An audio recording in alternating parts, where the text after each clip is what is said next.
I'd like to recognize the ranking member on the Committee of Ethics for an opening statement. Thank you, Mr. Chairman. As the chairman noted, we are here to consider allegations concerning Representative Cherfilus-McCormick. The Ethics Committee has a solemn duty under our constitutional authority to enforce standards of conduct in the House of Representatives, to investigate claims of member misconduct, and deliver accountability where appropriate. It is a responsibility we all take extremely seriously, without regard to partisanship or bias of any sort, and without the presumption of guilt before innocence. As we begin today, I want to reiterate that the process is not adversarial in the traditional sense. It is not a criminal trial. It is an inquiry to determine whether Representative Cherfilus-McCormick conduct violated House rules and ethical standards. Let me underscore that the subcommittee's role is to ensure that the factual record is carefully examined, the process remains fair, and the conclusions reached are grounded in evidence and consistent with the House rules and committee precedents. We as judges during this phase of the proceedings must determine whether committee counsel has proven the allegations by clear and convincing evidence. The Ethics Committee operates within a framework of precedent, rules, and long-standing institutional norms. These guideposts exist to ensure consistency and fairness across investigative matters, regardless of the individuals involved or the surrounding circumstances. We will adhere to those same principles today as the committee does in all of its investigations, and just as the committee has done since it began reviewing these allegations in 2023. Today's hearing follows a 24-month-long bipartisan investigation by an investigative subcommittee, or ISC, comprised of an equal number of members from the majority and minority parties. The ISC received testimony from 28 witnesses and reviewed hundreds of thousands of pages of materials. Based on that record, the ISC produced a 27-count statement of alleged violations and unanimously found substantial reason to believe that each of those counts were supported by the available evidence. All along the way, Representative Cherfilus-McCormick has been afforded the opportunity to share evidence with the ISC and directly address the allegations against her. Hearings like today's are very rare, as the committee often loses jurisdiction over respondents before this phase of the committee process. And the allegations before us are extremely serious. They not only concern an individual member's conduct, they also implicate the public's confidence in the House's integrity as an institution, and if proven, they would demonstrate that the representative violated, if proven, multiple House rules and federal statutes. The adjudicatory subcommittee is, of course, aware that the Representative Cherfilus-McCormick has been indicted on federal charges, and a criminal trial is pending. We carefully considered her request to stay these proceedings pending the outcome of that criminal case. Yet we unanimously declined to do so, given our committee's independent mandate to self-regulate member conduct and the constitutional limitations the executive branch faces in investigating members of Congress. The opportunities provided Representative McCormick declined to engage with the committee's process over the last several years, and the need for public transparency around these allegations. Public office, by its definition, derives from the will of the people, and transparency is essential, obviously, to maintaining the public's trust. The American people deserve for their institutions to uphold ethical standards, and the American people are entitled to demand accountability of all of us if their elected representatives are without integrity, if they prefer personal gain over public service, and if they act in a manner that reflects discredit on the House. It is in this service of these foundational principles that we convene today. At a time when public confidence in our institution is so low, this committee's role in enforcing congressional ethics process and defending the integrity of the House could not be more important. As Supreme Court Justice Louis Brandeis famously said, "Sunlight is the best disinfectant." With today's public hearing, we have the opportunity to shine that light and that spirit on this committee, this matter, and in the House, and to bring about the transparency that I believe the public expects and demands from this institution. Thank you, Mr. Chairman. I yield back. Thank you, Mark. The first order of business is for the adjudicatory subcommittee to consider a motion to reconsider. That motion to reconsider involves previous rulings that the adjudicatory subcommittee made last week.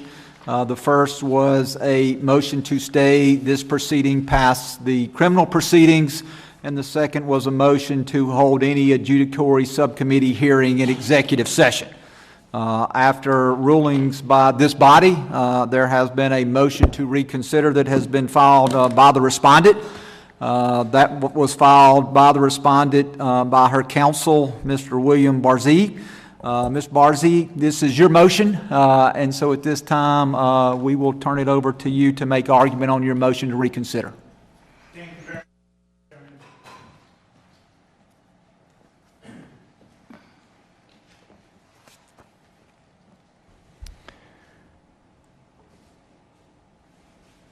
Mr. Chairman, as the ranking member pointed out, Congresswoman Cherfilus-McCormick was charged in federal court and has a pending federal criminal indictment. A very serious affair which she takes very, very seriously, just as she takes this committee's action in self-regulating the members of the House to be a very serious affair. Inherently, however, there is a conflict between participating in both of those arenas at the same time. And I want to just take a couple of moments to try to explain to this committee why going forward with an adjudicatory hearing when a member has a pending criminal case is a very risky endeavor. And when I say risky, the risk is to a violation of her constitutional rights to a fair trial. And I want to explain how those rights are implicated by this committee moving forward at this time. The first and most serious issue is the fact that, as the ranking member pointed out, this is not a criminal trial. And as such, it's going to have different standards of proof are going to be involved, different rules of evidence are going to be involved, and a different decision-making apparatus is going to be involved.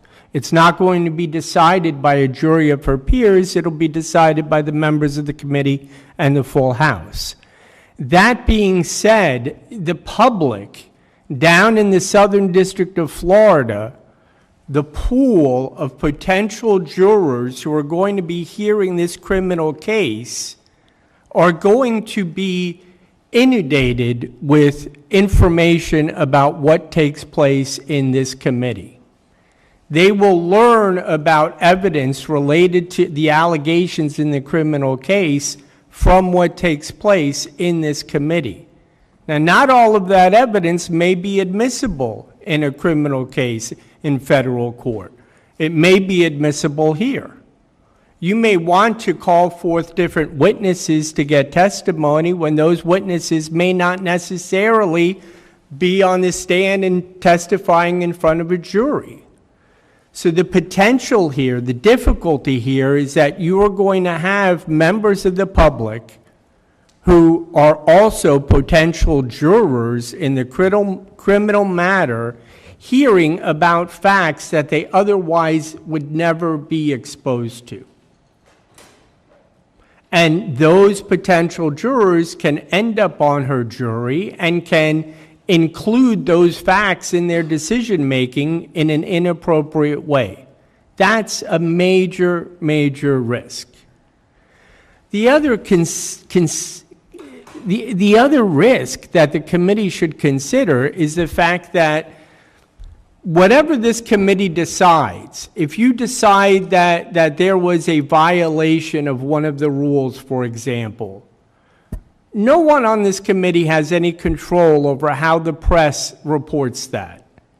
And the danger here is in today's society, without pointing fingers or blaming one side or the other, everything has become weaponized, including the press.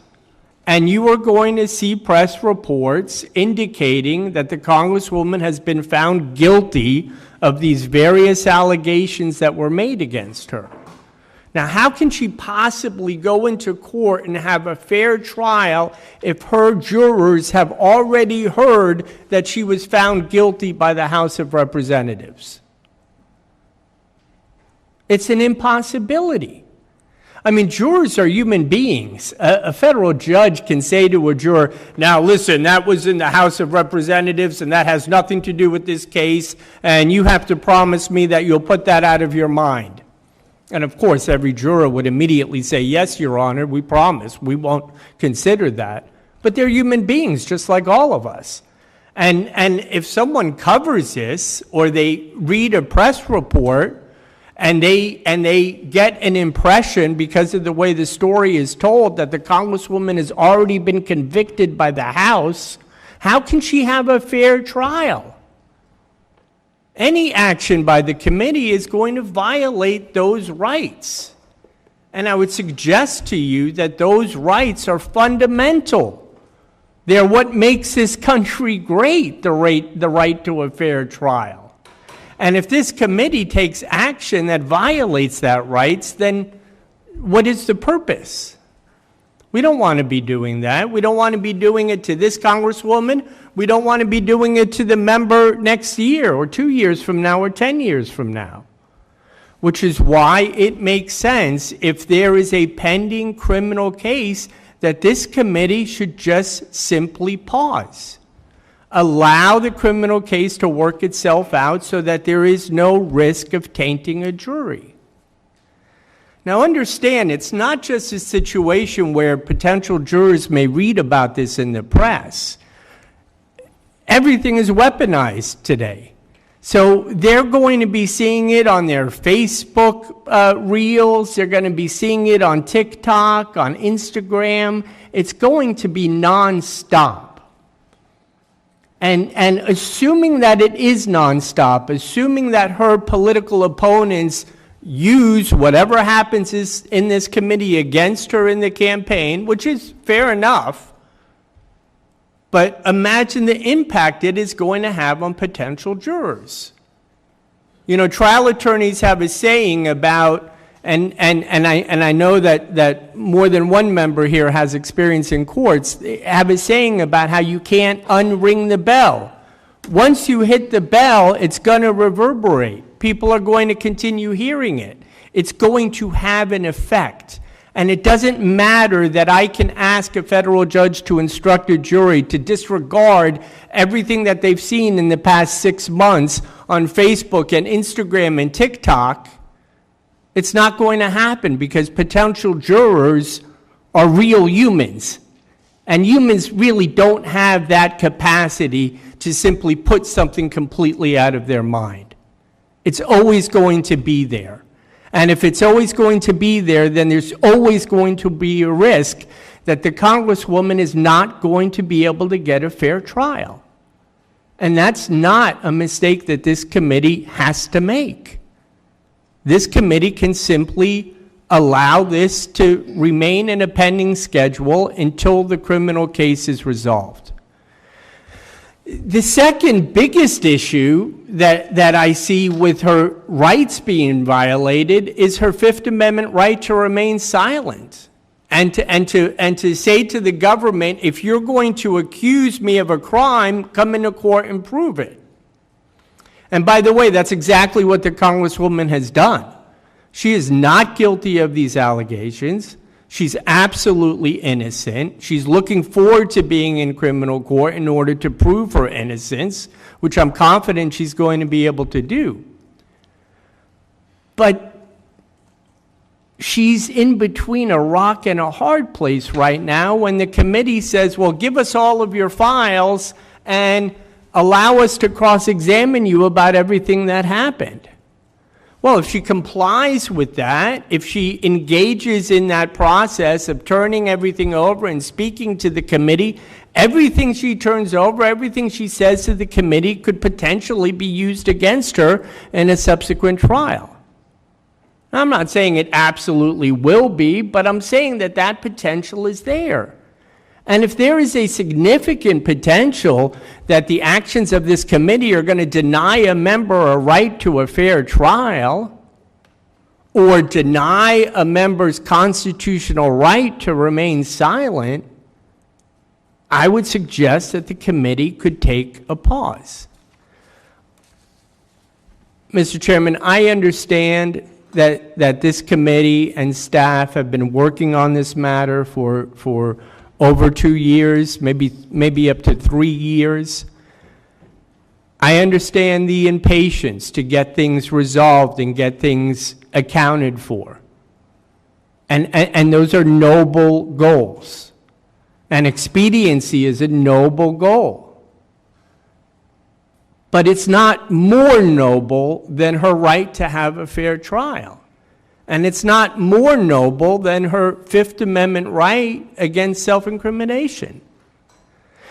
You know, staff counsel has mentioned a few times that the only time that this committee has stayed cases was at the at the request, maybe I meant direction, but I'm going to say request, at the request of the Department of Justice. Now, why does the Department of Justice come before this committee and ask for matters to be stayed? Well, the Department of Justice does that on a routine basis because they don't want their cases harmed. They don't want to run into problems with their cases, with their witnesses. And so the Department of Justice comes to the committee and says, we're asking you to defer. And this committee regularly defers when asked to by the Department of Justice. Because you want things to be fair for the Department of Justice. Because you don't want to interfere with the important work that the Department of Justice is doing. And those are noble and appropriate reasons to defer. Well, anyone watching this on TV, sitting on their couch, is going to ask the same question that I'm going to ask the committee. And that is, if it's good enough for the Department of Justice to be able to protect their case, why isn't it good enough for the member to be able to protect her constitutional rights before a criminal trial in federal court? If you routinely defer to the Department of Justice, why not defer to one of your own members who has a pending criminal indictment hanging over their head? One of the things that I've seen is the issue of not wanting to interfere with the Department of Justice's strategic approach to their case. Meaning, we don't want to interfere with the Department of Justice's plan on how they're going to present evidence and which witnesses they're going to call and which witnesses they're not going to speak to. And the Department of Justice doesn't want this committee getting things confused. They want to have full and complete control over everything from beginning to end. And I respect that. I mean, all lawyers are in some way control freaks, right? And so I get it. I get why the Department of Justice wants to shut the committee out so that they can do their job. And there's no problem with that. That's probably an appropriate thing for the Department of Justice to do, and it's an appropriate thing for this committee to accept those requests by the Department of Justice and to pen this. The Department of Justice has never come in front of this committee and asked you to throw a case out because it might interfere with their work. What they do is they say to you, please, House, take a pause. Let us finish our investigation, let us finish our case, and then you can pick up where you left off. That's all we're asking. I'm not asking you to dismiss this because there's a pending criminal case. I'm not coming in here banging on the table and arguing about things like double jeopardy and she should only have to answer to one authority. No, not at all. In fact, the Congresswoman takes the work of this committee very, very seriously, which is why when her former attorneys withdrew from the case, she scrambled to get somebody on board to represent her before this committee as quickly as she possibly could. The staff has been working on this case, as you know, for 2.5, 3 years, I think. I've had the case for, 2.5, 3 weeks? And I'm at a position now where I'm supposed to stand up and represent a duly elected member of Congress before this body without really knowing what's in the file, because 2.5, 3 weeks is simply not enough time in order to review all of the work that's been done on this case. Hundreds of thousands of documents, lots of different witnesses. This committee knows that there was a date a while ago for us to respond to the motion for summary judgment. And we were not able to file a response. That wasn't because the Congresswoman is somehow disrespecting this committee. It's because she didn't have counsel until 2.5, 3 weeks ago. We want to respond. I want to respond more fully than we have in the most recent filing that we sent to the committee this afternoon. We've already submitted one affidavit from a witness. It's clear that there are factual disputes here on both sides. I'm not going to get into an argument on the summary judgment motion. I'll keep it to just the issue of requesting a stay. But all along, the Congresswoman has wanted to show full respect to this committee and has wanted to cooperate fully with this committee. And on the advice of counsel, because of the pending criminal investigation, she has not been as forthcoming with materials and testimony as the committee would appreciate. And we understand that, and I understand that completely. And those concerns will no longer be at risk once the criminal matter is resolved. You know, this idea of postponing a hearing on summary judgment, for example, because of a pending criminal case is not my idea. I didn't think of that argument. That's a long-standing process, even in federal courts in civil cases. I have a case here from one of the greatest federal judges in the United States, Judge Hale in Kentucky, and the name of the case is Norman Quartermouse versus Bullitt County Fiscal Court.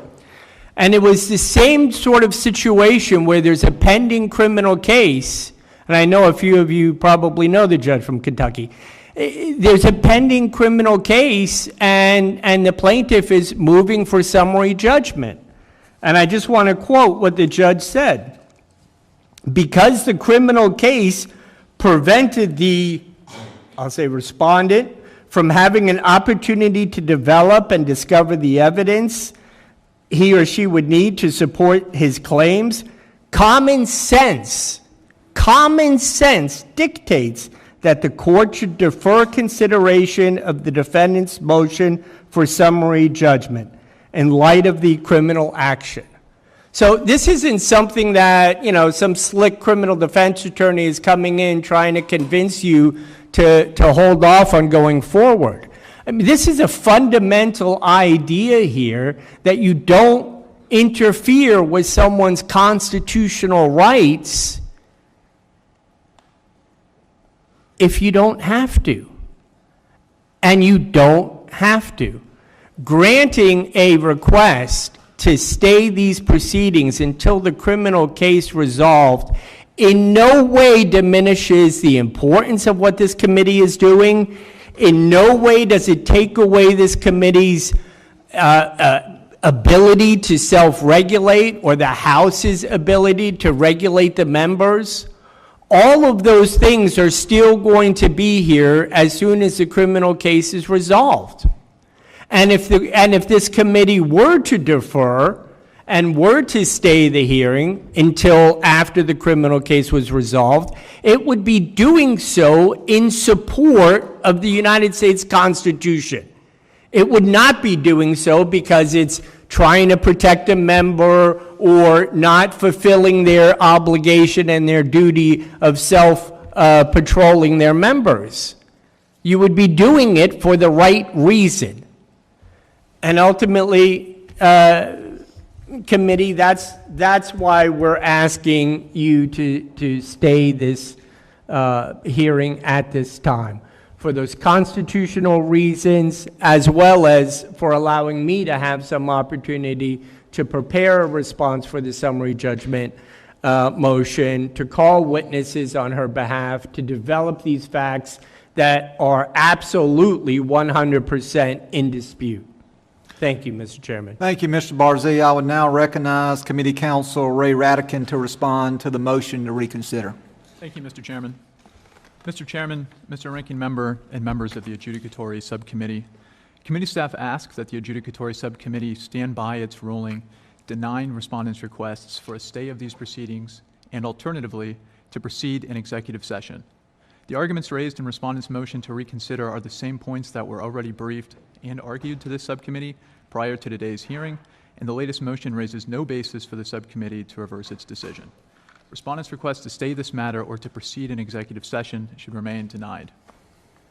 With respect to respondents' request to stay these proceedings, committee staff acknowledge respondents' pending criminal prosecution. However, under Article 1 and House rules, the House and the Committee on Ethics have their own unique authority and obligation with respect to alleged misconduct by members of the House. Respondent has not been and will not be compelled to testify in this matter or to otherwise forfeit her rights under the Constitution. A stay is not required by precedent or policy. Despite being aware of this investigation for years, the Department of Justice did not request a full deferral of these proceedings, and it was not until January that the Department of Justice requested a limited deferral, limited to collecting witness interviews. By that time, the interviews were already completed, and the request was already moot.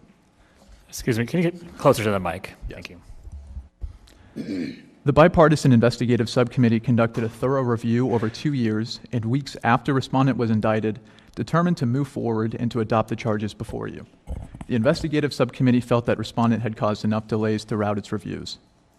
Respondent's criminal trial has already been delayed, and although that trial is currently scheduled for April, respondent's counsel acknowledged to the subcommittee that he anticipates the trial will be further delayed. There is no guarantee respondent's criminal trial will take place this year or soon thereafter. There is a significant institutional interest in proceeding without further delay. Respondent's motion to reconsider her request for a stay should not be granted, and today's hearing should proceed as scheduled. The subcommittee has soundly exercised its discretion in denying respondent's motion, and it should not reverse that decision now. Thank you. Thank you for that response. The members will now have the opportunity to ask questions of both counsel. We'll begin and we will rotate that. I will begin and then Mark, and so we will rotate that by members of the Adjudicatory Subcommittee. Ms. Brazier, for the record, I think it's been stated that this matter has been under investigation by the committee since 2023. This has been a very slow, a very deliberate process. There has not been a rush to judgment in this matter. And I will say that I'm aware of multiple occasions to where requests were made of the committee, requests for additional time to hire attorneys, and that was done in your case. I think you were at least the third attorney, possibly the fourth attorney who the committee has dealt with during the course of this. We have granted extensions for not only the right to retain counsel, we've granted extensions on timing to respond to motions.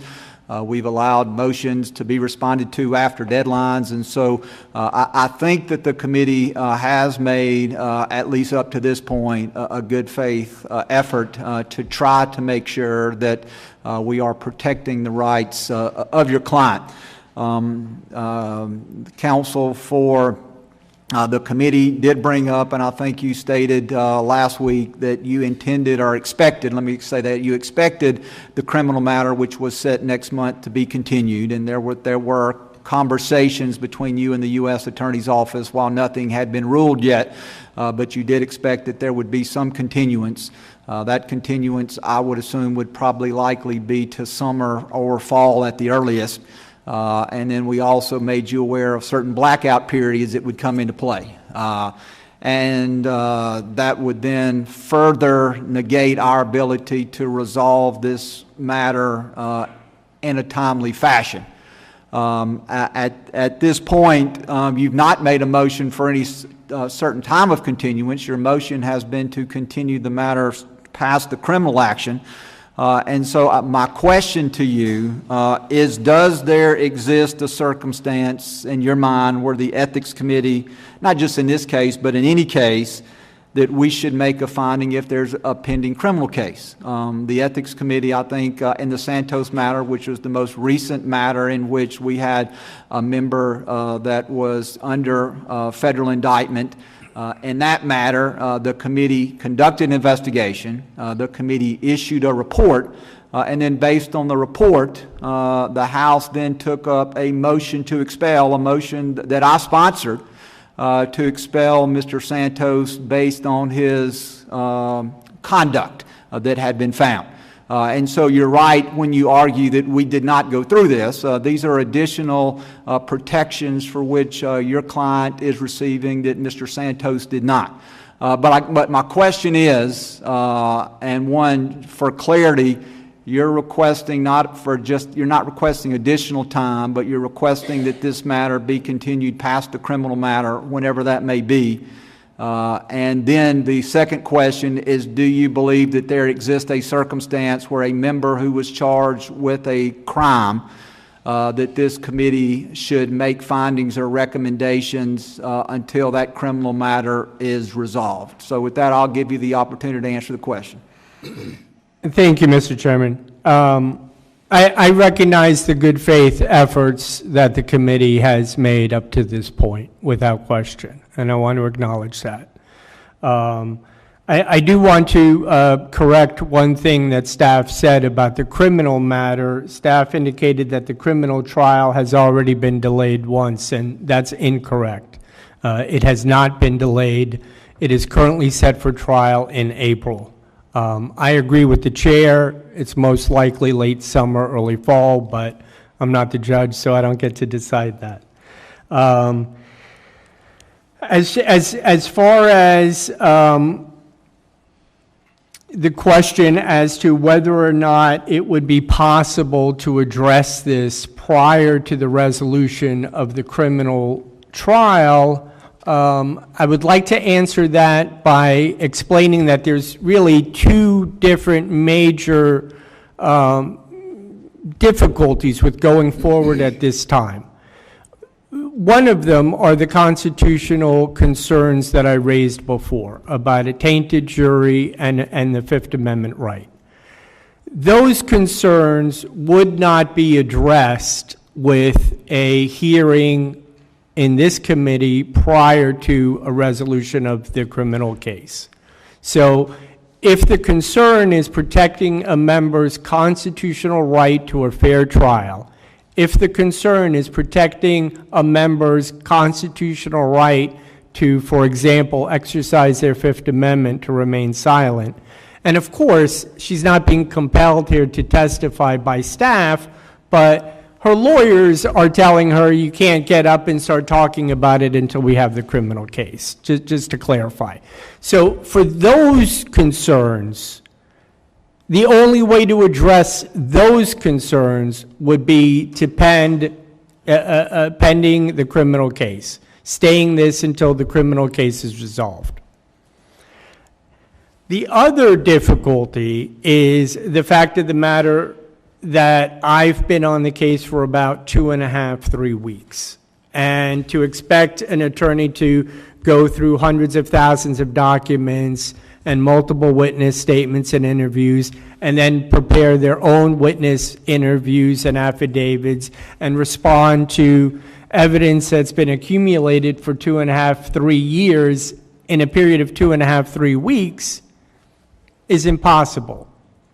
Absolutely impossible. So if one of the concerns is that or that the member is represented by a competent counsel that's prepared in these hearings, then that concern could be addressed with a delay shorter than staying the matter until the resolution of the criminal case.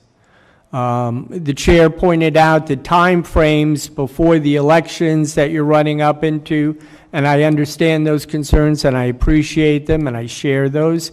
I still think it would be possible for us to, if the concern was making sure she had competent counsel to represent her, then a shorter continuance would be possible to maybe sometime in the beginning or middle of June in order to sort of develop these arguments. To respond to the motion for summary judgment in a thorough way. We did our best in the last few hours putting something together, but to really give it the amount of attention that it deserves, it's going to take work. It's going to take time. And so something more than 2.5, 3 weeks would give me enough time in order to come before the committee prepared and offer competent counsel to the Congresswoman. And I've no doubt that every member of this committee wants the Congresswoman to be represented by a competent attorney who's going to do a good job. Because the only way you're going to get to the truth, the only way you're going to discover what really happened is if you hear from both sides and you have competent attorneys on both sides presenting the facts to the committee and cross-examining witnesses. And that simply cannot happen in the time frame that we have in front of us right now. Clearly, the committee has a desire to get this resolved in a timely fashion. And I completely understand that, Mr. Chairman, and I appreciate that.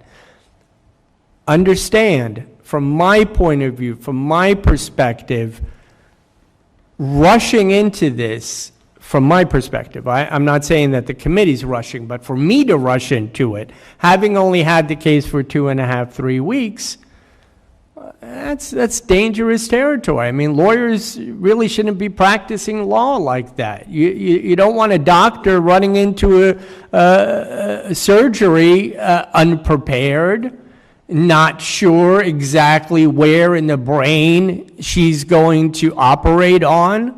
I mean, things take time. And what I'm asking the committee is, putting aside the constitutional risks involved, which is why we're arguing to the committee that in order to protect those rights, a stay would be appropriate, but also for reasons of her having a competent counsel, I would suggest to the committee that a continuance to allow me time to prepare a thorough response to the summary judgment motion and to raise for you in a coherent way all of the facts which we disagree with that the committee has compiled and presented before you.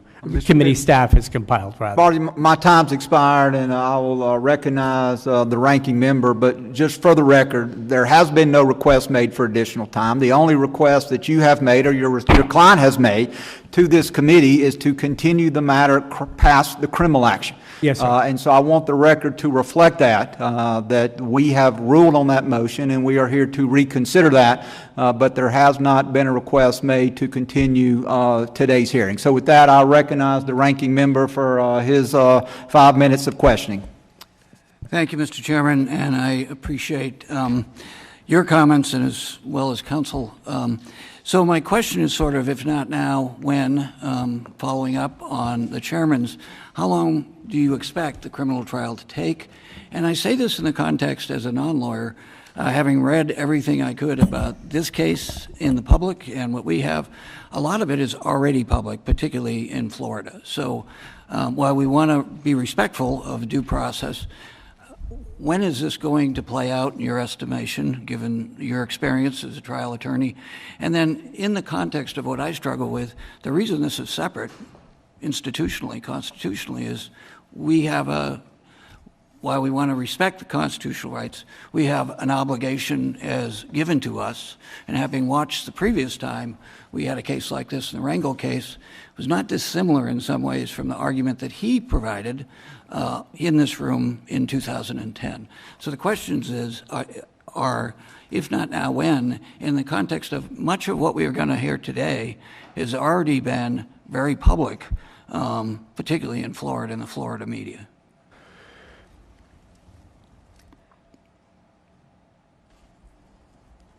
So, Actually, there's three questions. There are those two, and put yourself in our position, as we are required to do, to protect the integrity Right. of this institution, including if we hear the evidence as quickly. I'm reminded of the expression, justice denied is justice delayed. We're doing a disservice to our responsibilities in this committee if we don't act with a level of concern about how quickly we adjust or we address the issues of justice, irrespective of what the conclusion is. sure. Well, I mean, I think the answer to that question is the committee should do everything in its power to get this issue resolved as soon as it possibly can be resolved, while protecting the members' constitutional rights. Right? I mean, that's it. The fact that there have been lots of stories in the press, and I agree with you, there have been lots of stories in the press, there is a tremendous amount that is not in the press. And really, that's what my concern is. For example, there's at least 12 different witnesses, I think, that have been interviewed. A handful have been given depositions, interviewed by staff, lots of different statements being made. All of those things have not made it into the press. They may. It's all public record, and they have the opportunity to do it. But I'm talking about in the real world, in real life, and the real world and real life is going to be what appears on Facebook and what gets onto TikTok and what is weaponized. And the risk here is the weaponization of the work of the committee being directed at the Congresswoman for political reasons, all of which, arguably is fair game in politics, right? Like, it's a contact sport, and I get it, and all of that is fair. But it's not okay if it violates her constitutional right to a trial. And we can expect that all of that is going to take place. So if the question is, well, if not now, when? My answer to the committee is as soon as possible. As soon as possible, without interfering with the member's constitutional right to a fair trial. So, Go ahead, I'm sorry. Bud.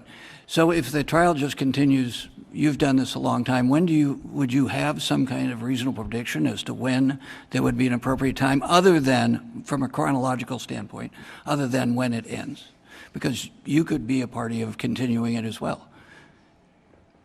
Right. So if I understand the question correctly, I think that the trial is likely to begin maybe the end of the summer or early fall, as the chairman said. I think the trial itself is probably expected to last a couple of weeks, would be my guess.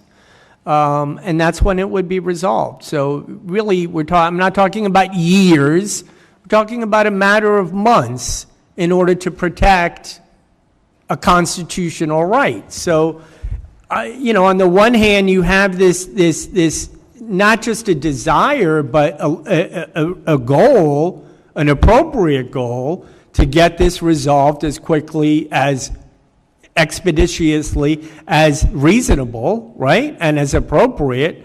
On the other hand, you have a member wanting to protect their constitutional rights, and their attorney, their criminal defense attorney, is coming to you and saying, look, this is a problem. It's a problem because a lot of the things that are in the press, for example, would never be admissible in federal court.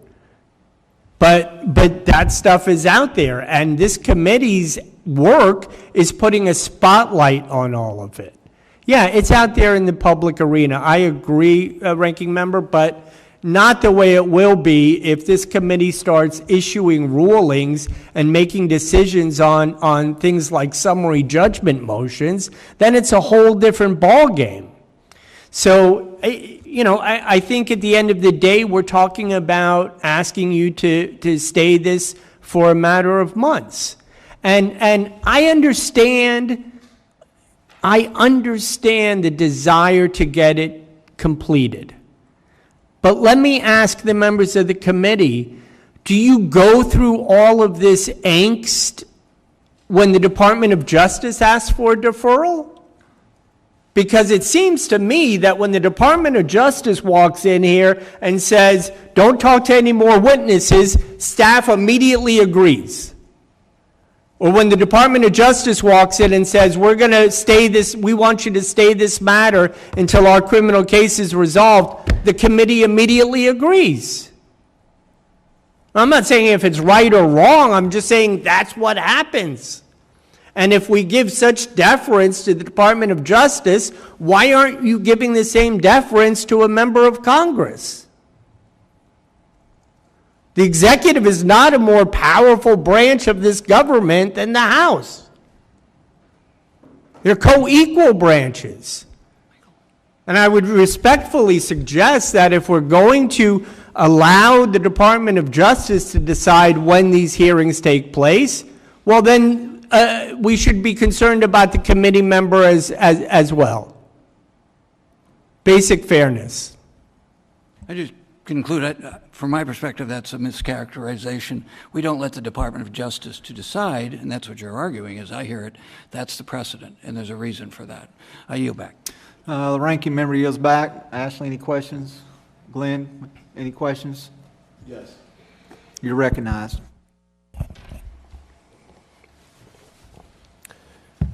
I don't know if this is on. Okay. Okay, Mr. Barzee, a couple questions for you. When we were talking about this, I guess it was last week, and you talked about needing 6 additional months. Is that a different time frame than what you're talking about today, or was it for a different issue?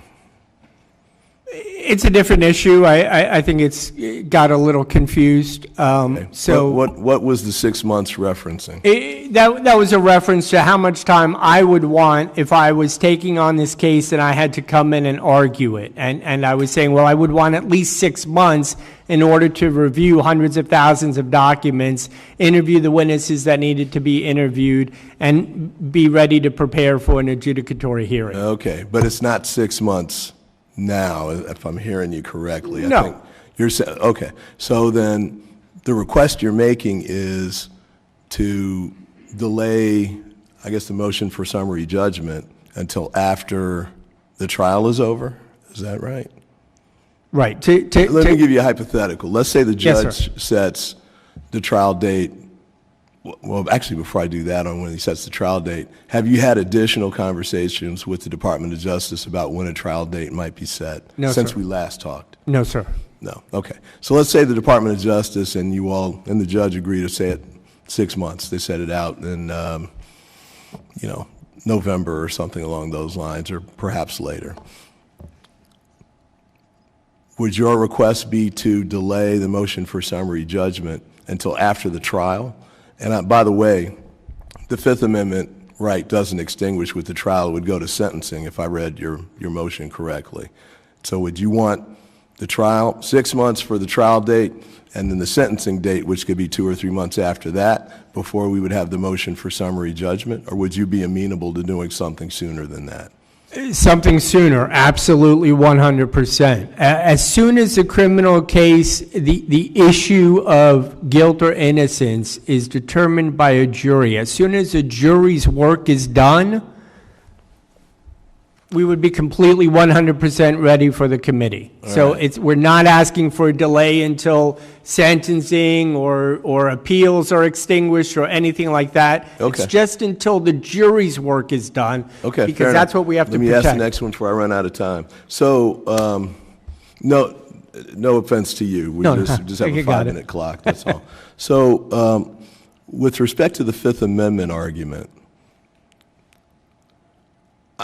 one of the things I would want you to do, if we get to the motion for summary judgment, is to explain where the Fifth Amendment issue would arise. In other words, and I know you raised it, I just had time to skim through your motion, so you raised it a few times with respect to creating a, issue with respect to dispute with respect to material facts, but I'd want you to tell me how that is. And we don't need her to testify. You want to keep her, I get it. You don't want to put her in a Fifth Amendment exposure scenario.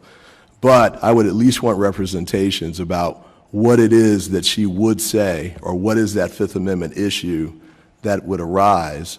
And the other part I'd want to know about that too is whether you can raise it through additional witnesses or documents. You attached some documents here. I haven't had a chance to go through all of them. But I'd want to know why you can't raise some of those issues just for the disputed material fact piece. We're not talking about a full-blown trial. Just for that piece, why can't you tell us that? And then the last part I would ask on this, and actually for committee counsel, why not give them the same deference that arguably we give to the Department of Justice with respect to these kinds of issues? Department of Justice, and we don't always just agree to what they request, but are we giving the same kind of deference to the member here that we would with respect to the Department of Justice under similar kinds of circumstances?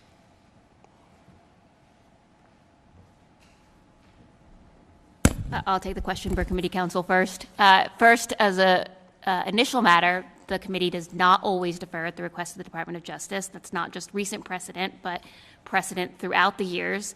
Secondly, as to the question of why not to provide deference to respondents when they seek the committee deferral, the committee has sometimes stepped back, not just at the request of a respondent, but in recognition of the Fifth Amendment concerns when there is a brief, non-dilatory proceeding, like when a member is arrested for drunk driving or something like that.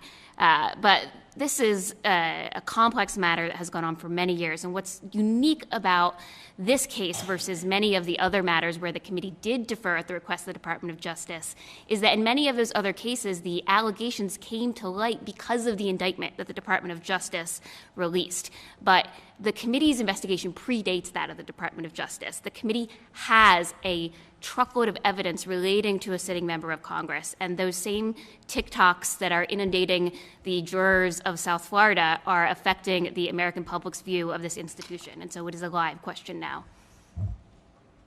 I've run over, so I yield back. Nathaniel, any questions? Yes, thank you, Mr. Chairman. I've got a couple questions for you, Mr. Barzee. I want to go back to the second question that the chairman posed to you that I don't think you answered. You artfully avoided answering that question, and that is this. Under what circumstances, if any, do you believe this body can move forward with an adjudicatory hearing while there is a pending criminal case? I thought I heard you basically say there is never that circumstance because of your perceived or your argued imposition on the Fifth Amendment right of your client. Is that correct? That is correct. It's not just for the Fifth Amendment right, but it's also because of the risk of tainting a criminal jury. So you would say to this body, anytime there is a criminal proceeding for any individual that has an ethics complaint in Congress, a person that has voluntarily submitted to those ethics rules and this body's jurisdiction, you would say, we must hold off pending the resolution by a jury of a criminal case. Is that what you would argue? I would suggest to the suggest to the committee that if you are dealing with allegations that are essentially close in nature to the allegations in the criminal case, the most prudent thing for this committee to do would be to stay its proceedings until the criminal case was resolved. Okay, you've softened your answer a little bit because now you're saying it's a matter of prudence, not constitutionality. I want to go to the one case that you cited for us, which is a Western District of Kentucky district judge saying we should hold off. That was your argument. That's what you've cited in your motion to reconsider. Would you agree, number one, first of all, we're not subject to the jurisdiction of the Western District of Kentucky. That should be plain and easy for everybody to understand, because they are a separate branch of the government. That's right. Number two, there are lots of federal civil cases that we could cite in opposition to say, look, many other judges, and I've been involved in some of those cases, would say, despite the fact you have a pending civil case, under the same factual scenario as a criminal case, we should proceed with the civil case. Would you agree with that fact? Absolutely, 100%. Yes, sir. All right, that's all I need. Yield back. Yields back. Sylvia? Thank you, Mr. Chairman. I don't think this is working. That's working. It's working now? Yeah. Good. Mr. Barcy, I just want to ask you, what has changed since last week that you're asking us to reconsider? I mean, what has changed since the first decision? Why I'm asking the committee to reconsider its previous... What new facts, what has happened, what has changed that you're asking us to reconsider? I'm sorry, can I have one moment, please? Sure.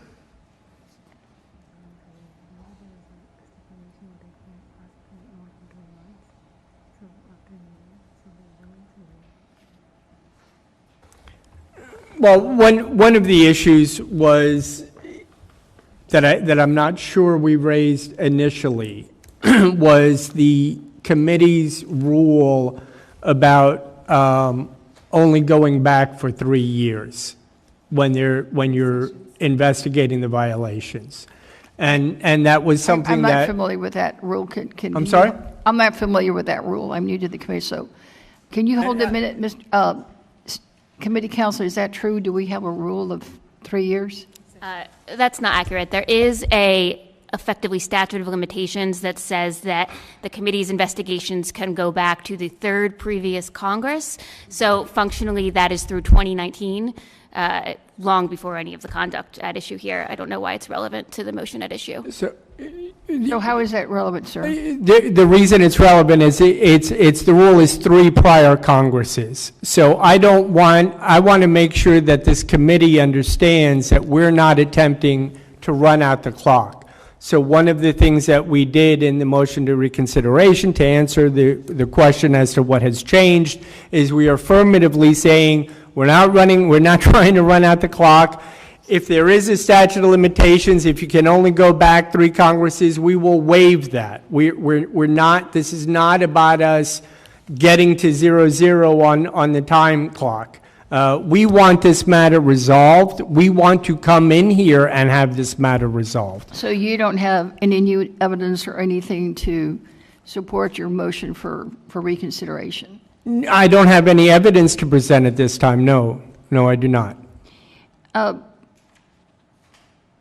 want to follow up on some of the questions Mr. Ivey asked about the Justice Department deference. What makes you think that we automatically do whatever the Justice Department does?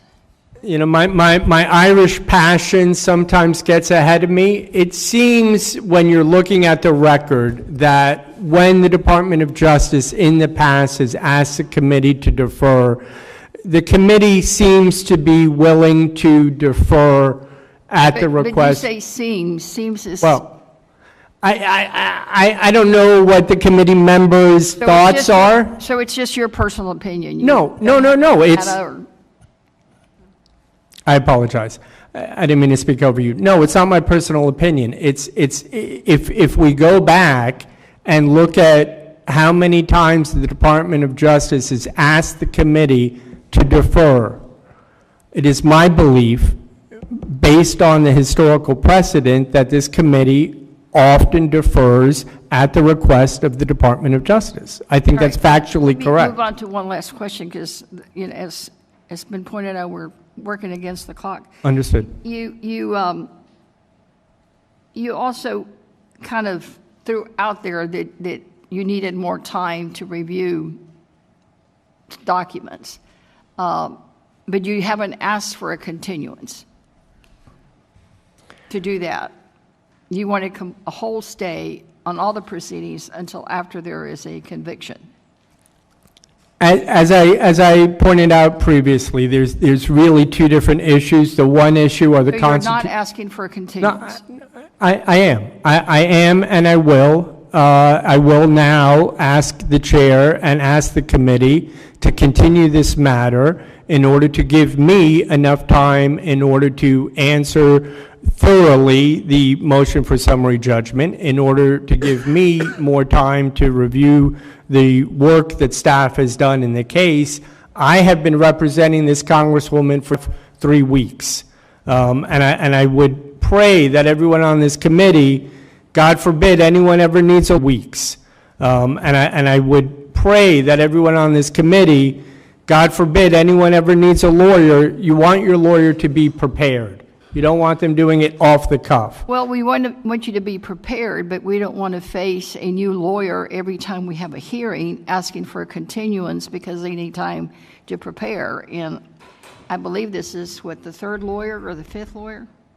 Fourth lawyer?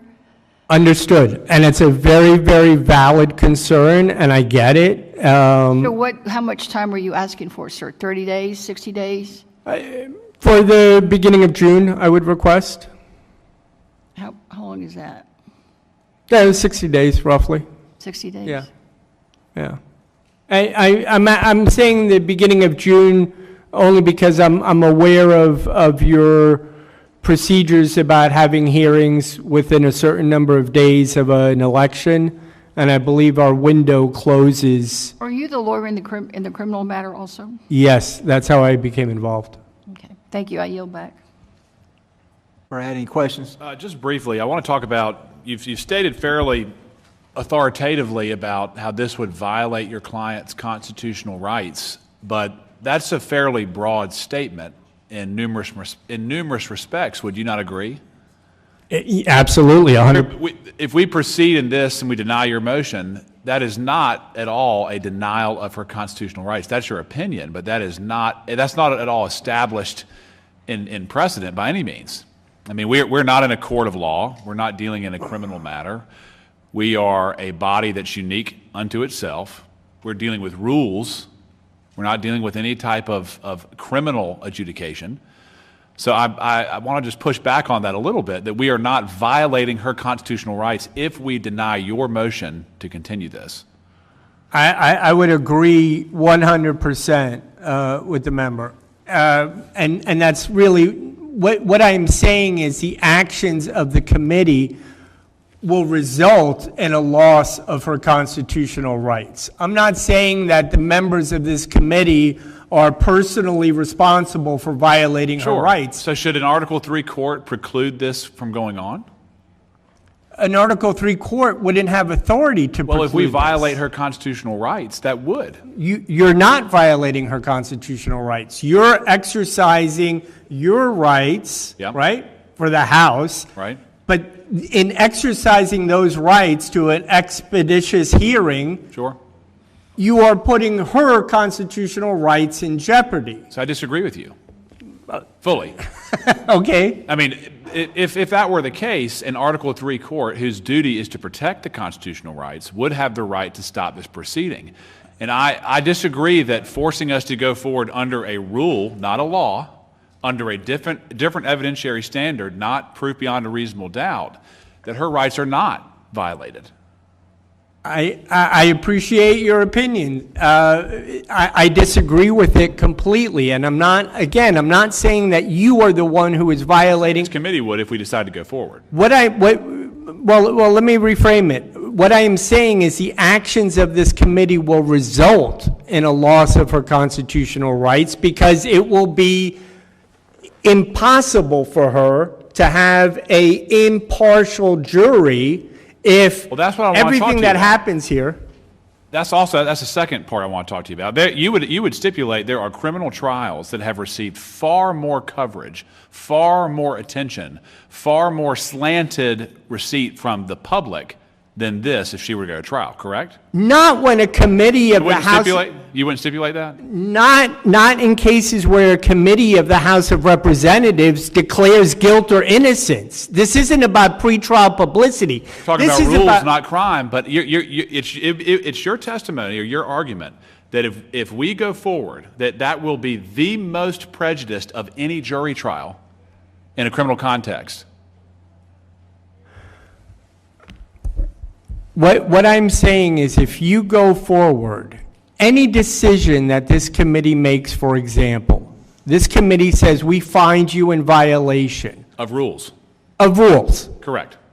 I know that the member is a lawyer. I know that the member worked in the prosecutor's office. Yes. I get it. And I saw defense lawyers every trial advocate for limiting instructions, motions in limine, motions to exclude evidence.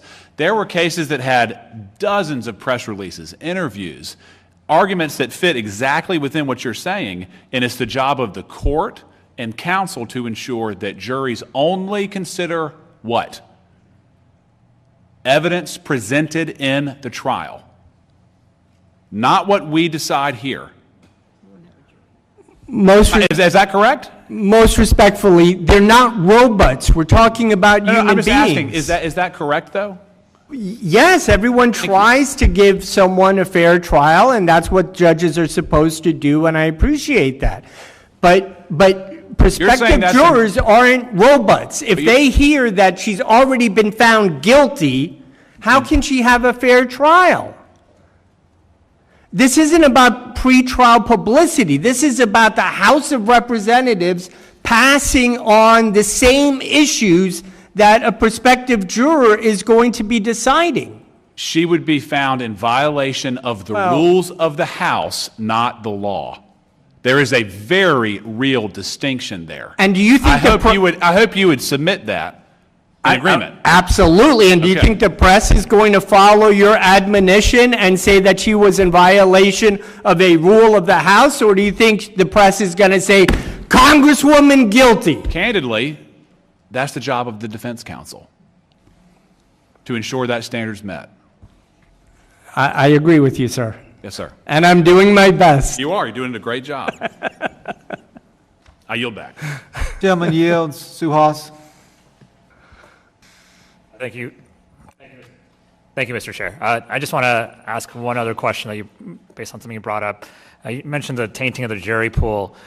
Wouldn't you be able to, through voir dire, be able to sift out any jurors who might be biased from anything they may have seen in the news? Absolutely. I mean, that's one of the safeguards that the member from North Carolina was pointing out. There are safeguards, and I would be able to, theoretically, if the federal judge allowed me to, I would be able to voir dire members of the panel about what they heard.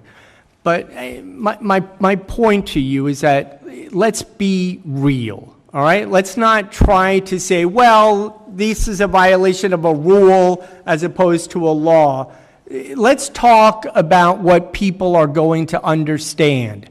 And yeah, a prospective juror who sees on CNN the banner that she's been found guilty by the House of Representatives, yeah, maybe that juror comes into court and says, yeah, I won't consider that. But it's there. It's on their mind. It can't not be. If I asked everyone in this room right now not to think of a pink elephant, guess what everybody's thinking of right now? Pink elephants. We're human beings. We're not machines. Your point's taken. Thank you. Thank you. Do you have any other points you want to make? I think we heard a lot of this last week, actually, but I want to give you some time to make any new points or additional points you haven't made. Thank you. The additional point would be the request for a short continuance in order to give us more time to develop a response to the summary judgment motion. We filed something at the last minute, but it is not what the Congresswoman deserves. She deserves to have lawyers working on that for a while and to present a solid answer to the committee's motion for summary judgment. So at the very least, I would request a continuance until June so that we would have time to respond to that motion. And Thank you, committee sir. counsel, do you have anything else to add? I'll just note that with respect to the Fifth Amendment's application here, it is not a settled matter that the Fifth Amendment would bar a parallel proceeding such as this one. There are matters where adverse inferences are drawn in civil proceedings all the time, whether it's a Securities and Exchange Commission matter or a divorce proceeding or anything like that. There are a lot of matters that need to run in parallel to criminal proceedings. What's unique here is that this is a matter that also involves a distinct branch of government with its own mandate. I'll also note that this is not a matter where we are suggesting the committee draw adverse inferences, but that it work with the record it has before it to meet its obligations. I yield back. Thank you. Gentleman yields back. We've had a request for one additional question from Mr. Ivey, and then Ms. Henson wishes to make a statement. So, Glenn, you're recognized. You go ahead. Okay. Thank you to both of you. I want to see if I can tease out where we are with respect to the stay versus continuance. So the stay, I think we've kind of argued past that because just the length of time and the issues that are raised with respect to the Fifth Amendment challenges and the like. The continuance piece, though, let me ask why do you need additional time? And I want more specific than there's a lot of documents out there and I need time to go through them. What exactly would you like to try and do to address the issue with respect to disputes with respect to material fact that would be relevant to the motion for summary judgment? What exactly are you trying to do, and how little time could you do that in? Thank you, sir. The very first thing I would do would be to sit down with my client and come up with a list of witnesses to interview, to offer. I don't want to get in your attorney-client privilege Okay. piece, but I bet you've done that already, right? No, I haven't. Haven't had a chance to do that with her?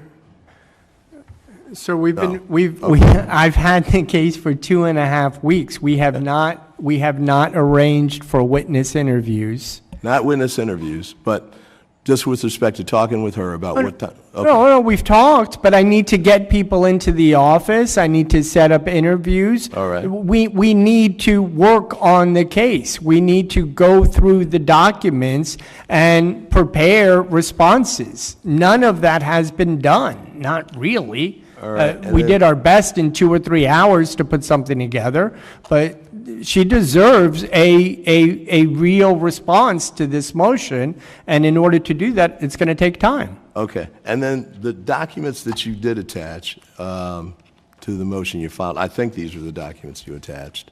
Can you tell me briefly what the relevance? You got an affidavit. I saw a notice of a settlement agreement, if I recall correctly. There was a document on there that was too small to read for an old eyes like mine. What are the points that are raised in those documents that would be relevant to the motion to dismiss? To the summary judgment motion. Yeah, I'm sorry. Yeah. First, you have an affidavit in there that is contradicting evidence that staff was relying on in their summary judgment motion, saying that that did not happen. I was a witness to that, and I saw it differently. So that is a conflict in what is the that? The specific disagreements. I mean, it doesn't have to be all the way in the weeds, but give me a general sense of what the disagreement is. Disagreements about why money was moved, for example, from one account into another, how loans were made, who was responsible for directing those transfers of money. You have staff has a witness who's claiming that the Congresswoman purposely put money into an account and then withdrew it in violation of FEC rules and regulations. And my understanding is the witness is going to say that That's not what happened. The congressman never directed that for it to happen that way. It was done by another individual. Is that the affidavit, or is that? That's the affidavit. Okay. I mean, I don't, I mean, to be honest, this is, part of this is just having the case for 2.5, 3 weeks. I'm not trying to pick it apart. I'm just trying to figure out what the documents were and the relevance of those to the motion. Yeah, the other things that we attached was the fact that many of the complaints that have been alleged by staff were also investigated by the FEC. And they had to do with the fact that this was the Congresswoman's, for example, the most recent ones, maybe her first successful election, and having volunteers handle things like financial reports and not having a professional compliance team on board. So lots and lots of different mistakes were made, and a lot of those mistakes are reflected as complaints of the violations. The information... That's the settlement agreement, the FEC settlement There was a settlement agreement where the FEC referred the Congresswoman to alternative dispute resolution, indicated that she needed to hire professional compliance staff in the future, that somebody had to undergo remedial training on the necessity to file certain financial disclosures, all of which has been done. Okay, and then that document that you have there is some kind of it's too small for me to read, but it was like a spreadsheet. What is that? It's huge. That's the most important document, and that's a document that unfortunately touches upon the criminal case, which is one of the reasons why it's troublesome for me to get into it. But one of the major allegations that staff has made is that Trinity Health Care Services funneled money illegally into the Congresswoman's campaign, and that the Congresswoman was just taking money from Trinity and using it for her campaign. Nothing could be further from the truth. One of the things that we filed, so that the committee has it in front of them, is the fact that she was entitled to a certain percentage of profits of Trinity, and the money that she was receiving from Trinity was not money that Trinity was using to finance her campaign. It was money that was legally obligated to be paid to her as part of the profit-sharing agreement, and those are the documents that were presented. And I know I appreciate the indulgence of the chair. Could I ask counsel for the committee to respond to what they've heard? By all means. I think much of what Representative Cherfilus-McCormick's counsel has raised goes towards the motion to summary judgment, and we're happy to address it in that context. To the extent that he is raising a new motion seeking some additional time, a continuance of a couple weeks, while that is procedurally improper, we're not objecting to him raising that now. And we wouldn't object in theory to the idea of a little more time, but we would raise some concerns about that concept. It's a little unrealistic given the realities of the House calendar and scheduling things. And then the blackout period that's been referenced would start in, I believe, around June 24th, 60 days prior to an election in which the respondent is a candidate. The process that we're undergoing is more than just one day. This involves a adjudicatory hearing at this time, but provides for a sanctions hearing to follow, and then likely a resolution for the entire House to consider. I think that the reason why we are here now at this time is because this is what puts the House on track to consider this in a timely manner before that blackout period begins. Thank you, Mr. Chair. Gentleman yields back. Passed over. Ms. Henson. Ms. Henson, you have 5 minutes to ask questions or make a statement. Thank you, Mr. Chairman. I just want to make a quick statement. In counsel's opening remarks about the motion, it was implied that this is being done for political reasons. And I just want to say, and you said that earlier today, I want to be very clear that this committee is about respecting the integrity of the House. It's not political reasons here. You have an evenly balanced Republican and Democrat rostrum here, and I think it's very critical that we clear the air there and make sure that it is on the record that this committee is about respecting the integrity of the House. Do you dispute that you said that earlier? Because I wrote it down when you did. If I did, I withdraw that. I did not mean to make that statement about the actions of this committee. I was not at all suggesting that this was some kind of a political vendetta against a congresswoman or that the Republican members of the committee were acting inappropriately in any way whatsoever. So I withdraw that if that was said. That's not what my intention was. My point was, we live in a political atmosphere, and of course, her political opponents, not meaning the Republican Party, meaning people wanting her congressional seat, are going to weaponize whatever this committee does against her. That was my point, not that the committee was acting inappropriately in a political way. I don't believe that to be the case. Thank you for the clarification. I yield back. Yes, ma'am. Gentlelady yields back. I want to personally thank counsel for both sides for their arguments. Thank you for answering questions proposed by this body.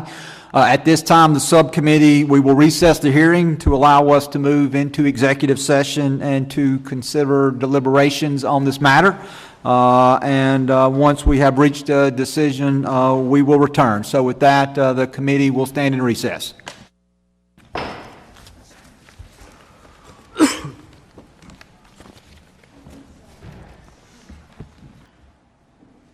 The committee will come to order. As we return from our deliberations, it is the decision of the subcommittee that the respondent's motion to reconsider is denied. We will then move forward at this point with the motion for summary judgment. The subcommittee will now hear arguments from committee counsel for summary judgment. Because this is the council's motion, I will recognize committee counsel Sidney Belwer for arguments on the motion for summary judgment.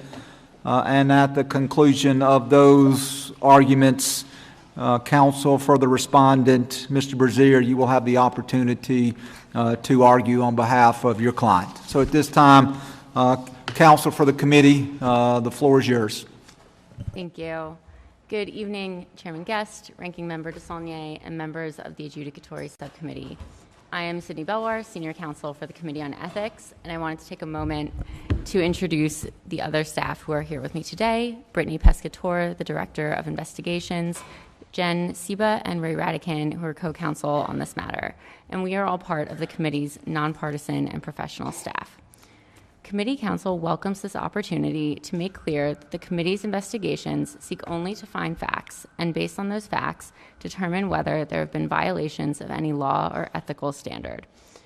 The Committee on Ethics is uniquely charged with protecting the integrity of this institution, and speaking on behalf of the investigative staff, we take this duty seriously. At this time, committee counsel would like to introduce the documents bait-stamped ISC 000001 through ISC 016942 into the record under seal. Respondent has had access to these records since at least December 9th, 2025. Mr. Chairman, I'm still having trouble hearing her. My apologies. Committee counsel would also like to be heard on the motion for summary judgment that we noticed on March 6th, 2026. The motion before you argues that the facts relied on by the statement of alleged violations are uncontroverted and supported by the record, and that those facts are sufficient to find each count in the statement of alleged violations has been proven by clear and convincing evidence. The memorandum in support of the motion extensively cites the statement of alleged violations, which itself is supported by the voluminous record in this matter, including bank records, witness testimony, and contemporaneous text messages and emails. Respondent's response to this motion, submitted 30 minutes before the hearing was scheduled to start, argues that motions for summary judgment are not allowed in criminal proceedings. Notwithstanding that this committee is a civil legislative branch body, and the committee counsel submission is not a motion for summary judgment under the Federal Rules of Civil Procedure, Committee Rule 23.0 clearly contemplates this type of motion, essentially a motion to rule on the papers. Rather than putting on a trial with public examination of witnesses, we are here today to outline the information that you already have and answer any of your questions. Going back to 2023, respondent has had every opportunity to provide information about the allegations under review. Over the 2 years of its investigation, the investigative subcommittee conducted 28 witness interviews and reviewed 33,000 documents. The investigative subcommittee carefully considered this evidence that it had compiled in deciding what charges should be brought against respondent in the statement of alleged violations. Sydney, let me interrupt you very briefly. The acoustics in this room are not ideal, and if you would please, I know you're trying, please speak into the microphone. Some of us are having a little bit of a difficulty hearing you. Thank you. Yes, thank you, sir. Respondent received a copy of the draft statement of alleged violations, supporting evidence, and exculpatory evidence prior to the investigative subcommittee's adoption of the charges, and respondent had the opportunity to object to the evidence relied on in the statement of alleged violations, negotiate the facts and counts to be included in the document, or engage in settlement negotiations, but she did not do so. Prior to today's hearing, respondent was again given the opportunity to object to the evidence relied on by the statement of alleged violations. She was also given the opportunity to provide notice of any evidence that she intends to present or witnesses that she intends to call in opposition to the notice motion. Respondent waited until less than an hour prior to this hearing to file a response in disregard of the already extended deadline granted by the adjudicatory subcommittee. Regardless, the submission does not raise any legitimate disputes as to any material facts. To the extent counsel attempts to introduce new facts to the matter at this stage, his representations are not evidence. The adjudicatory subcommittee has convened here today to consider whether the record established by the investigative subcommittee proves the facts and whether those facts are sufficient to prove each count in the statement of alleged violations. The 27 counts charged in the statement of alleged violations are as follows. Counts 1 through 7 relate to the improper receipt of funds by respondent's campaign from her parents' healthcare company, Trinity Healthcare Services, either directly or through conduits, and respondent's receipt of funds from Trinity to which she had no legal right. Counts 8 through 12 relate to the improper receipt of funds by respondent's campaign from other organizations, including political action committees, nonprofits, and corporations. Counts 13 and 14 relate to respondent's campaign's failure to file accurate reports with the Federal Election Commission. Counts 15 through 17 relate to criminal violations implicated by respondent's conduct with respect to funds from Trinity and a Florida-based company, Petrogas Haiti, as well as false statements. Count 18 relates to violations of House rules concerning commingling of personal and campaign funds. Counts 19 through 23 relate to respondent's failure to file certain required financial disclosure statements with the House and reporting errors contained in financial disclosure statements that she did file. Counts 24 through 26 relate to violations of House rules concerning special favors and acceptance of voluntary services by respondent's congressional office. Count 27 relates to respondent's lack of candor and diligence during the investigative subcommittee's investigation into respondent's conduct. Nearly all of these counts are charged as violations of the Code of Ethics for Government Service and the Code of Official Conduct. The Code of Ethics for Government Service requires those in and seeking to serve the government to uphold the laws of the United States and never be party to their evasion. The Code of Official Conduct requires members to follow both the letter and spirit of the rules and to act in all times in a manner that reflects creditably upon the House and applies to counts related to respondent's conduct after she became a member. In addition, each count describes the underlying laws and rules specific to the conduct enumerated in that count. A full recounting of the facts underlying each of these charges is extensively documented in both the statement of alleged violations and the memorandum in support of the summary judgment motion. The facts, which are supported by the record, show that respondent has attempted time and again to circumvent the laws and ethical standards to which she is subject. Fundamentally, the allegations before you involve a member of Congress misleading constituents, the FEC, and the House of Representatives in order to obtain and keep a congressional seat. Respondent won a seat in the House of Representatives after portraying herself as an independently wealthy nonprofit founder who self-financed her campaign. However, the record reveals that this apparent nonprofit, Essential Community Health, initially entered into a contract with the state of Florida regarding COVID-19 vaccinations in February 2021, despite making claims in its submission that were untrue. In fact, Essential Community Health was a sham, and the source of respondent's wealth was actually her parents' healthcare company, Trinity, which became party to the contract instead of Essential Community Health. At that time, respondent had been the CEO of Trinity for years and had earned his salary of around $86,000 annually, according to her tax records. But in 2021, Trinity received over $14 million from the state of Florida pursuant to this agreement. More than half of that $14 million from the state of Florida ended up with respondent and her siblings. Publicly available records show LLCs owned by respondent and her siblings, SCM Consulting, EC Firm, and MC Nursing, were formed shortly after Trinity was awarded the COVID-19 vaccination contract at the beginning of March 2021. Their bank records showed these companies had little or no other clients. Respondent, her siblings, and their LLCs did not enter into consulting contracts with Trinity, but did split the profits of the money Trinity received from the state of Florida. Bank records, Trinity's internal records, and Trinity's tax documents show that respondent received approximately $6.7 million from Trinity in addition to her annual salary. $2.3 million of that went to her directly, and $4.4 million went to her consulting company, SCM Consulting. She and her brother also received around $600,000 from Trinity in 2021 through EC Firm, which they co-owned. Hundreds of thousands more went directly to her siblings, their LLCs, and her close friend and District Chief of Staff, Nadege LeBlanc. Most of that money made its way to respondent's campaign. Some transfers of funds were reported as personal loans from respondent. Some were not reported at all, and many were reported with inaccurate amounts, dates, or sources. Respondent's response argues, quote, "The record reflects that Trinity did not transfer any funds to respondent's campaign," end quote, but it did. Bank records clearly show that Trinity, a corporation, made direct contributions totaling nearly $200,000 to the campaign. In addition to the funds that flowed directly to the campaign, respondent and her siblings funneled more than $500,000 originating from Trinity into various outside organizations that made expenditures on behalf of the campaign. A candidate can donate her own money to her own campaign, but it has to meet the legal definition of personal funds. Respondent was aware of this as early as March 27, 2020, when her campaign advisor explicitly told her. Nonetheless, during Respondent's 2020 campaign, Respondent reported a $50,000 personal loan that she did not actually make. Instead, just before the filing deadline, Respondent received $50,000 from her husband's law firm and put that into her campaign account. Then she paid her husband back with funds from the campaign just after the filing deadline passed.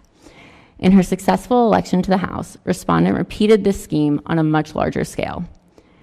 Bank records show a pattern of Respondent moving money into and out of her campaign accounts just before and after the filing deadlines in the special election, misleading voters about the strength of her campaign. The most egregious example of this scheme is when, on June 23, 2021, Trinity transferred $2 million to the respondent, who transferred this money to her campaign the next day. Then, shortly after the end of the filing period, on July 2nd, respondent returned the money to herself, nearly in full. Respondent was also aware that there were limits on who could make contributions and in what amounts. In 2021, individuals could donate a maximum of $2,900 per election. In text messages to her campaign treasurer, respondent indicated that the contribution limit was why her sister gave money to her friend Nadege LeBlanc to give to the campaign, with Nadege acting as a straw donor to funnel additional funds originating from Trinity into the campaign. These schemes paid off, and after a recount, respondent won her election by 5 votes. Meanwhile,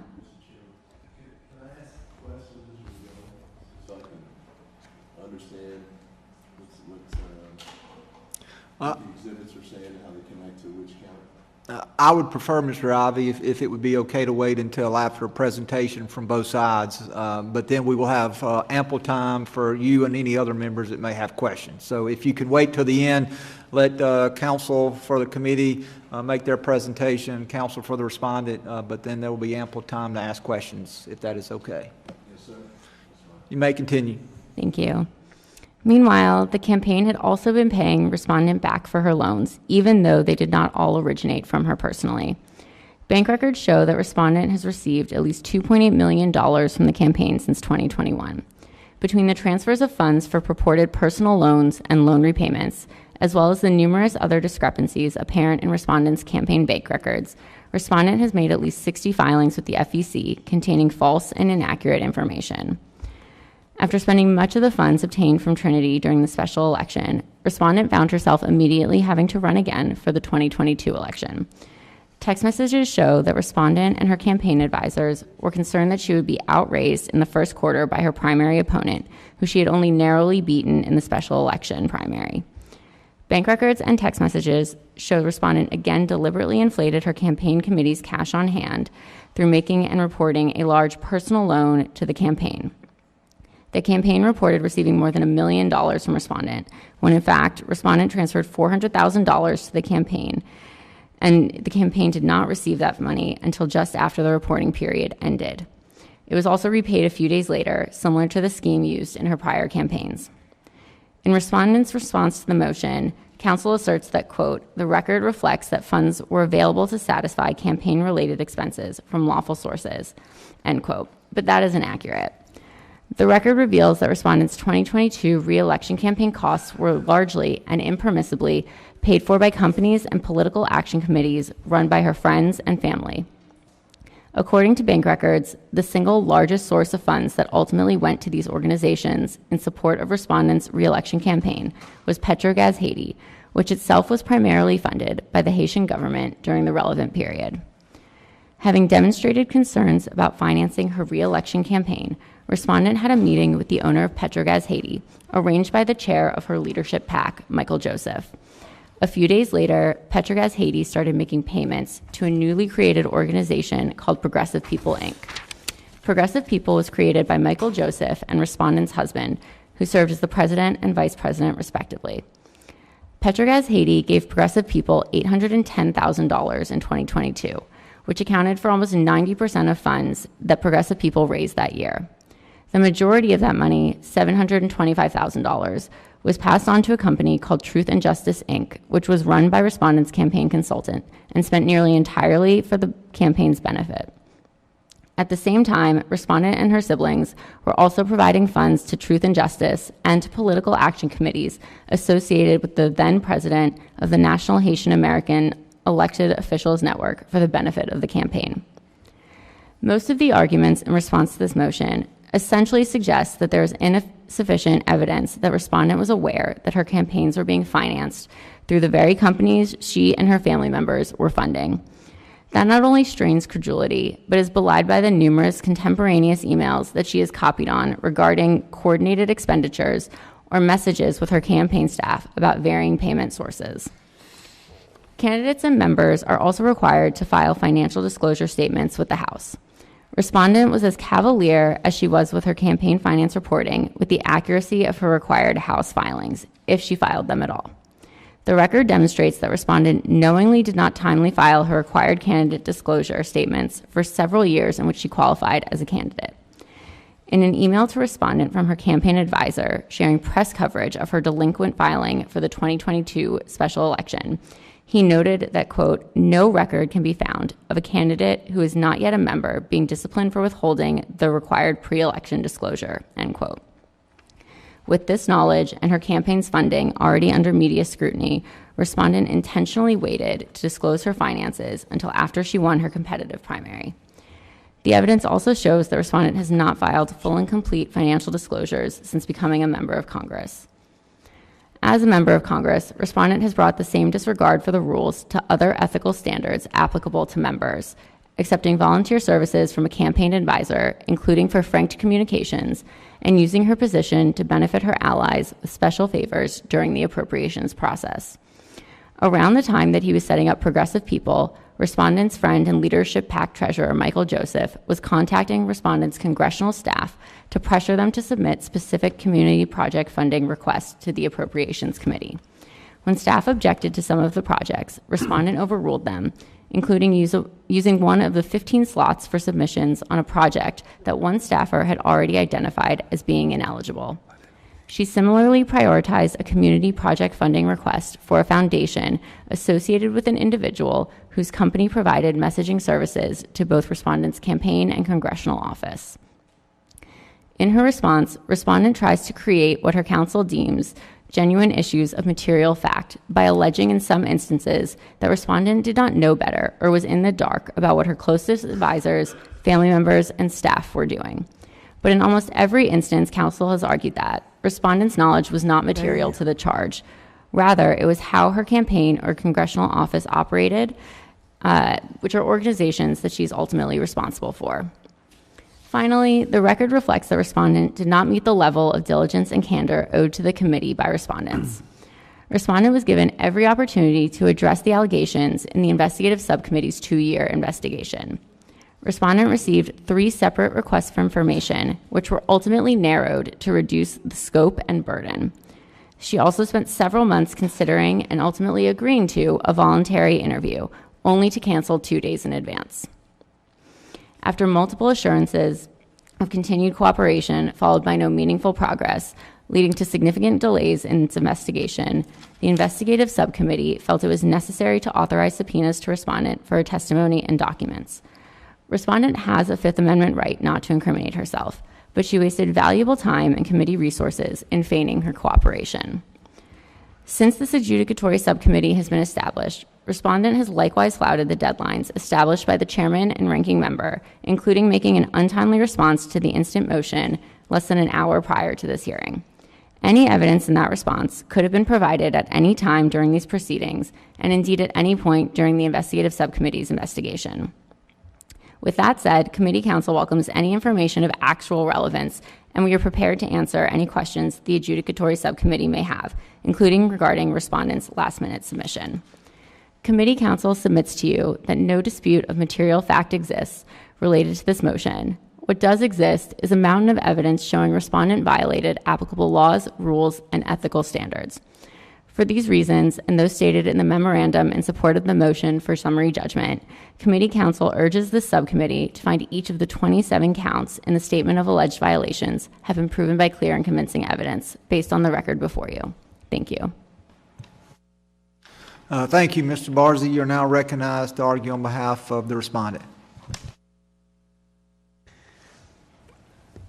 Most respectfully, the idea that staff is asking this committee to grant a motion for summary judgment, knowing that she is disputing all of the facts that they are alleging, knowing that her prior counsel has in writing indicated that they dispute these facts and these allegations, should tell you something. I have my client on the one side of me saying, that's not true, I want to get up and I want to testify and I want to explain something. I have to advise her not to, because I have to protect her Fifth Amendment rights for the criminal case. And on the other side, I have staff attorneys running through a litany of facts, all of which have been contested by prior attorneys with their knowledge. They've denied all of these allegations. They've stated that the Congresswoman is not guilty of these violations. I mean, listen, if the committee is going to take action, at the very least, you have to give us a hearing. You have to allow me to call witnesses on her defense. You have to let me cross-examine witnesses that staff put up. You can't just decide this on the paper and push it aside. I need to be able to see witnesses. She has a right to confront those witnesses. I have to be able to cross-examine people. We do not accept the facts as they are alleged by staff. And we've tried to do that in the best way we could at the last second. I'm not going to go through the request for more time, but this is the problem that we're in right now. And what I would suggest to this committee is the idea of just deciding all of these issues on summary judgment without giving me an opportunity to cross-examine witnesses, without giving me an opportunity to put witnesses on the stand, without giving me an opportunity to have enough time with the Congresswoman to discuss who else could be a witness that I'm not even aware of yet. I mean, these are the things that have to happen. This is what, and I understand it's a different branch of government, but this is what Article III courts refer to as due process of the law. meaning we don't railroad people and we don't decide things before there is a full hearing, before everyone gets a chance to say something.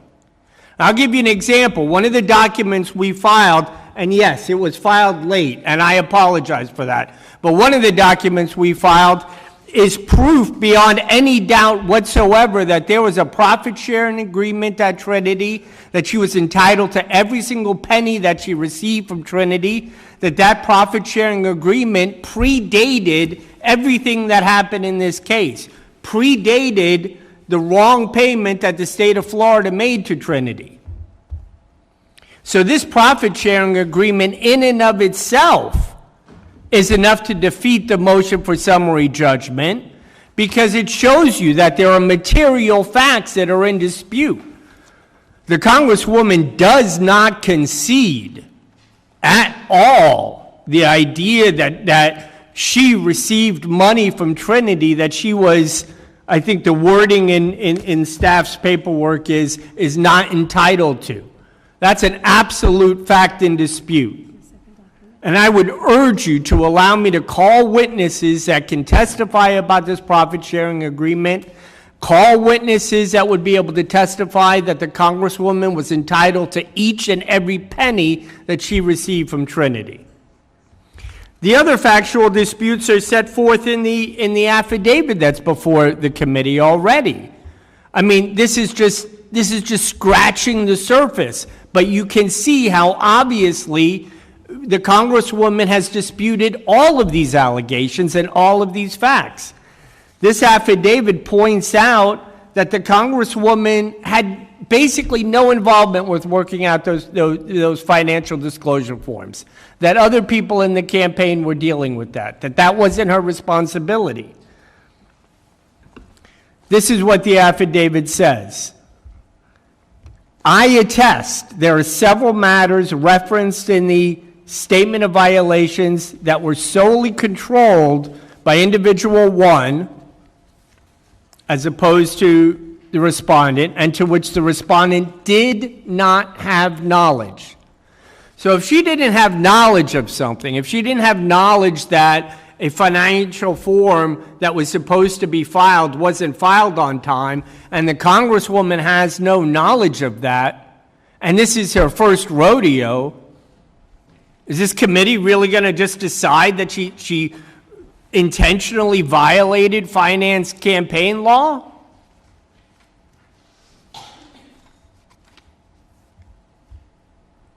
That would be a travesty of justice if that were to happen. Without calling witnesses, without giving me an opportunity to cross-examine someone, without giving me an opportunity to put a witness on the stand, to take responsibility for some of this?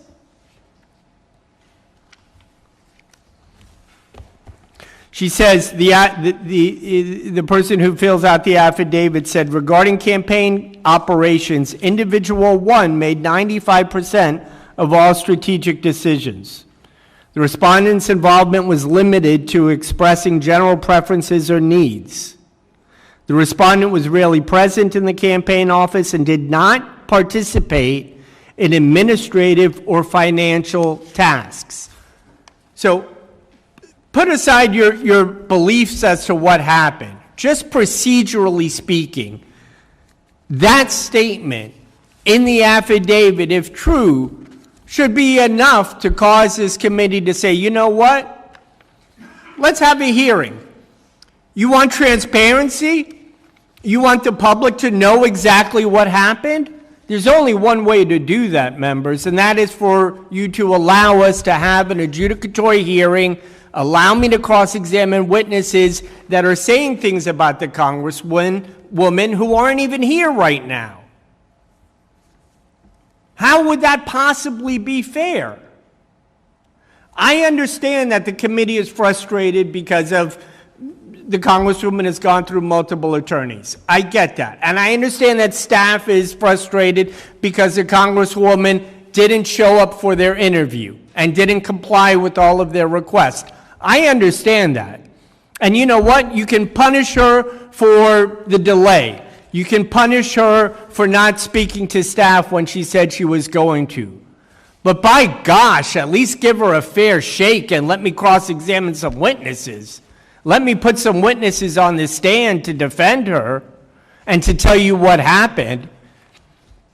If the committee really wants the truth and you really want transparency and you want to get to the bottom of all of this, let me call somebody who will explain to the committee that every single penny she received from Trinity Healthcare she was entitled to. The entire complaint reads as though Trinity Healthcare was pouring money into the campaign, right? That's what the alleged violations say over and over and over again.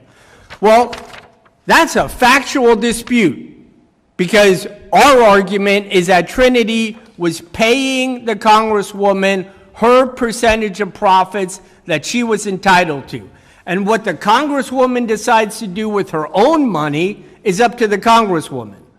And if she wants to put money into her campaign as a loan, as far as I understand, she's allowed to do so. But you know what I would like to do? I don't want to testify. I want to call a witness. I want to call someone who can explain to the committee what exactly occurred with the finances and how she put the money into the account and when she put the money into the account. The record reflects competing evidence regarding the respondent's entitlement to the funds.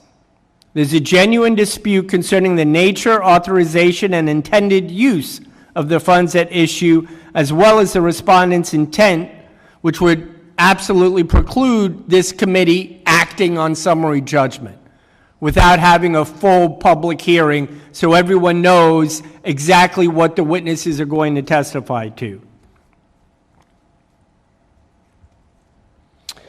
The terms of the agreement that the Congresswoman had with Trinity, including her hourly compensation and profit sharing, are all reflected in contemporaneous communications, including the document that I earlier submitted from March 5th, 2021, which shows the projected financial report for Trinity and the administrative cost.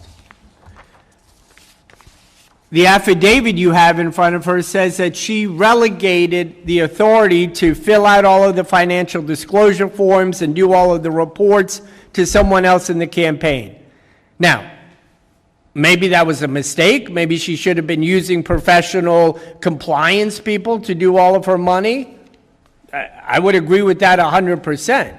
But the question is whether or not her personal acts were in violation of these House rules or reflects poorly on the House.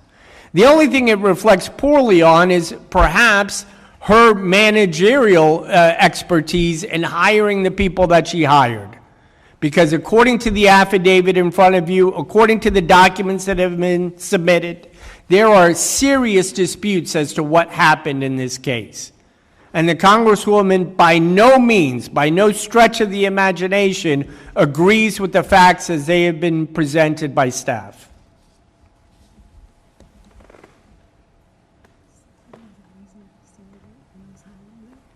Right. That's okay.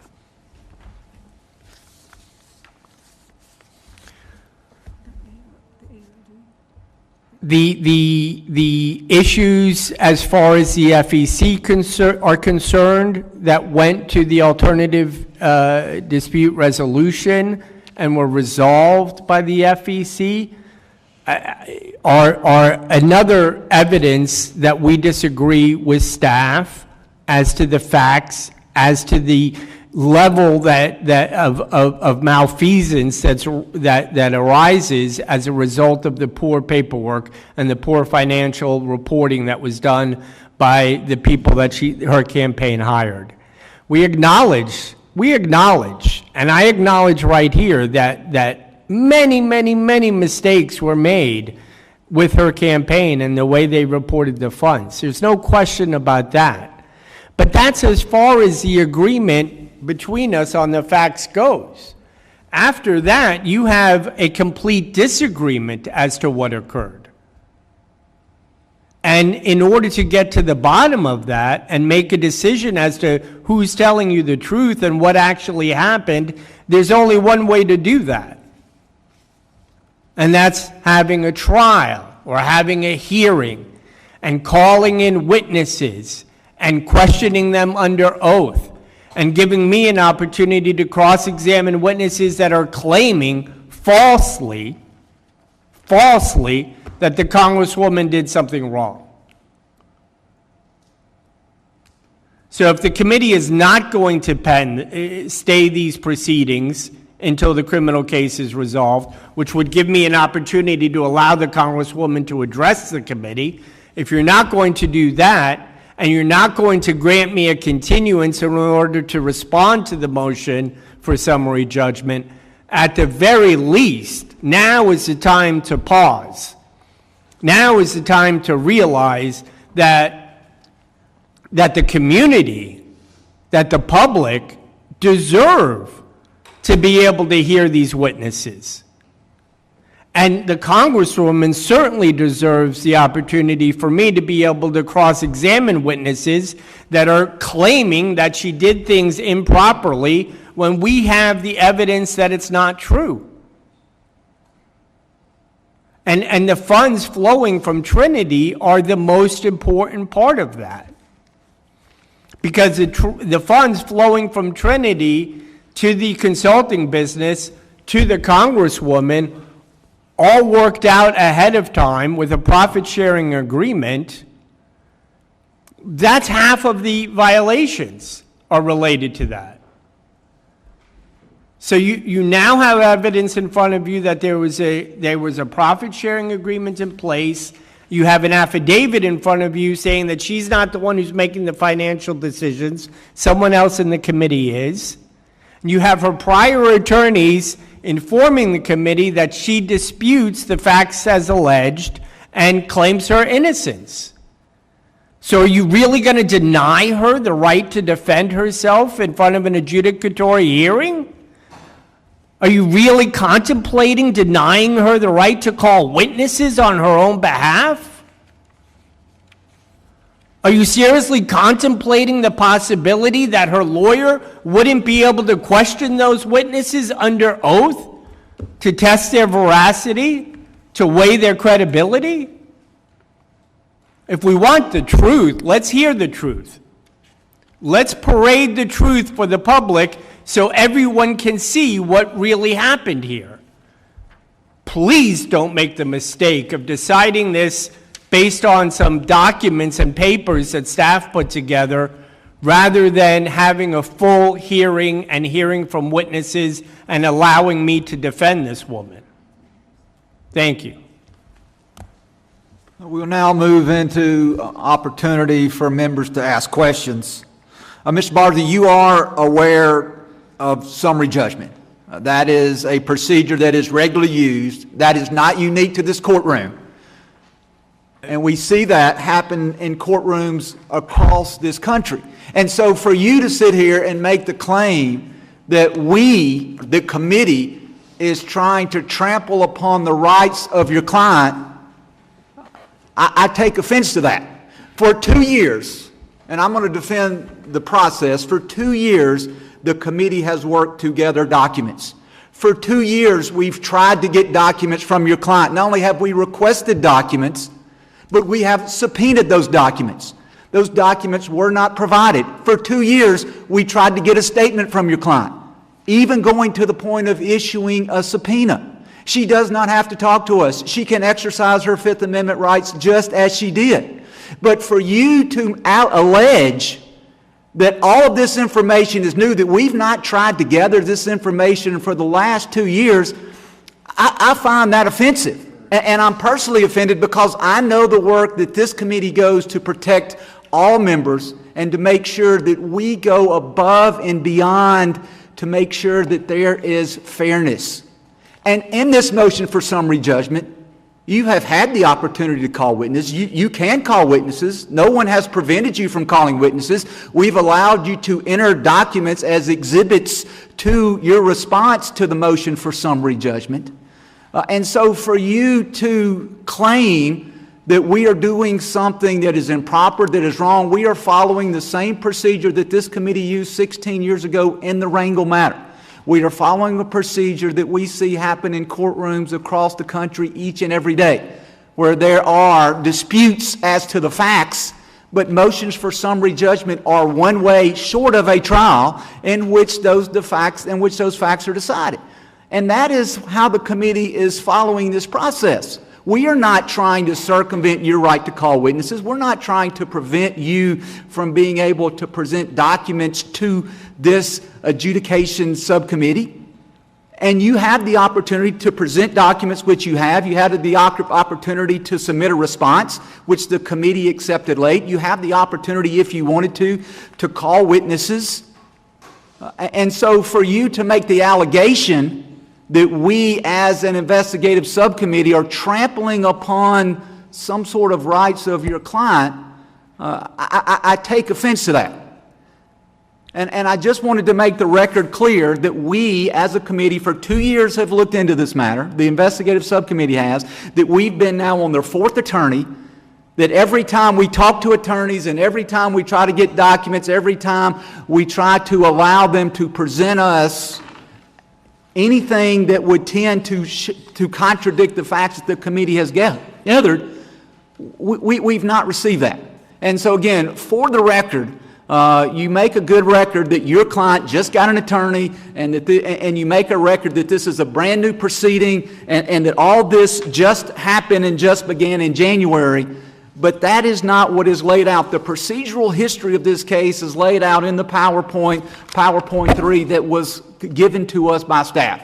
Now, my question, staff, to you is looking at the PowerPoint, again, that addresses some of the allegations. Specifically, I want to turn your attention to the page 6 of the PowerPoint. Page 6 of the PowerPoint shows the flow of Trinity funds in 2021 and 2022. Now, going back to page 5, we see in 2020 that Ms. McCormick received a salary of $86,000 for her role as CEO of Trinity. Is that correct? Am I reading those documents correct? That's correct. And then in 2021 and into 2022, according to the documents and according to the PowerPoint, it appears to me that if you add the money that went directly to Ms. McCormick and the money that went to the LLC, which she exclusively controlled, which is SCM Consultants. Mr. Chairman? Yes. Can I give the Congresswoman's counsel a copy of this? Yeah, I'm sorry if he does not have it. Yes, please make sure that he has a copy of the PowerPoint, and I apologize. Ms. Brazier, I'm looking at page 6 of the PowerPoint just so that you're aware as to the document that which I'm referring. It appears on page 6 of the PowerPoint that in 2021 and 2022, Ms. McCormick received $6.7 million in compensation. Is that what I understand? That the previous year she received $86,000, and the following 2 years she received $6.7 million? That's correct. And in addition to that, there was an additional $600,000 that went into a LLC known as the EC firm. Yes, which she owned 50% and of. Ms. McCormick owned half of those funds. And then from those different accounts, from her personal money that she received of the $2.3 million, from the SMC consultant, and then from the EC firm, much of that money then flowed into her campaign. Correct.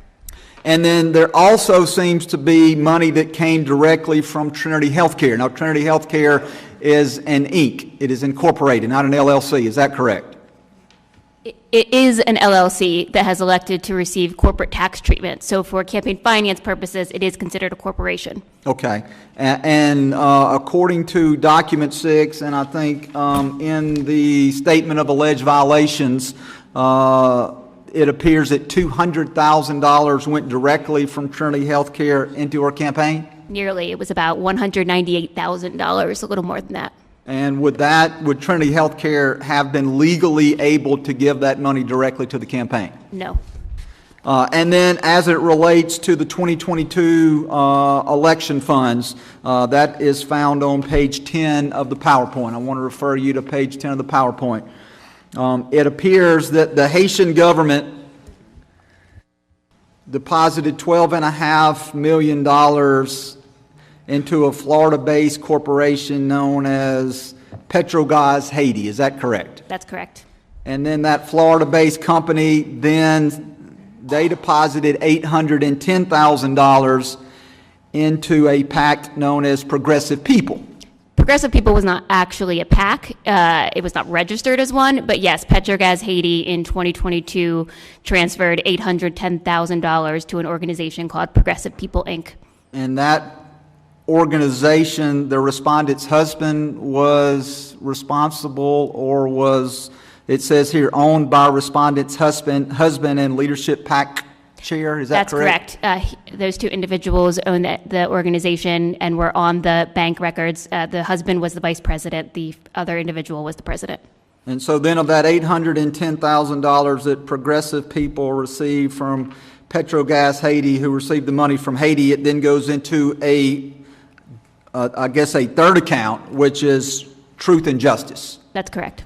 And Truth and Justice was run by the respondent's campaign consultant. Is that what I understand? That's correct. And then money was paid out of the Truth and Justice campaign to pay vendors. So they went to pay for items that benefited Ms. McCormick's campaign. Is that correct? Yes, that includes invoices explicitly billed to the Congresswoman's campaign that were paid by Truth and Justice.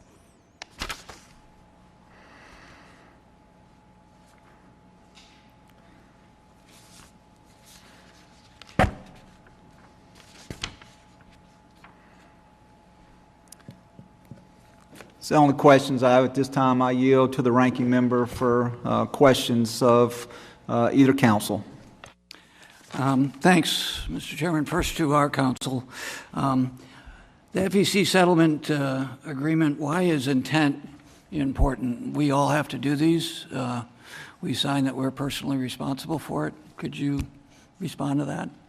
So to the extent there has been an assertion that the Congresswoman was not the one filing her FEC reports and was perhaps not aware of every FEC report that was filed, she is still the one responsible for that under the law, the rules and precedents of the House. There is also ample evidence that she was aware of at least some of this activity, most notably the millions of dollars that came out of her own bank account and others that she had access to. And are you aware of, I am not, there are mistakes, naturally, with as many people running for Congress, but of this scale, it just seems sort of extraordinary. No, I'm not aware of something on this scale. I mean, we have precedent where similar schemes were conducted and they were 10% to 1% of the amount of money involved here. Right. And just personal experience, I think we've all had this with, if we have compliance, and I do, the mistakes when somebody, a friend is their treasurer or something, tries to do this, it's not of this scale, even remotely. My experience, you're not aware of. The amounts that, this is to committee staff, the amounts that Trinity Health Services received from the Florida Department of Emergency Management, these were federal funds, taxpayer funds, granted to the state of Florida to support COVID vaccination registration programs, correct? That's correct. And as noted in paragraph 106 of the SAV, page 17, at least $3.6 million of the funds paid to Trinity under the FDEM contract made their way into the respondent's campaign for at least some period of time, correct? Yes, that's a generously conservative number. Could you extrapolate? Well, as seen on the flow chart that we were looking at earlier, we had about $8 million going from Trinity into the accounts of the respondent and her family members, and the vast majority of that, approximately $6.5 million, if not more, made its way into the campaign. So some of it did make its way back out through repayments to the Congresswoman, some of which was then put back into the campaign, which is why we went with the conservative number. So as far as admission goes, there was a settlement with the FEC, going back to that? Yeah, so the FEC did issue a reason to believe finding at some point during the campaign relating to some problems on the face of the campaign documents. And there was a settlement recognizing that the kind of typical campaign finance issues that you guys know better than we do, where the cash on hand wasn't adding up, or there were excessive contributions that needed to be reattributed and refunded. And there was a settlement entered into because it was a pretty widespread issues, but the findings of the ISC go far beyond what the FEC looked at. The FEC wasn't looking at her bank records, which bear little resemblance to her FEC reports. In terms of the movement, all of these movements from account to the campaign, clearly they were preceded by a movement that was taxpayer funding. Yes, very quickly proceeded. There would be a large transfer of funds from Trinity to the respondent, and then immediately from respondent to the campaign, if not through one of her siblings or their corporations. I know this isn't completely in front of us, but just as a cash flow thing, as a former small business person. So that money went to services and profit sharing, but then there was a settlement with the Florida Department to repay that. So I think the average person would go, well, if all of this is factual, where is the money now? And there was a settlement to repay. Is that an accurate description? And I'll let you respond to this as well, Mr. Yeah, President. so there was a little more than $14 million paid by the state of Florida to Trinity Healthcare. Mm-hmm. Some of that was paid to by Trinity to nurses, a few $100 paychecks to administer some vaccines, but more than half of it was paid to the Congresswoman and her friends and family, and of that, the vast majority went into her campaign. Subsequent to that $14.5 million being paid out, it was discovered that at least $5 million of that was an overpayment on an invoice for $50,000 where the decimal point was moved. I understand there has been a settlement between Trinity and the Florida Division of Emergency Management, but that the Congresswoman is not a party to that settlement. I'm not aware of any process in place for her to pay back the money that she received from Trinity. That's enough. Yeah. I'll give you, if the chairman will indulge me, Counsel, you want to respond to my line of questioning? Yes. I think let's just sort of back up a little bit and begin with the understanding that the state of Florida was sending Trinity Healthcare funds. Mm-hmm. And I think that over the time period that we're discussing, they sent approximately $14 million. At some point, the state of Florida said that they had made a mistake and had overpaid $5 million. Let's be clear, there's no suggestion that the Congresswoman did anything inappropriate in order to try to steal the state of Florida's money. They sent it to her, to Trinity rather. And then Trinity did what businesses do when they get a large influx of money, and that's they often pay it out in profit to their owners. And she had a profit-sharing agreement where she receives a certain percentage of the profit. After the monies were all paid out, Trinity entered into an agreement with the state of Florida to pay back the overpayment of the $5 million. Trinity is on the hook for that money because Trinity is the entity that received the money and Trinity is the legal entity that dispersed it. The Congresswoman is not on the hook for that money, Trinity is. Now, Trinity may decide to go to the Congresswoman and try to seek reimbursement for whatever money she received under the profit-sharing agreement, but legally speaking, the overages that were paid to Trinity, that's a contract between Trinity and the state of Florida. Okay. Now, this flow of quote-unquote Trinity funds on this flow sheet from page 6 doesn't indicate how the money ends up in the campaign because it's suggesting that the money is flowing directly through Trinity through some kind of false shell corporation. And that is just simply factually incorrect.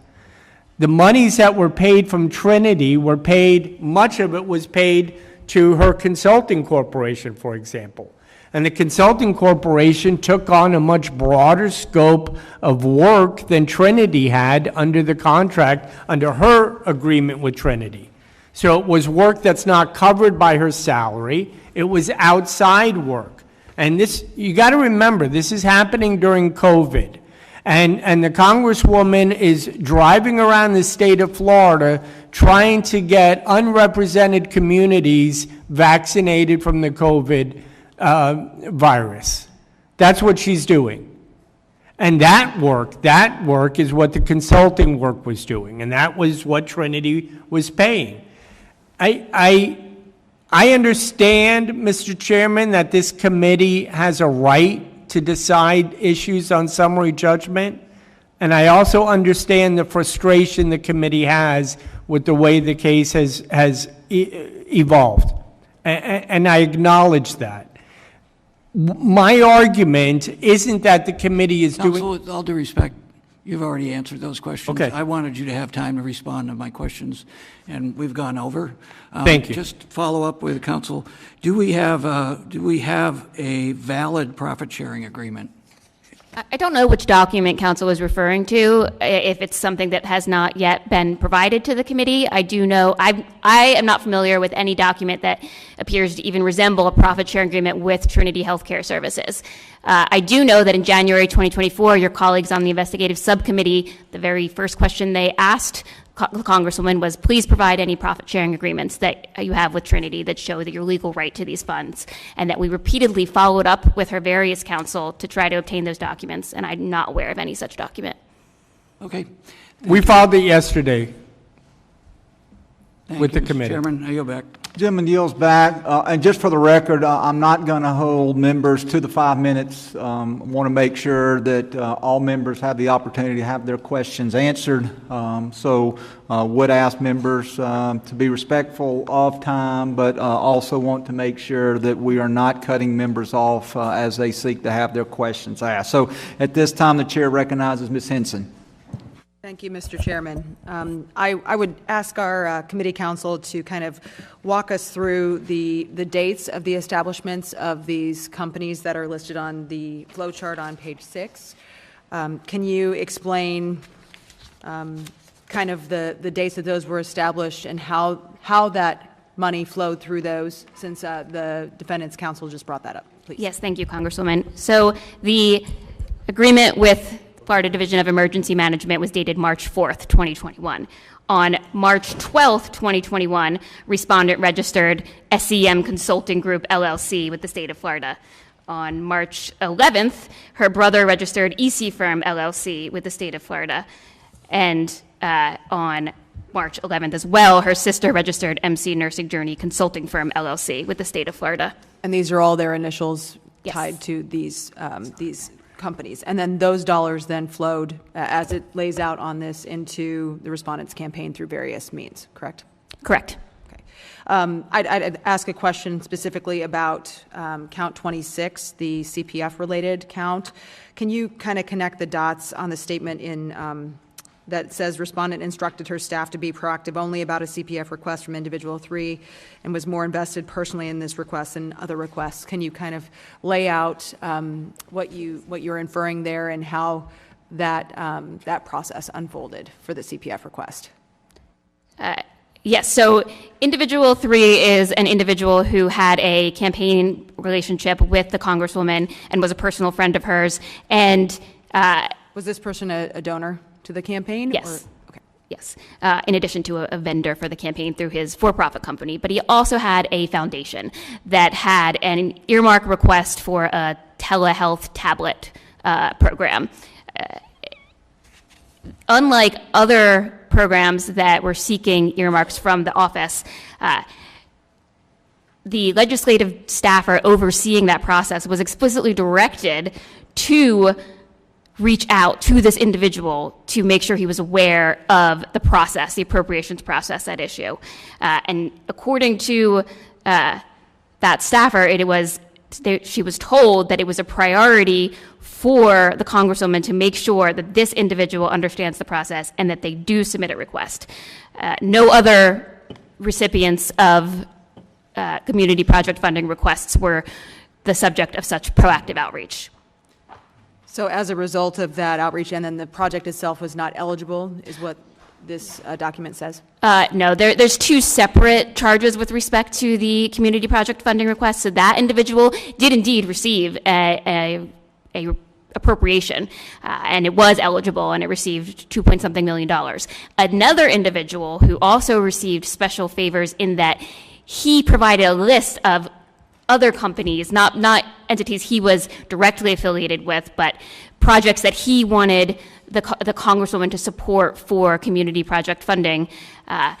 His requests were prioritized, and when the staff are running this process noted that one of these isn't even eligible, it's not even in the district, the Congresswoman kept it on the list despite that and told that staffer to apologize to the friend who had provided the list of projects that he wanted. So it took up a slot of the 15, knowing it would not be eligible, correct? Yes. Yes. Mr. Barzee, I know you just said that you submitted the evidence of that profit-sharing agreement yesterday. What date was that profit-sharing agreement entered into?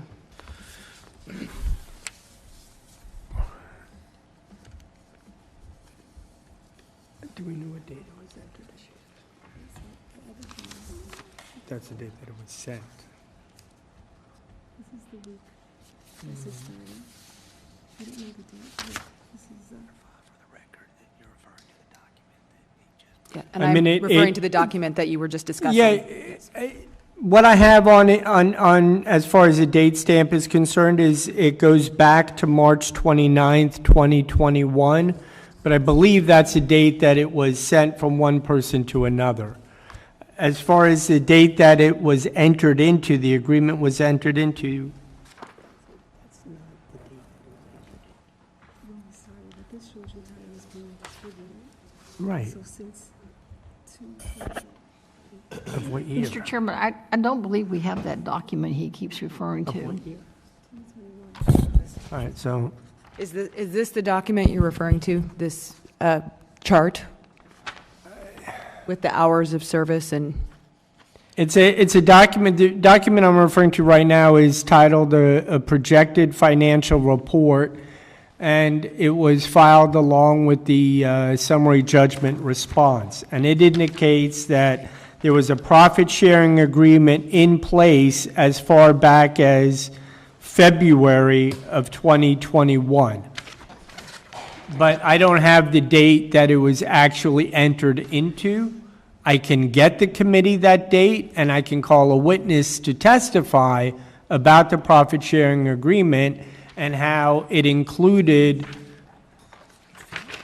work that the Congresswoman was doing separate from what she was contracted to do for Trinity. Does committee counsel have any response to that? You reviewed this document? I'm not familiar with this document. I don't believe we have seen it. We're not aware of a document that meets that description. The inability to identify the date of it makes me question to what extent it is an agreement. It sounds like there aren't necessarily dated signatures on it. To the extent what's being referred to is the projections document, which 110% of the profits divvied up between the respondent and her siblings. I don't understand why that would be considered an agreement with Trinity, but regardless, it's immaterial to the question of whether the funds that respondent and her siblings received from Trinity were those that they had legal title to, or whether she intended to funnel that money into her campaign. Okay, thank you. That's all my questions, Mr. Chairman. Gentlelady yields back. The chair recognizes Mr. Ivey for his questioning. Thank you, Mr. Chairman. The document you were just talking about, is it this spreadsheet thing or something different? Because it doesn't, the projections document that counsel for staff mentioned doesn't have the heading that you referenced. It must be a different document, sir. Okay. The document in front of me is titled Projected Financial Report, and it has the corporate administrators, the different sites, and it has a under the column for bonus amount, it shows what the profit sharing agreements were.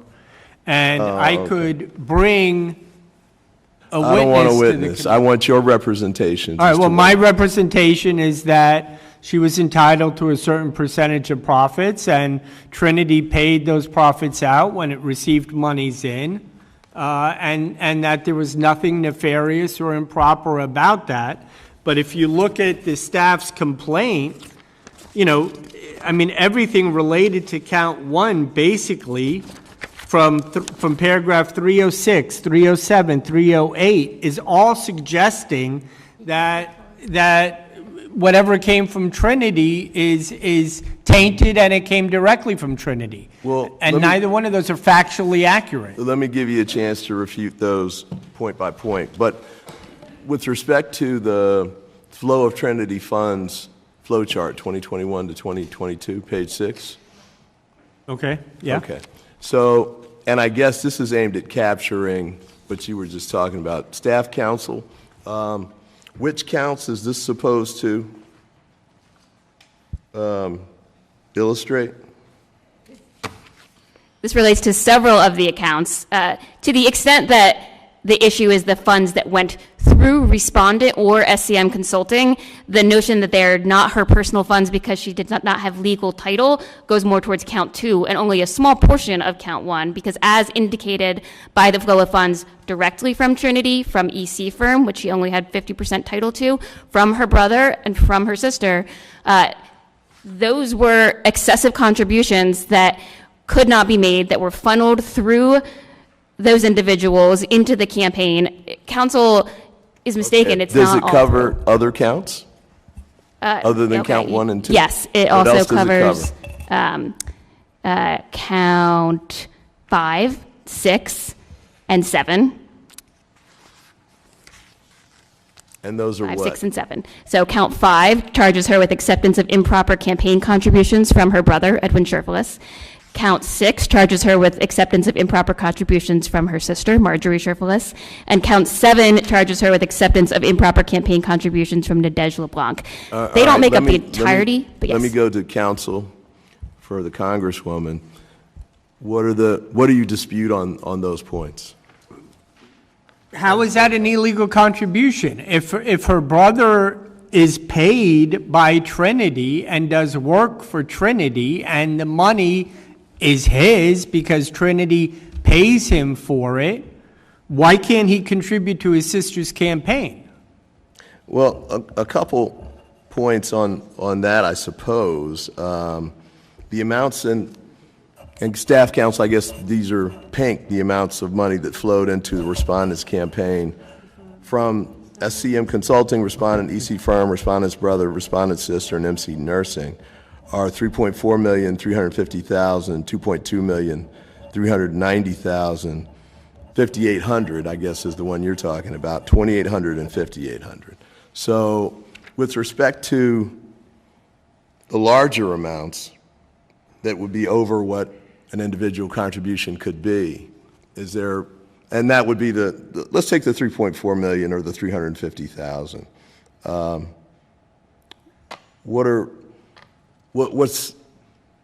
What is your position with respect to why those are appropriate contributions? Or are you disputing whether this is factually happening? No. The Congresswoman is legally permitted to contribute to her own campaign, correct? She can use her own money. Right, and did she do that in the form of a loan or a contribution? Well, I'm not entirely certain. That's one of the things that we could figure out if I could bring a witness in here to testify as to who was filling out the financial affidavits and those forms. I don't know that they did it correctly, but the intention of the Congresswoman was to loan the campaign monies, and then at some point, the campaign apparently returned those loans back to the Congresswoman. Okay. But if it's her money, she can loan her own campaign the money. Okay, so the respondent flow is 2.2 million, right? Or are you disputing that? From altogether, you're saying? No. So You see the pink boxes? Oh, yes, I see it, I see it. Okay. Yes, sir. Got it. So that would be the amount that she contributed or loaned to her campaign? Correct. All right. Now, with respect to the $3.4 million, if you go over, and that goes to the box joint account, respondent, and brother, what's your position on that one from a factual standpoint? That's her money. I believe that they owned that account sort of joint and severably, that they both had access to it, but I believe that that's her money as well. Yeah, it's her, thank you. Factually speaking, it's actually her account. He was a signature on it, but all of the money in the account was hers. So and I would bring him in to testify to that. So the fact that it's a joint account, in your view, makes it permissible under the campaign finance? The money belongs to her. Well, He was a signature on it. Is it a joint account or not? I'm not sure what the bank itself called it. Okay. I'm not trying to be clever. I honestly don't know what the bank called it. That's fine. What about SCM Consulting and the $350,000? That's her company. That's her consulting company, which I don't believe the consulting company put that money into the campaign directly. I believe the consulting company gave it's a sole proprietorship, so it was able to do that, yes. All right. And that's Well, hers. Let me pause there for a moment and go to staff. So just to go through those three, the $3.4 million that came, you've got here listed, it's a joint account, respondent and brother. Is it a joint account under your understanding? Yes, that's my understanding based on the bank records. All right, and would it be permissible for the joint account to make that contribution to the campaign? It would depend, no, because of the way that the campaign finance rules operate, it would only be about half of the amount in the account could be donated onto her. But I do want to make clear, the subcommittee did not charge that as an improper contribution from her brother. It focused on the more clear examples. Okay. Then what about the $350,000 from SCM Consulting? SCM Consulting is a single-member LLC. It's treated as if it's a loan from the candidate. That is permissible if she has legal title. All right. What about the $2.2 million from her? That's permissible. Permissible if she has legal title. All right. So then we get to the EC firm, $390,000. Yes, $380,000 of that would have had to been considered half a donation from her brother, who had 50% ownership of it, making it an excessive contribution. $10,000 of it was actually... And just before you move on, it's an excessive contribution because the maximum contribution would be what amount? Was $2,900 election. $900. Counsel, with respect to the EC firm contribution of $390,000, you just heard from counsel that the max is $2,900. What's the material fact and dispute on that position? My understanding is money did not flow directly from EC firm into the campaign. So I'm not sure that, I may have an objection to this fact here, or at least to the flow sheet. Okay. But my understanding factually is that money did not flow the way it is indicated here directly from EC firm into the respondent's campaign. Counsel for the committee, do you have records that show that the money went directly from EC firm to respondent's campaign? Indeed, we have both sides of the transaction. We have EC firm's bank records and the campaign's bank records, both of which show the direct transfer of funds. So the $390,000 amount, you've got bank records that show that that came out of the EC firm and that it went directly to? Yes, over the course of multiple payments. Not one giant 390, but over a few. Okay, I'm sorry. Counsel for Congresswoman? And that was the Congresswoman's money. She had a 50% interest in EC firm. And there was a separation agreement. It's not just hers, her brother's, it's hers as well. Committee counsel. Is there such an agreement in place? So as a matter of law, the portion donated while she had 50% ownership she only had legal title to 50% of that under campaign finance laws, but an additional $10,000 was actually donated after she entered into the separation agreement and had no ownership over EC firm, thus being in itself an excessive contribution. All right, well, let's stick with what you got here on the exhibit. So the I'm sorry, those were repayments, just to clarify. Okay, the money going back. So the $390,000, you're saying that that's more than half of what was in the account out of the EC firm? She had a 50% ownership of the amount of money that was in the account because she had 50% ownership of the EC firm? Correct. Is that right? All right. So was the $390,000 more than 50% of what was in the EC firm account at the time? Yes. Yes. How much more? I don't have that in front of me. Okay. Counsel, do you? Sorry. EC firm apparently received at least $600,000 from Trinity over the length of the firm's existence. It had much more than that, correct? It had more than that. It's got the 600 over the EC firm box. And Chairman, you cut me off when I've gone too long, but I'm just trying to walk through the exhibit to make sure I understand. So if I'm understanding how the document's designed, the 600,000 shows that amount was put into the EC firm from Trinity Healthcare Services? That's correct. I don't think you ought to talk about Trinity. You can talk about the funding request if you want. Please don't. Please don't. Please don't. Please don't. Talk to your counsel and let him make the representation.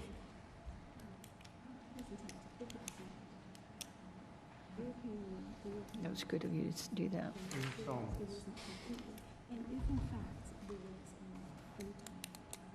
Counsel, put your hand over the microphone. Okay.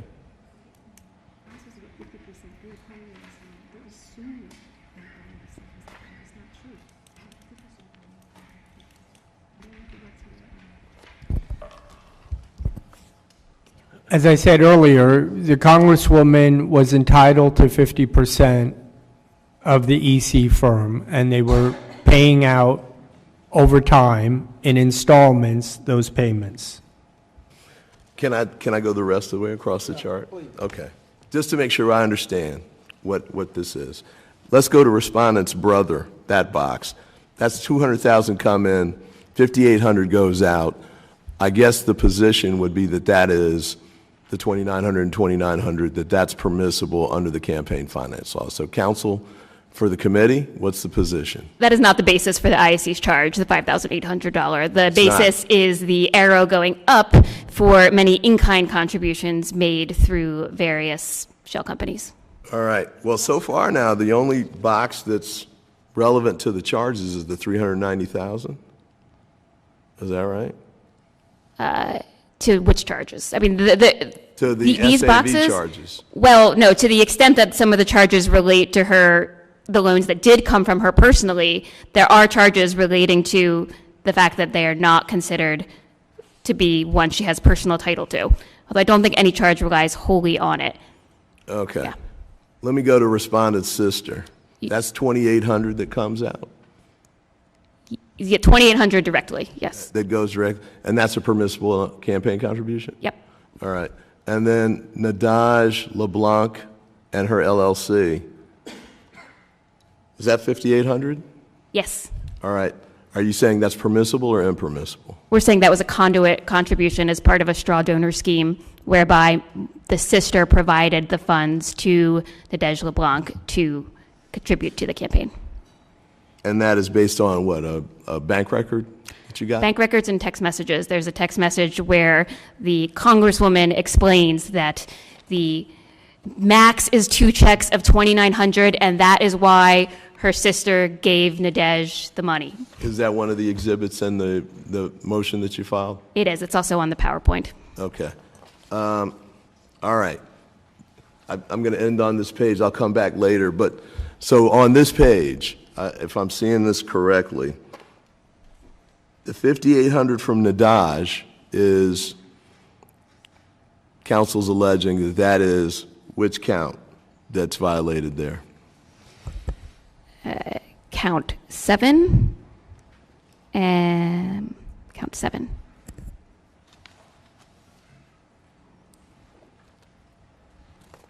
And I'm going to come to the other one too, so you can look that one up.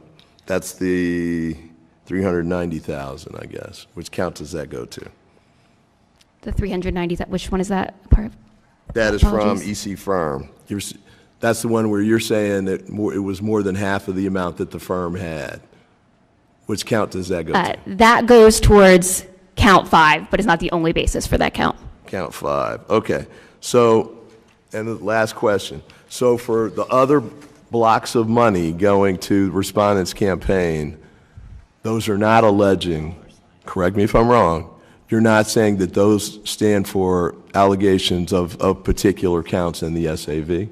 I think all of them relate to some count in the SAV. I think that Well, you got to tell me. the funds flowing from SCM Consulting and Respondent relate to the allegations that the contributions she reported as personal loans were not actually personal loans, but were conduit funds from Trinity Healthcare Services. Right, now, before you move off of that, because I didn't know that was there. So what's the basis of that allegation? In part, her use of funds that she did not demonstrate legal title to, but also these other funds that were moving through other individuals from Trinity, from that initial $8 million that gets spread across into the campaign. I'm not sure I follow what you're saying there. So you got the $350,000 from SCM Consulting, right? Sorry, 350,000. That's here on the kind of to the left. So the argument is that that is one of the facts that contributes to the count that there were conduit funds from Trinity Healthcare Services and that she improperly reported those as personal loans. And right, but you were saying earlier, I thought though that since it's that she owned the consulting firm, that it was permissible for her to loan or contribute that amount. yeah, if there was $4.4 million in her consulting firm that she had legal title to, she could donate that to her campaign. But the argument is that she did not have legal title to it because there is no real profit shared agreement that meets the legal requirements under campaign finance laws for what is considered personal funds. Okay, so the $350,000, and I promise I'll stop after this. The $350,000 that came out from SCM Consulting to Respondent's campaign, was that money actually in the SCM account? Yes. All right. So, counsel, your position on the $350,000 then, with respect to a material dispute issue, what's your? It's the material. The key dispute here is whether or not she had title to this money, whether or not the Congresswoman had earned this money appropriately, and that she had reason to believe that that money was flowing to her appropriately from Trinity. This was a family business. Her brother, her sister, they're all involved in the business. The state of Florida makes a mistake and sends them too much money. They were receiving $14 million. I'm going to ask you to keep it right to SCM Consulting if you can. We've got the $14 million. Well, all of the money, okay. Every single penny from SCM Consulting is owned by the Congresswoman and is appropriately there. It's not tainted money. That's the problem that I'm having with the committee's argument, is it seems to presuppose that all of this money is somehow tainted, and it's not. There's been no evidence that any of this money is tainted.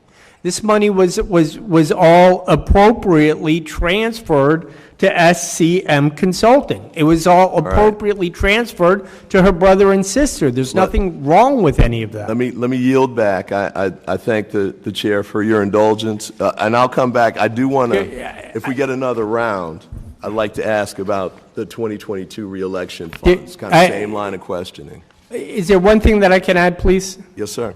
If the chair is agreeable. Okay.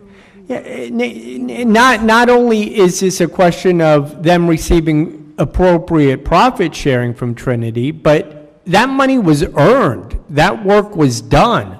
The Congresswoman was driving around the state getting these communities vaccinated. It wasn't as though she's just sitting back receiving money flowing in. She's out there working. Okay. And it was completely appropriate, and it was earned, every penny of it. Okay. Thank you. Thank you, Mr. Chair. Thank you. Gentleman yields back. Before defer to Mr. Moran, I'd like to ask if the staff director again, to clear up the record, would hand to the Respondents' Counsel an exhibit that was attached to your motion in opposition to summary judgment, which I believe is what we have referred to in some of the arguments as a profit-sharing agreement. And I want to make sure that when we talk about the profit-sharing agreement, that that's the document that you're referring to, or if there is another document that you're referring to, please make sure that we can make sure we're viewing the same document. Okay, I think this is a different document. I don't think we are. Thank you. I'm glad you caught that. So, Mr. Chairman, he appears to be talking about a different document. Yes. That frankly, do you have a copy of that document, Mr. Barzee? The document that you are referring to as a profit share? Yes, the sir. document that we handed you was a document that was attached to the motion for summary judgment. Do you have a document that's referred to as a profit-sharing document? Yes, sir, and I'm passing it to staff counsel now. And are you agreeable to us distributing to members of this committee? Yes, sir. Yes, all right. Thank you very much. I just well, wanted to clear... Mr. Chairman, if you'll indulge, so could he identify what this is? The document that was handed to you, which There's is no at the title, top no labeled date. projections, Mr. Barzee, can you please identify the document that the staff director handed to you and which is attached as an exhibit? I believe that document was, These are the I'm same- sorry. the same document. See the week? The week. So it's the same document, looks like it's much smaller. Congresswoman, I'm not entirely sure right now. It's not the document that I was familiar with. No, I realize it, sir, but this one has no title, doesn't tell us Yeah. what it represents. I There's don't- no date. We don't know who prepared it. I agree with you, and I'm not sure, and I can't even read it. I'm going to need a magnifying glass to get to Well, it. we blew it up. Oh, the new one. Yeah, I think they handed you that, didn't they? I handed him the original document, but if you want to hand him the blown-up copy so that he That was can... attached to your motion for summary judgment. I understand. We couldn't read it, so some staff blew it up for us. Understood. Thank you. Where's the other document? It says the same thing as the same document that we provided just now to staff, which is that there is a percentage of profits on the document that was attached as part of the motion, and that's what I'm referring to as the profit sharing agreement. Well, I'll ask more questions about that when it's on Yes, ma'am. my turn. No, go Understood. back to the Thank you, judge. and I think they're making copies of the document that you provided. Once that document is returned, we will distribute it to members of the adjudicatory subcommittee and also make sure that committee counsel receives a copy of that document as well. So, Mr. Moran, you are recognized for your questioning. Thank you, Mr. Chairman. I'm going to start where you just left off because I had this as my number one question. You had referred to a profit sharing agreement early on. Now we know what you're really talking about is a chart. Is that correct? Correct. Well, they were both. Right. It's an unsigned chart. Correct. All right. I will have to say I did a lot of business transaction law for a number of years before I came to Congress. I drafted a whole lot of profit sharing agreements. Never saw one that was just a chart that was unsigned. All that you've been able to produce at this point is that unsigned chart that you contend is a profit sharing agreement. And you've made a lot of argument about the fact that your client was entitled to the funds that were flowing through Trinity Healthcare Services, at least adding up to $6.7 million to her directly and to SCM Consulting, which she owned wholly. Am I correct about that? I'm not sure of the $6 million figure that you're referring to. All right. Well, that's what the evidence shows that that council has produced. That's what's on the chart. That's what we've been referring to the whole time. Right. But nevertheless, whatever the number is, you've said, and we know it's in the millions, you've said she was legally entitled to that money and that she could loan that to her campaign if she wanted to. Correct. So the legal entitlement is, you've made a really big deal of today, but you've based that on a chart that's unsigned that you say is a profit sharing agreement. correct? Correct. All right.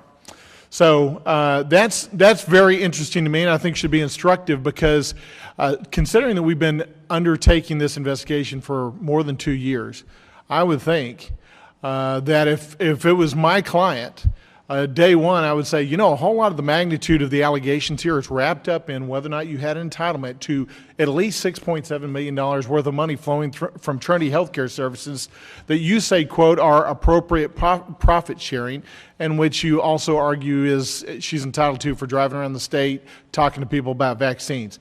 I wished I'd had a job like that. It was more than that, sir. Much more than that. And frankly, that's offensive to suggest that all she was doing was driving around talking to people. No, actually, that was exactly what you suggested.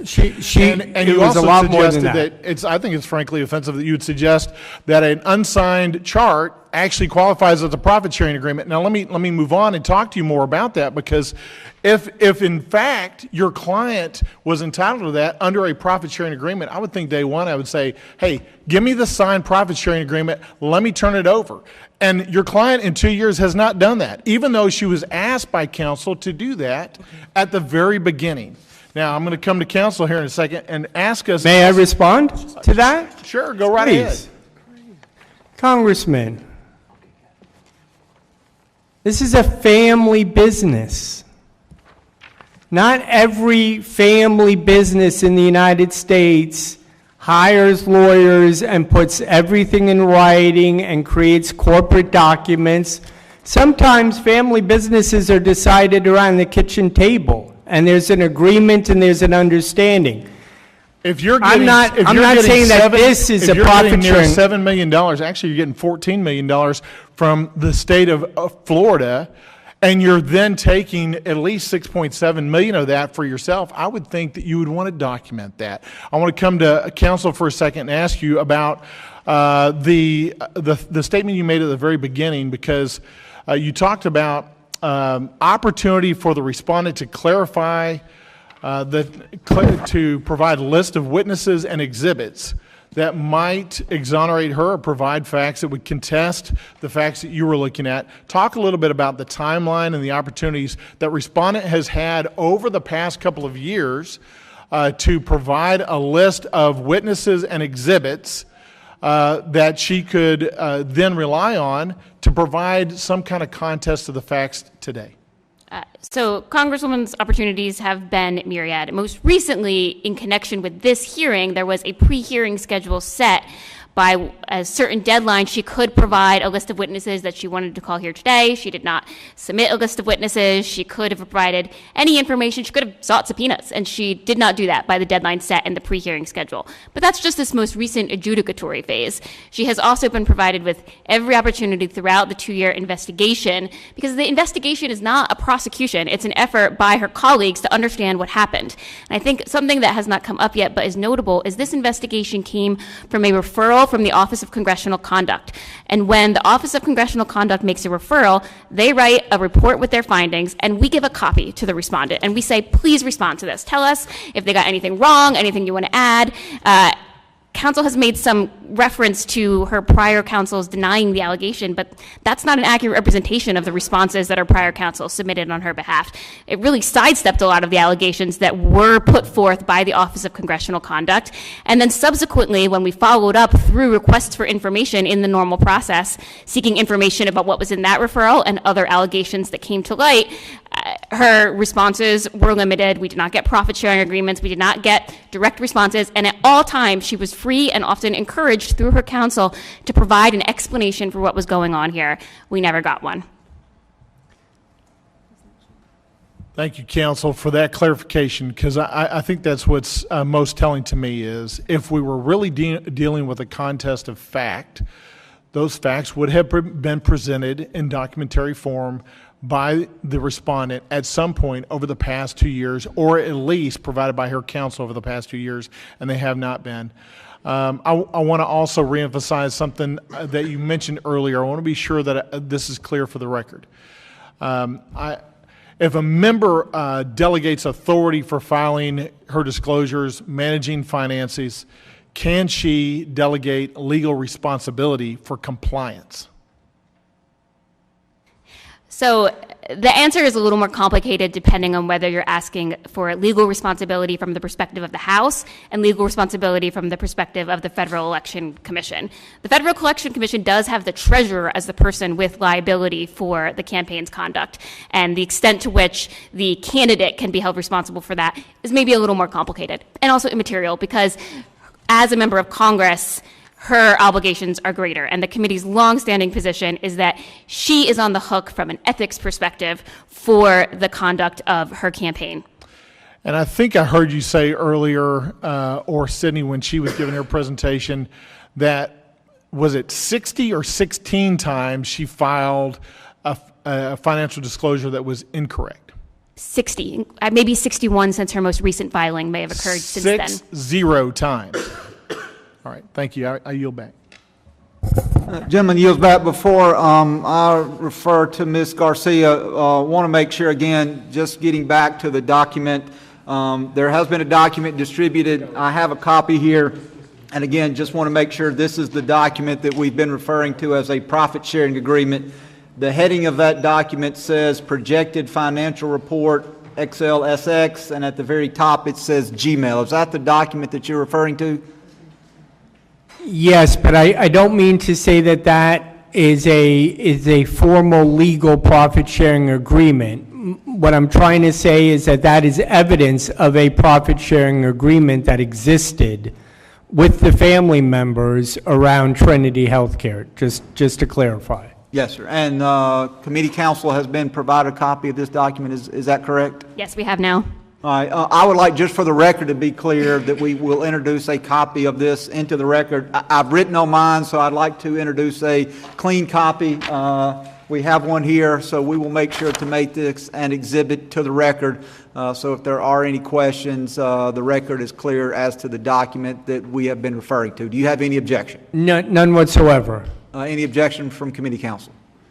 No. The document will be entered without objection. Mr. Chairman, I would like to respond to Mr. Moran's questions that were directed at staff that I didn't have an opportunity to respond to, if I may. And, well, it's about all the time she was invited to come in and cooperate and give them documents, and we're making the point that, staff is making the point that this is in an adversarial situation. And of course, a member should just turn over all the documents immediately if it's requested. But you need to understand from the point of view of her prior counsels. And her prior counsels are receiving requests for documents and receiving requests for interviews at the same time that they're aware of the Department of Justice doing a criminal investigation.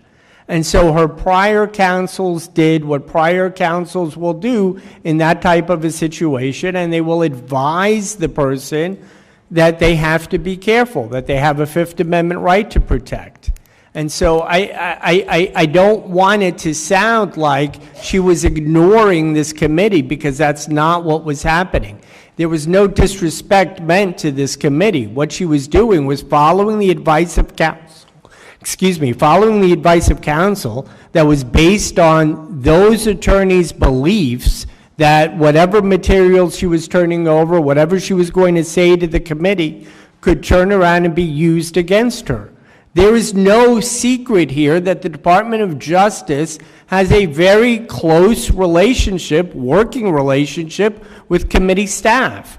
For example, when the Department of Justice decided that they didn't want committee staff interviewing witnesses because it might interfere with their strategies, they didn't put that in writing. They didn't send that to the committee. Someone from the DOJ picked up the phone and called someone on committee staff.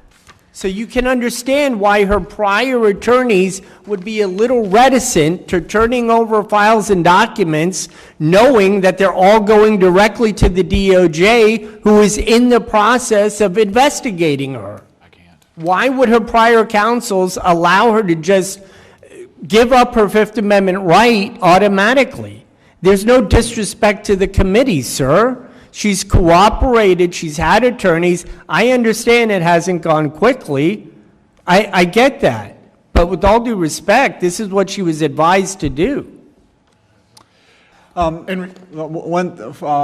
Moran wants to follow up with that. I would like to add that documents that we obtain as part of our ethics investigation, those documents are not shared with the Department of Justice. That has been standard procedure of this committee, and we have actually fought the Department of Justice when they have come in and tried to obtain documents that we obtain as part of an investigation into an individual member. So I understand that that might have been what her attorney believed would have been the free flow of information. But for the record, we have repeatedly denied requests from the Department of Justice, and we have fought subpoenas from the Department of Justice when they have attempted to obtain information from this committee previously. I appreciate that, but I hope the committee appreciates the concern her prior attorney would have, knowing that the relationship between the DOJ and staff is so close that all they have to do is pick up the phone and say, stop interviewing witnesses, and the committee staff immediately would agree. Well, Now, I understand that's not exactly what happened in this case because they had already done the interviews, but the point is you can see why her prior counsels were concerned about turning over documents. It's an understandable concern, especially when you have a client who's facing a federal indictment. Ms. Moran, did you have any follow-up question to that? Just follow-up comment. Your argument might carry more weight if this was an incriminating document, but it is, in your words, an exonerating document, in fact, a central exonerating document. It is the kind of document that you would reach for first in about 2 minutes, and you would produce intentionally to protect your client. So you've made an argument to the extent that prior counsel might believe it was incriminating, but you have told this committee it is an exonerating document. So your argument does not hold weight with me. Oh, I believe it is an exonerating document, and I appreciate the member for recognizing it as such. It does exonerate her. Prior counsel was concerned about a violation of her Fifth Amendment rights, and that's why they don't turn anything over, because they're afraid and they're scared. And I understand that, and I'm asking the committee to understand it, because that's what happens in the real world. When you have a client, and this is why we were asking for a stay, when you have a client who is facing criminal prosecution and criminal consequences, you don't turn over documents. You invoke their Fifth Amendment right, and you wait for a trial. But you do turn over a document if it's exonerating, and we haven't even seen a document. You can't even show us a document at your table, even if you don't want to give us to us today. I have given it to you. All you can show us is a chart. No, well, that's the document. The document is a chart, and it's a chart that shows... Unsigned, undated chart.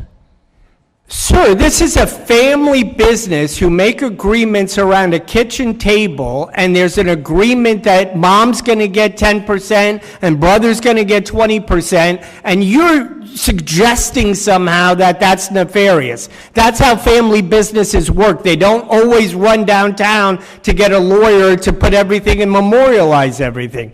I showed you this document in order to support the idea that there was a profit-sharing agreement. Gentleman yield. Gentleman yields. The chair now recognizes Ms. Garcia. Thank you, and not to belabor the point, but I was wanting to clarify the document that you did give us, because I too am concerned that it's undated, unsigned, and we have no idea when this chart was prepared. So do you happen to know, counsel, when the family got together and formed this agreement? I do not. I understand that that's an important question. I can tell you that that agreement was in existence as early as February of 2021. February of 2021? Yes. Because in February of 2021, the Congresswoman signed a letter February 24th of 2021 under a letterhead of Essential Community Health. Was that the family business at that time, or who is Essential Community Health versus Trinity Healthcare Services? That's a different corporation. That's a nonprofit corporation that you're referring to, I believe. Well, I don't, I'm asking you, sir. She's,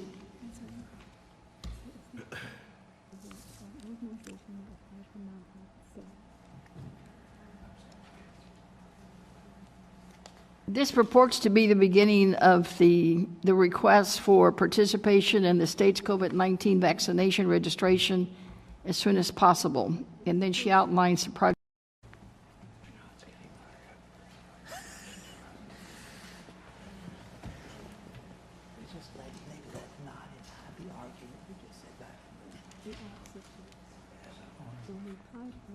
They said that when they're licensing, the same licensing at Trinity, so they requested to switch to Trinity because of the licensing library. So, Congresswoman, can you please point me into what you're asking again? I just want to kind of chronologically, you're telling us that this unsigned, undated, Right. we don't know who prepared it, when it was printed, is evidence of a profit-sharing agreement. Correct. For her consulting firm, right?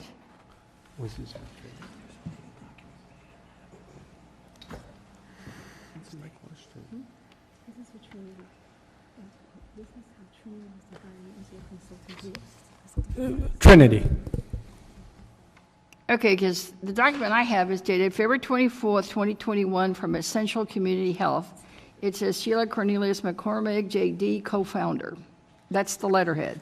She signed it as co-founder, and it's suggesting that Essential Community Health is ready to participate in the state's COVID-19. Oh, I understand now. Yes. Yeah. No, originally, the ECH or whatever it was applying for these contracts to do this work for the state.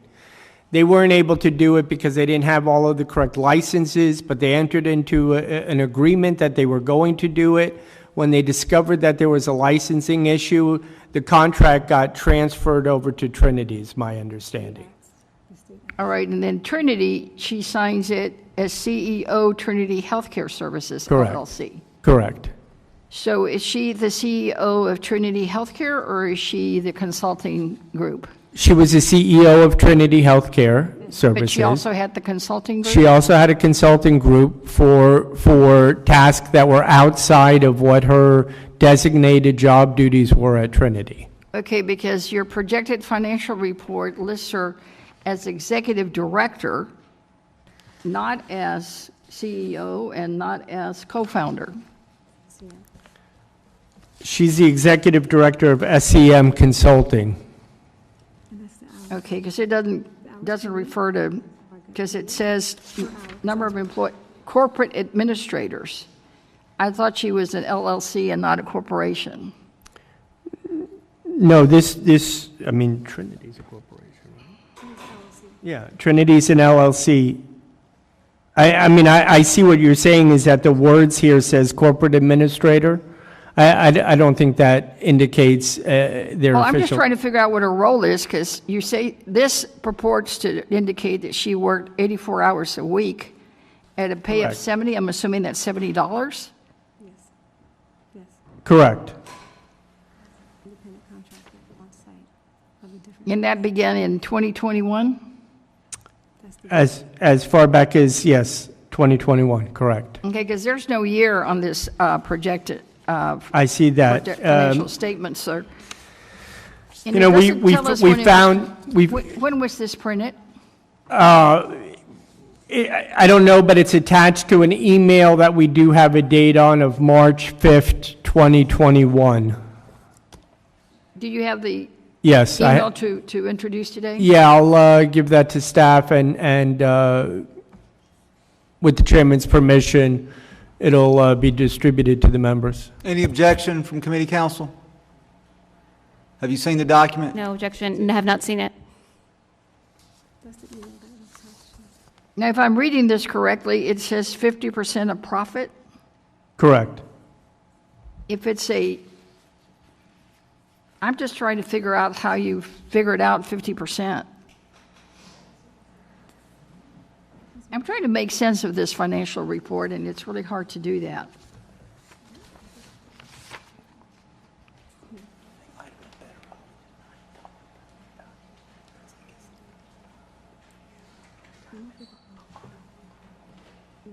site had a different amount.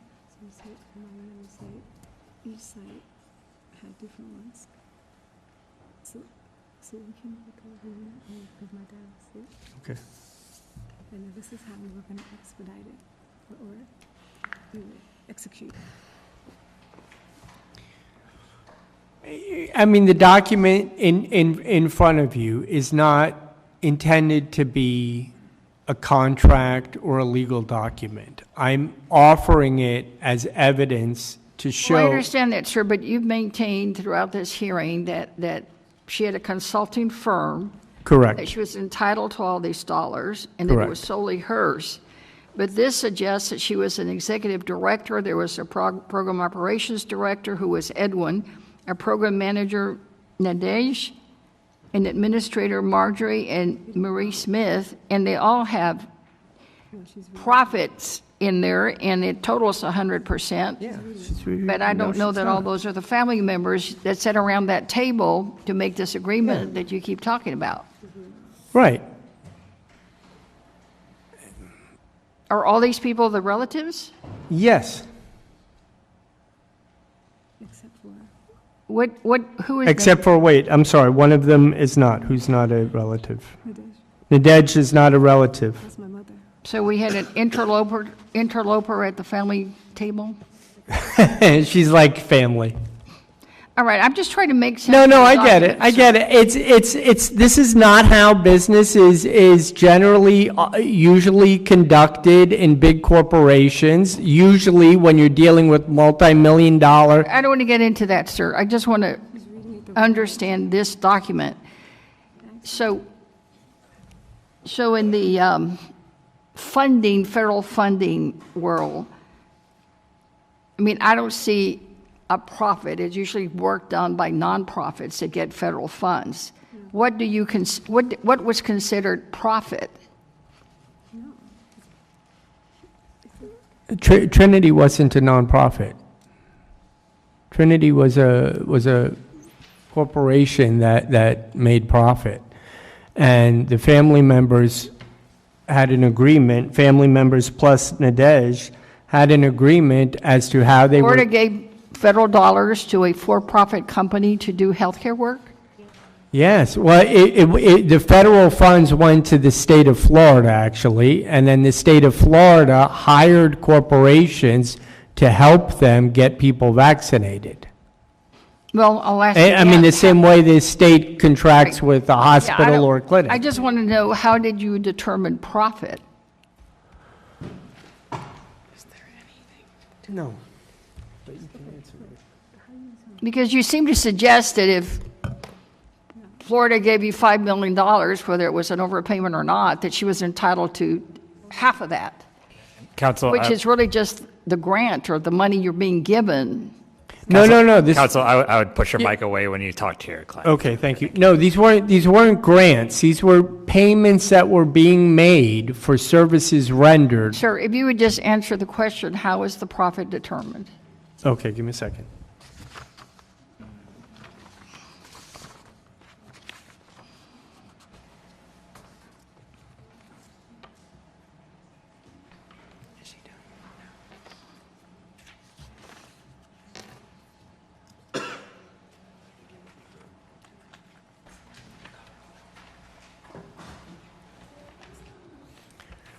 Profit was determined the same way every company determines profit. They get the money in, they pay the You're being expenses. that- disingenuous, Counselor. I'll just move on. When was S&M Consultant put together? When was it incorporated or? We don't contest the dates that are in the documents provided by staff. I can go back and look at it for you. Okay, staff, do you recall, please? When was S&M Consulting organized? March 12th, 2021. March 12th, 2021.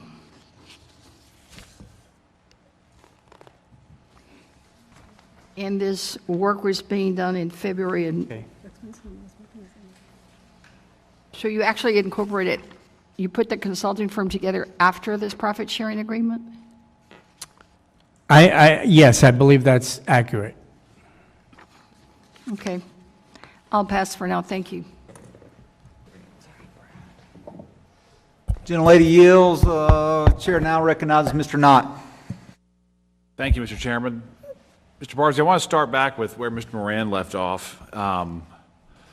Your first assertion said that this was a profit-sharing agreement, correct? This indicates what the profit-sharing agreement was. I'm not saying that this piece of paper is a profit-sharing agreement. I'm saying it's evidence of the existence of a profit-sharing agreement, and it's laid out in the paper. Sure. But you would also agree with Ms. Moran that that is potentially exculpatory. Yes, absolutely. But you said you insinuated that it was somewhat simple because it was a family business, correct?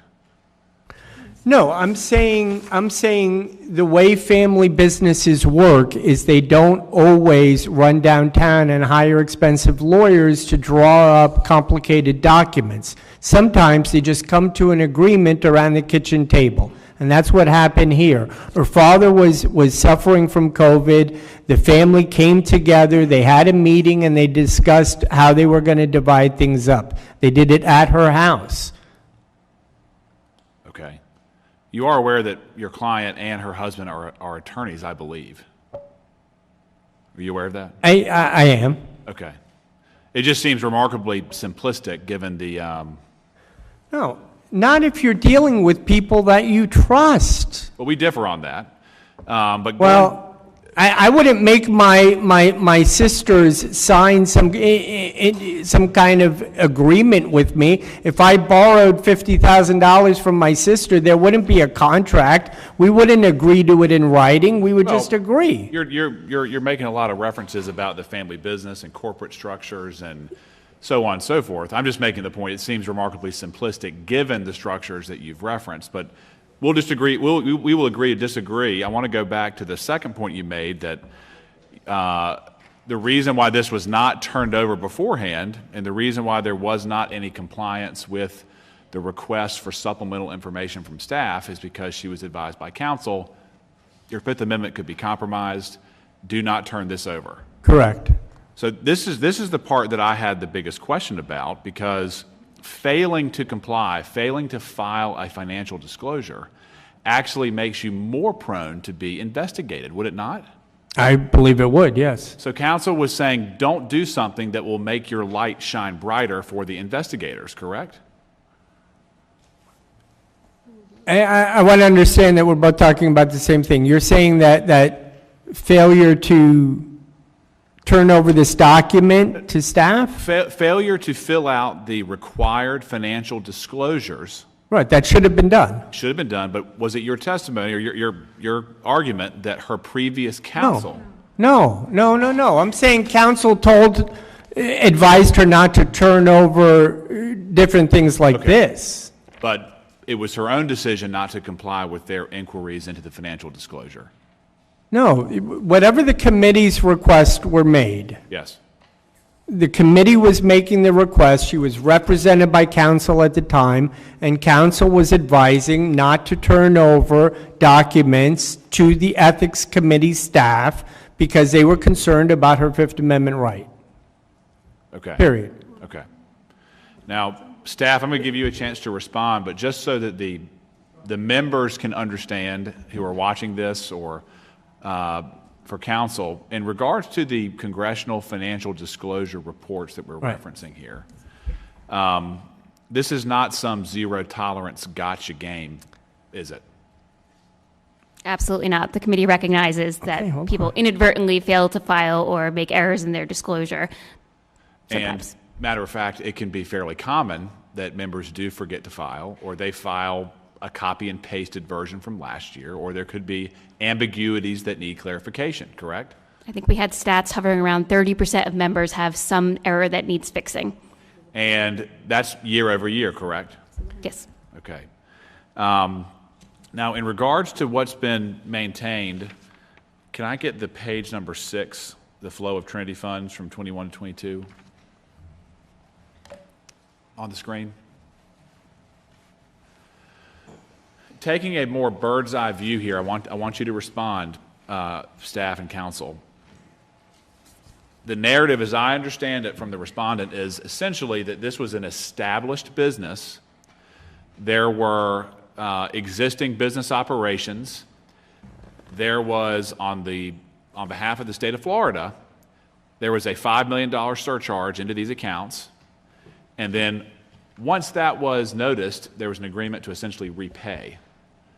Other than that, the distributions, the profit-sharing agreement that we've been hearing about, it was sort of business as usual, and there's really no way to know that this was being funneled into the campaign beyond the legal limits. And I just want to give you the chance to clarify why or why not that is the case. I'm not sure I fully understand the question, but to the extent that, at the time that these large loans were being made to her campaign, there was some press reporting saying, well, where did all this money come from? And recognizing that there was evidence of this COVID contract. And some questions were raised about that. But various aspects of the record got in the way of her competitive primary opponent's ability to recognize what was going on here, chief of which is that she failed to file a financial disclosure until after that primary, but also the fact that this money didn't all go directly to her campaign. Some of it was paid to the various PACs and other things that are at issue, as well as just the lack of transparency about what was going on with the profit-sharing agreement. Was there evidence that this money was distributed with the purpose of ultimately ending up in the campaign? There is evidence, and that is the investigative subcommittee's conclusion. The sheer timing of the payments, I think, is the most noteworthy evidence. The money would come in, it would go out to her, and then it would go into their campaign, or it would go out to someone else in her family. And in a few instances, it went directly from the healthcare company to the campaign. But beyond that, the council has suggested at some point that this profit-sharing agreement sort of predates the scheme to get money into her campaign, but it's all part of the same campaign. And if you look at Exhibits 2, 3, and 4 to the motion for summary judgment, that first Exhibit 2 is an email from January 2nd. Is that, can we get Unfortunately, I don't know. Can we put that on the screen? All right. It was an exhibit to the motion that you received, but it is an email from January 2nd, 2021, from the Congresswoman to her brother, Nadej, stating, I will be running for Congress again and need to roll out my nonprofit, Essential Health. There has been some whispering going on that there may be a special election soon approaching. It even notes that the colors for the Essential Community Health letterhead should be the same as the campaign colors. And then Essential Community Health submits the proposal for the COVID funds that Congresswoman Garcia was talking about earlier. Later, that is converted into a request from Trinity. But it all flows from this initial plan to launch her campaign, set up this intended nonprofit that she never actually sets up, and then she starts receiving this money from the state of Florida that immediately goes into her campaign. And there is, legally speaking, no basis to conclude that she had a right to that money, because we don't see a consulting agreement. We don't see any basis on which to say that she had a right to that. She was previously earning $86,000 a year, and suddenly there is an overflow of money, and it all goes to her for reasons that are not articulated. Other than on that page number 6 of the packet, did you have reason to believe that any of these entities were set up exclusively for funneling money to the campaign? Yes, based on the times that they were set up and the lack of other action in their accounts or relating to those companies, all of these sibling LLCs, SCM Consulting, EC Firm LLC, and MC Nursing Journey LLC, do appear, and the evidence is clear and convincing that it was set up for the purpose of receiving these funds. Again, why do you say that? Because each was set up in the same week after she received the funds. So again, that was my earlier question. I'm sorry it wasn't clear. This chart has a lot of different entities, and it was insinuated that all of these entities predated the money, were operating on autopilot, so to speak, and there was really no interruption other than the $5 million drop that was ultimately repaid. That's not the case.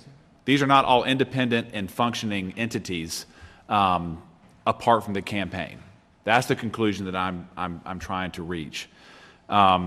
And just for the sake of the record, this was not some sort of, we got $5 million, let's pay it back immediately to Florida, was it? No, it was not first of all, it has not been repaid. There is a settlement agreement that was entered into following litigation for Trinity to repay it over many years.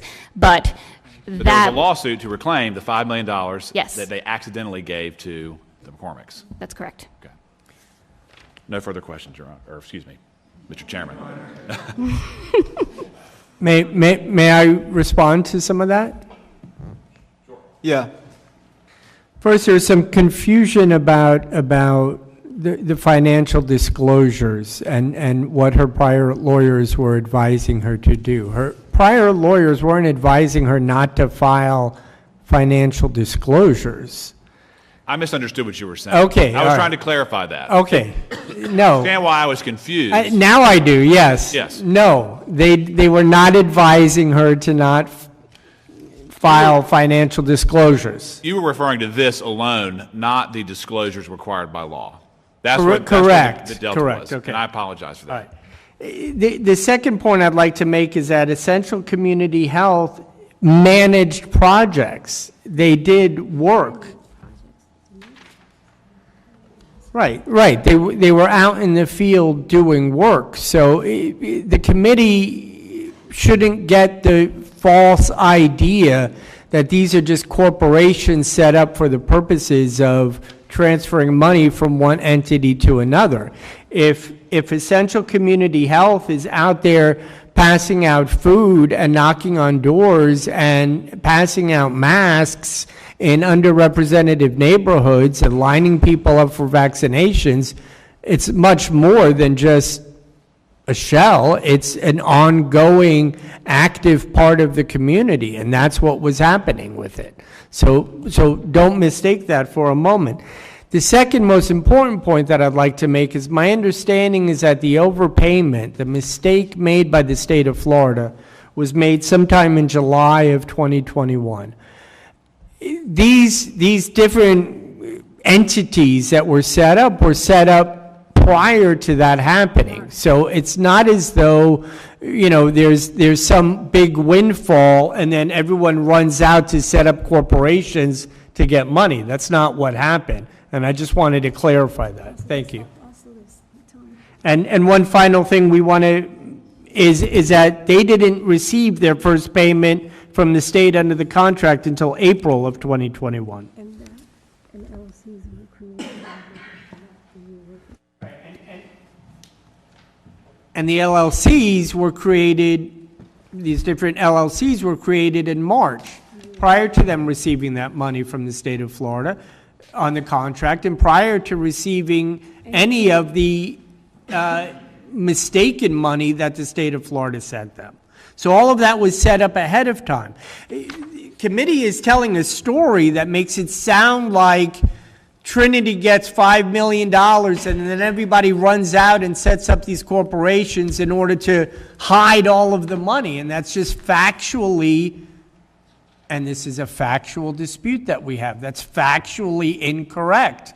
What happened was all of these different corporations were set up prior to them receiving penny one from the Florida contracts, and definitely before July when that extra $5 million came in.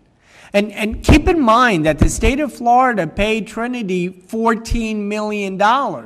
There's a lot of money involved here. It's not just the $5 million. So that means there's another $9 million that's being distributed that's legitimate money, right? That wasn't a mistake. That's a lot of money that's going through these different corporations. But the corporations aren't set up after the fact. They were already in existence when that money started flowing.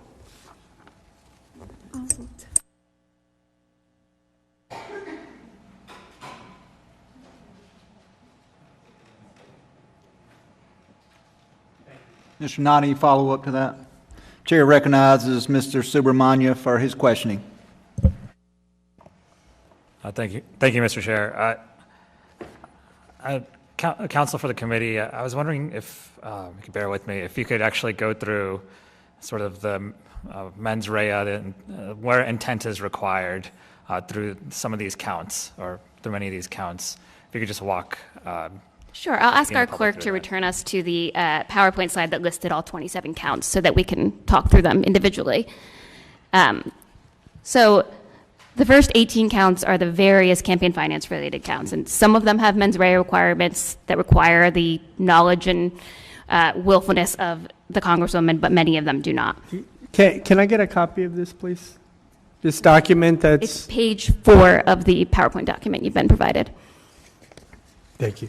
And it's just a list of the counts in the statement of alleged violations. Let's not make an issue of that. So with respect to the charge that there were conduit funds from Trinity Healthcare Services, in order to find that that was a violation of federal campaign finance regulations, it does not require to find that she had knowledge of that. With respect to the fact that there were improper contributions that were falsely reported as personal loans, to the extent that is charged and is in the statement of alleged violations as a reporting violation, her personal knowledge is not essential to that charge. For failure to properly disclose the loans and to disclose the payments from the campaign to the respondent, those are reporting errors.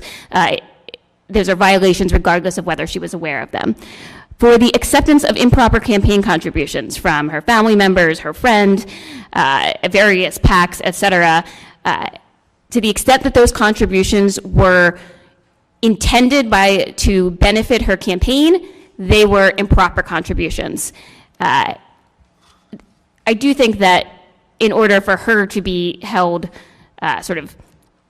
to account for those, while they are impermissible contributions that would need to be returned if she didn't realize they were happening, I think for her to be held to account, the argument that the investigative subcommittee has put forward that these in-kind contributions she did have reason to know about. I don't think that's essential to finding that there was a violation, but I do think that is what the charge is. The improper the conduit funds, similar to the conduit funds from Trinity, to the extent that is charged and is charged as a campaign finance violation, her knowledge and intent is not required. Same thing with the additional reporting errors and the false reports filed with FEC generally. That charge is meant to capture the systemic reporting errors and repeated loan misstatements. Now, charges 15, 16, and 17 are based on criminal statutes, and they do require some level of mens rea where she was had the requisite intent to engage in this activity. So the investigative subcommittee has charged her with knowingly engaging in money laundering with respect to not just the funds that went from Trinity into her campaign and were funneled through myriad different entities, but also with respect to the funds that went from Petrogas Haiti through the various PAC-like organizations into her campaign. And then finally, the false statements charge, that does refer to the false statements made to the FEC in the reports. A single charge of false statements was brought in recognition of the fact that the ISC found there was clear and convincing evidence that she would know that the millions of dollars that were moved into her campaign were not actually transferred as reported. And then the commingling of campaign and personal funds is a House rule that definitely does not require her personal knowledge, but in that it involves her personal funds, certainly by nature of that would involve her having some awareness. The financial disclosure accounts, on their own, they do not, to be a violation, they do not require any personal intent or knowledge, but the committee's longstanding precedent has been that it will not take enforcement action against members for inadvertent failures to file or errors, provided that when they are made aware of such errors or delinquencies that they remedy them. And then the House rule charges do not require, and the Code of Official Conduct charge don't have any specific mens rea requirement. Those are more generalized ethics standards that have the requirements you read into them. So you're saying that only counts 15, 16, and 17 require proof of intent? Those are the only ones that require proof of intent. Knowledge. I think there was intent for others, but those are the only ones that require it. And what evidence did you draw upon to prove intent in those counts? Yeah. In some instances, there is documentary evidence going towards that. So, for example, the money laundering of the Trinity funds. We see the text message in which the Congresswoman discusses the money that her sister is giving to her friend that is then going into her campaign, and that is money that her sister had just received from Trinity. And then also the timing and nature of the contributions, we think, goes to that. I mean, we're not talking about a $5,000 contribution that you may not have noticed in your campaign. We're talking about the bulk of her campaign finances. I think Of course, that's not money laundering. If that money was her sister's and her sister had a right to it. The staff has presupposed that all of this money is somehow tainted. And that's where we have the biggest factual dispute here. And that's why this is silly for us to try to resolve this with a motion for summary judgment. We need to have a hearing so that you can determine whether or not this money was tainted or not. If it's not tainted money, then none of these counts should be held against the Congresswoman. And you can't determine whether or not it's tainted without taking some evidence on it and giving me an opportunity to call witnesses as well. I understand, yeah. And I do want to get to your response to this as well, so thank you. Could you keep going? Corporate contributions are impermissible campaign contributions. To try to obscure the source of them by sending them through various individuals to be made at the max amount that individual contributions have is an intent to conceal the unlawful contributions. And then the false statements, 17. Yes, that relates to the repeated false FEC filings regarding her loans. Just a moment.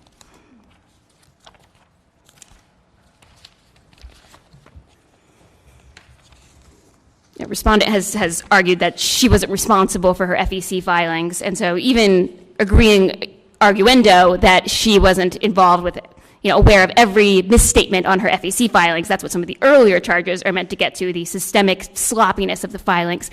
But this charge is meant to get to the fact that she has repeatedly, for 60 or 61 cycles, reported her loans in a way that does not match the actual transfer of funds in her bank records. And she may not have been the one filing her FEC reports, but that was the money from her account. What her counsel has argued was her personal funds, and what we have argued was impermissible corporate funds. Okay, I want to give counsel to respond to especially 15, 16, 17, where there's an intent requirement. And I think those are some of the more serious charges as well. Right, and excuse me.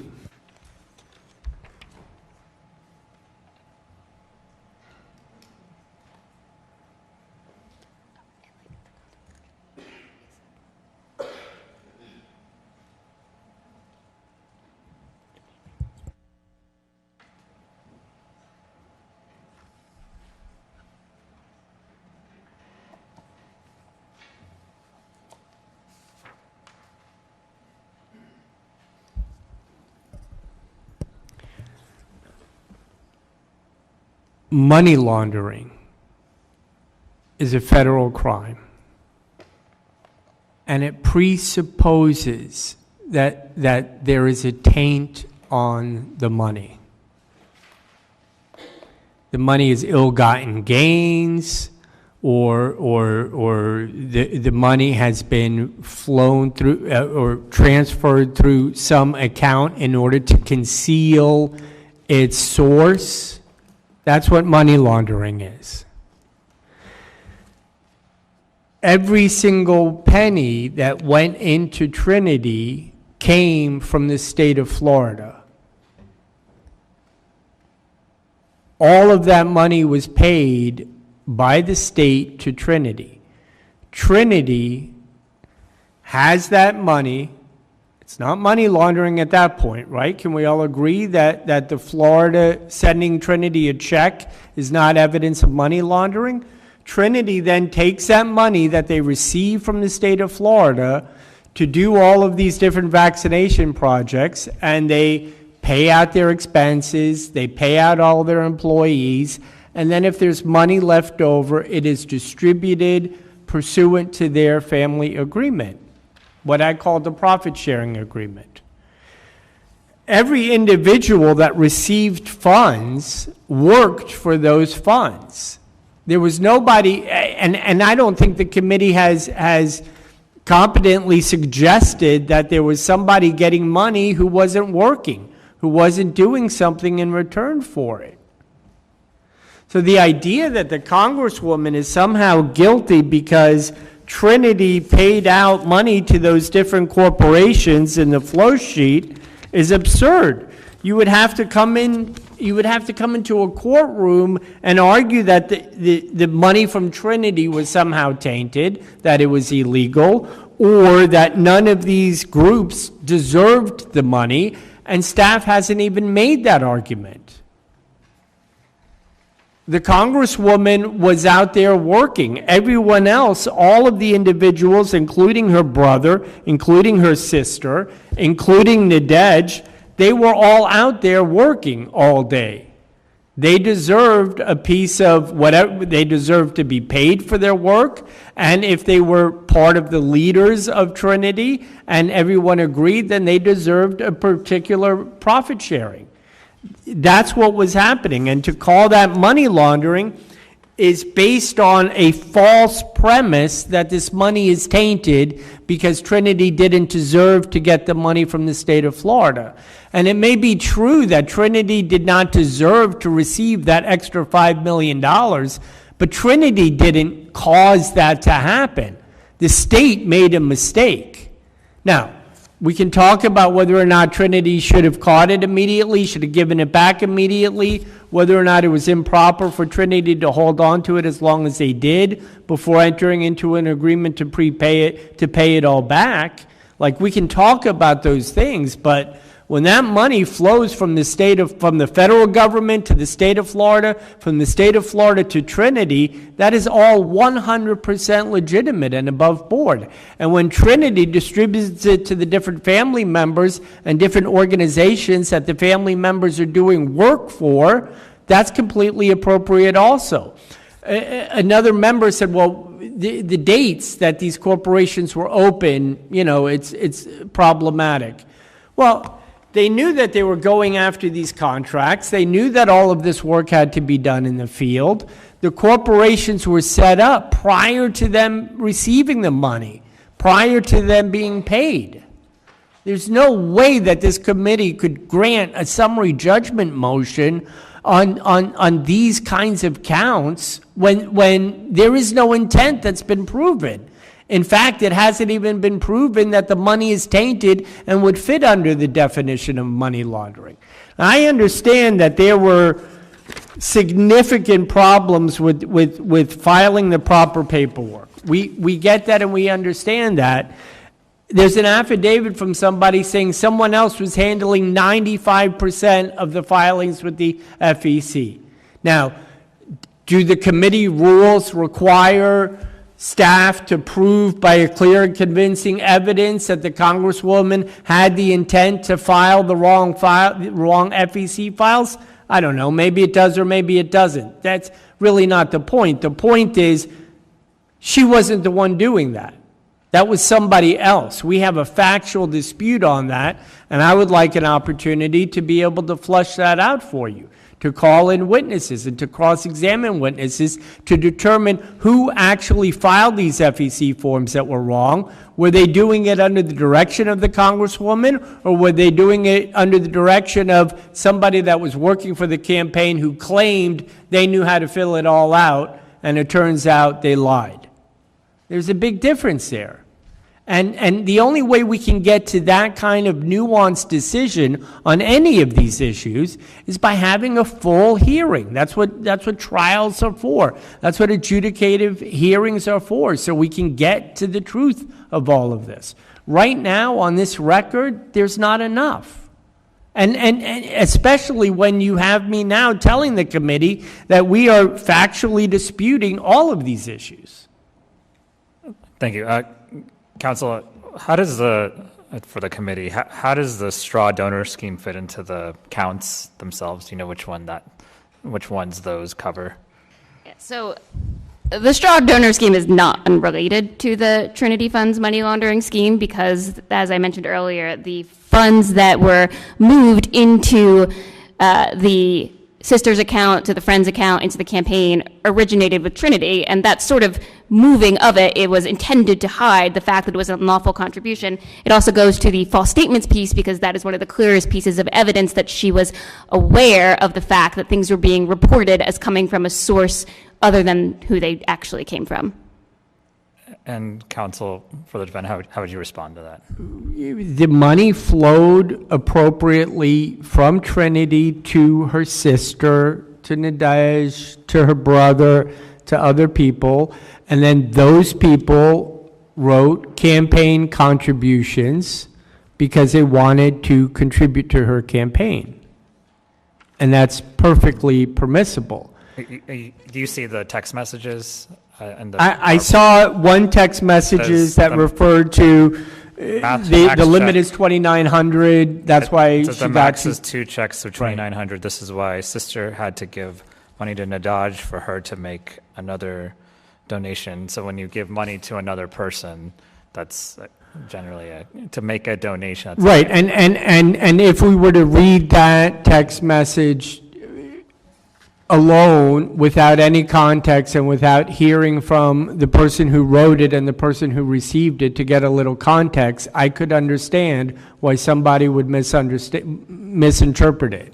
But the fact of the matter is, I would suggest that the committee needs to take some evidence on that. You need to bring these people in, and the committee can subpoena them. I can request a subpoena to bring them in myself, but let's air this and let's find out what really happened, because that text message should not be read alone. We should know what they were discussing.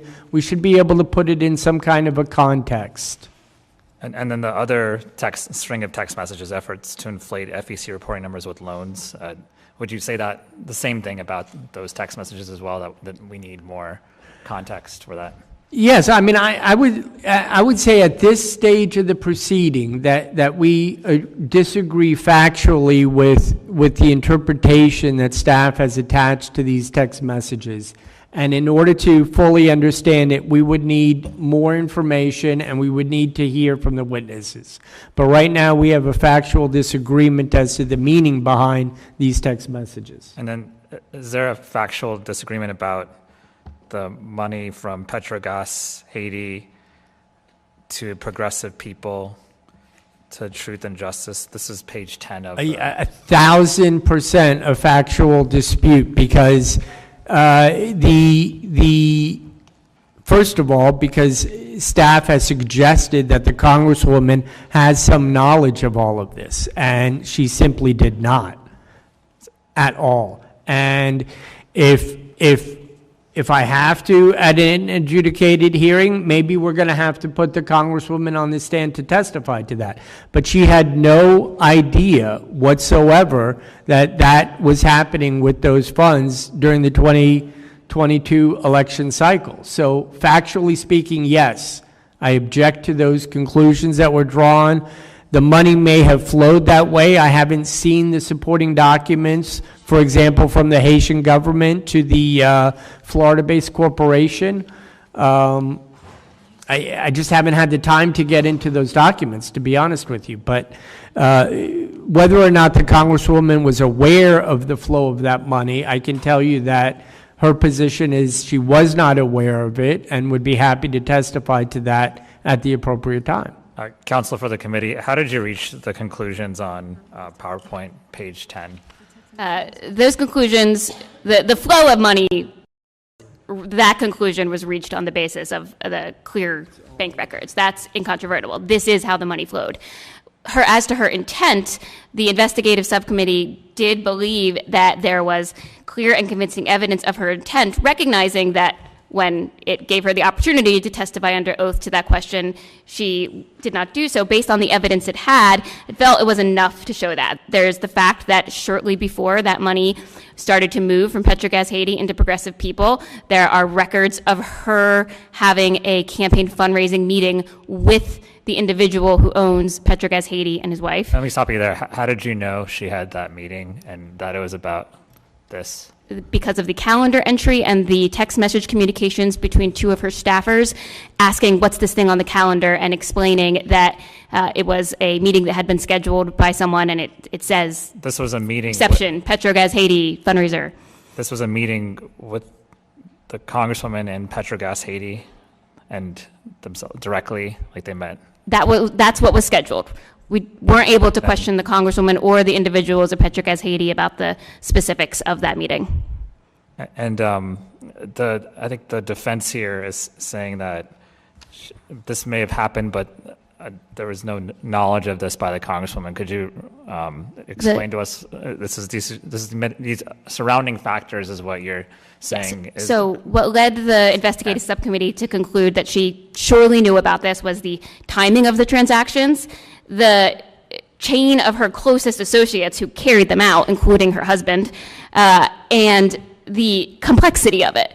There's clearly some awareness of the fact that this is not lawful.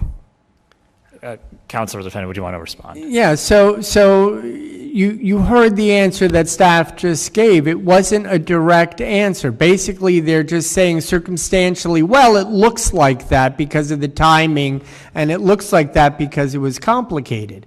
And let me just suggest to the committee that the appropriate thing to do would be to bring in witnesses. We know. So we can question. I understand. I do want to add. This is absurd when you made that point. I understand. Okay. We're just trying to flesh things out. I understand, and just for committee, counsel for the committee, you mentioned the term clear and convincing evidence, right? This is what we have to Yes. essentially show. Is that right? Yes, we're not denying that it's circumstantial in certain places, but that it is nonetheless clear and convincing. I think there's one other important factor I neglected to mention, which is that her campaign account was at $0 for a point during this period, and yet there were ads being bought. There were things happening to support her campaign. So either she didn't realize that someone else was paying for her campaign, or she was well aware that these campaign expenses were coming from elsewhere. These campaign ads, were they were TV ads, or were they, do you know what form these ads were in? I believe there were TV and radio ads during that time. So then they would have a marker on paid for, is that right? Like they would show who paid for the ad, right? They would. I believe that's right, and part of the record is that Truth and Justice paid for ads that had markers that they were paid for by the Congresswoman's campaign. Would counsel for the defendant want to respond to any of that? I think it's a question of knowledge. You have an affidavit saying that decisions were being made by other people in the campaign. Give me 1 second, I'm sorry. And just to be clear, I don't know if it's a question of knowledge on all of these counts, but we're talking about, I think, the most serious counts here, right? As far as the element of truth and justice,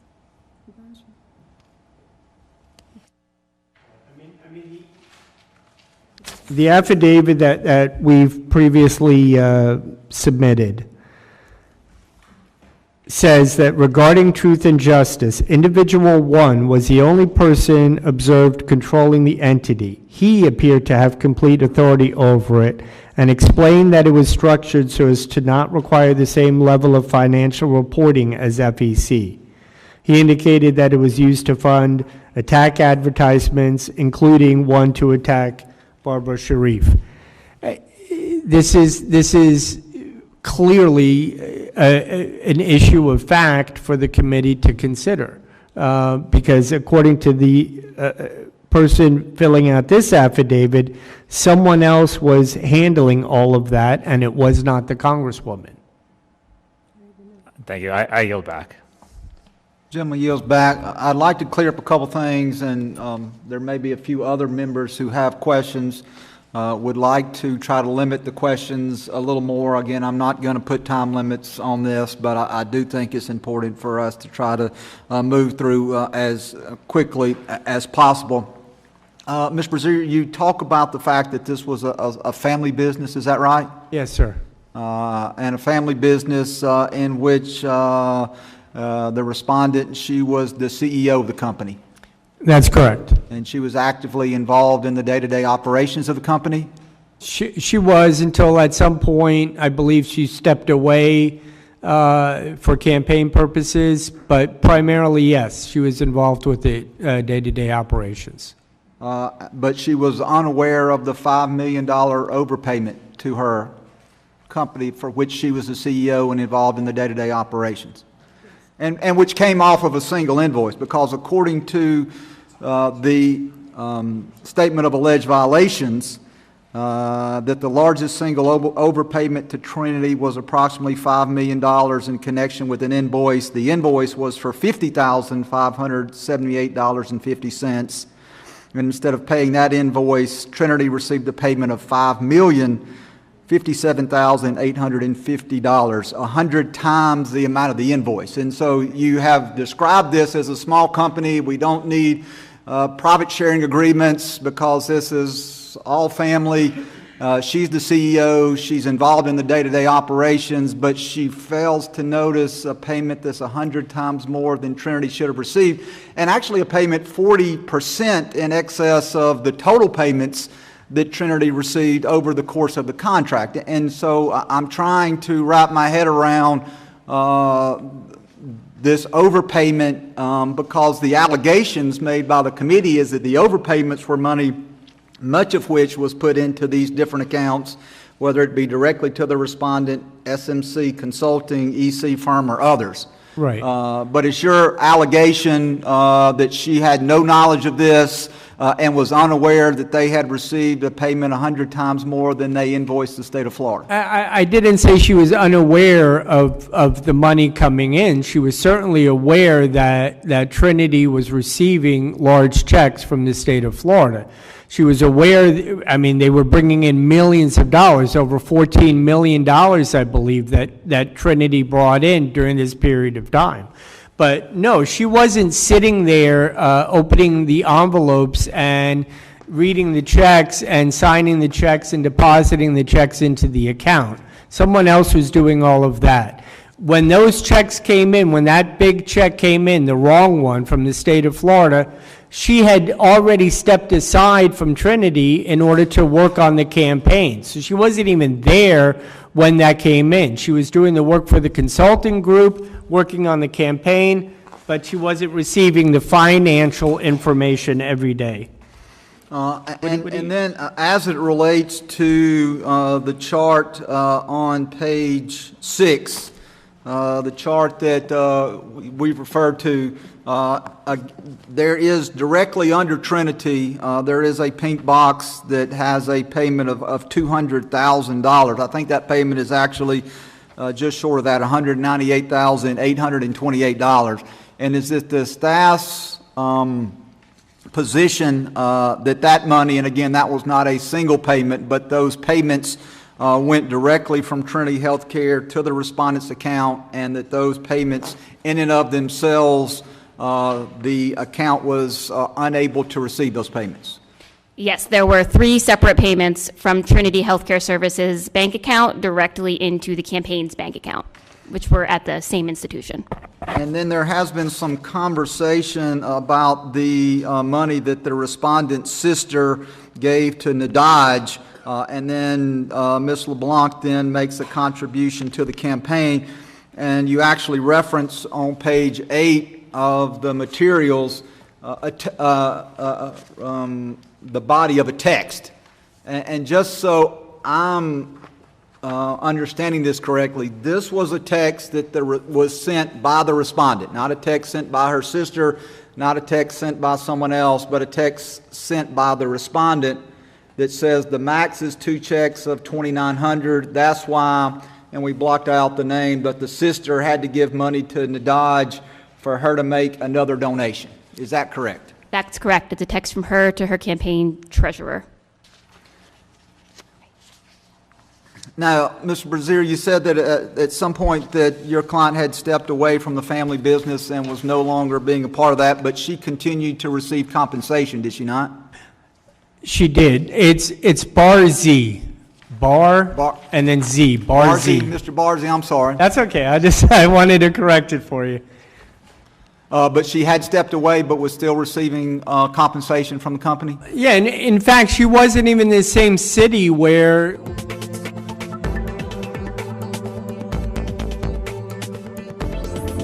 Florida. They had operations in Jacksonville, in Orlando, in Tampa, in Miami. Had she stepped down as CEO? No, I mean, the truth is yes, but she didn't sign any document that said she was stepping down as CEO.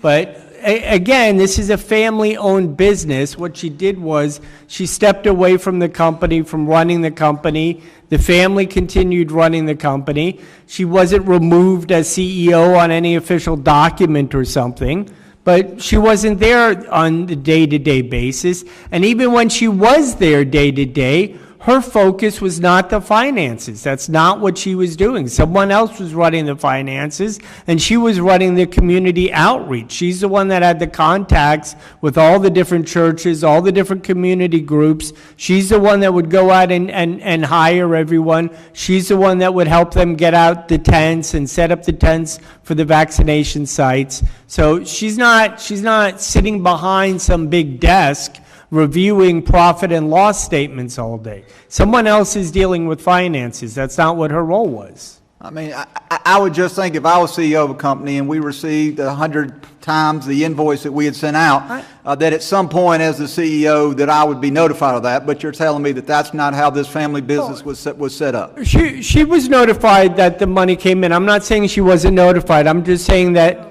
well, at some point.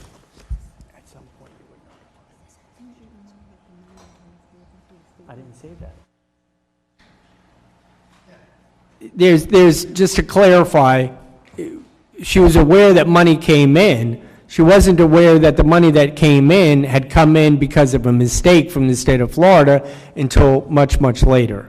Do you understand? So that I just needed to clarify that. And last question, and then I'll turn it over to the ranking member. As it relates to slide 10, which we've talked about, which was the money that flowed from the Haitian government to Petrogaz Haiti, to progressive people, to Truth and Justice.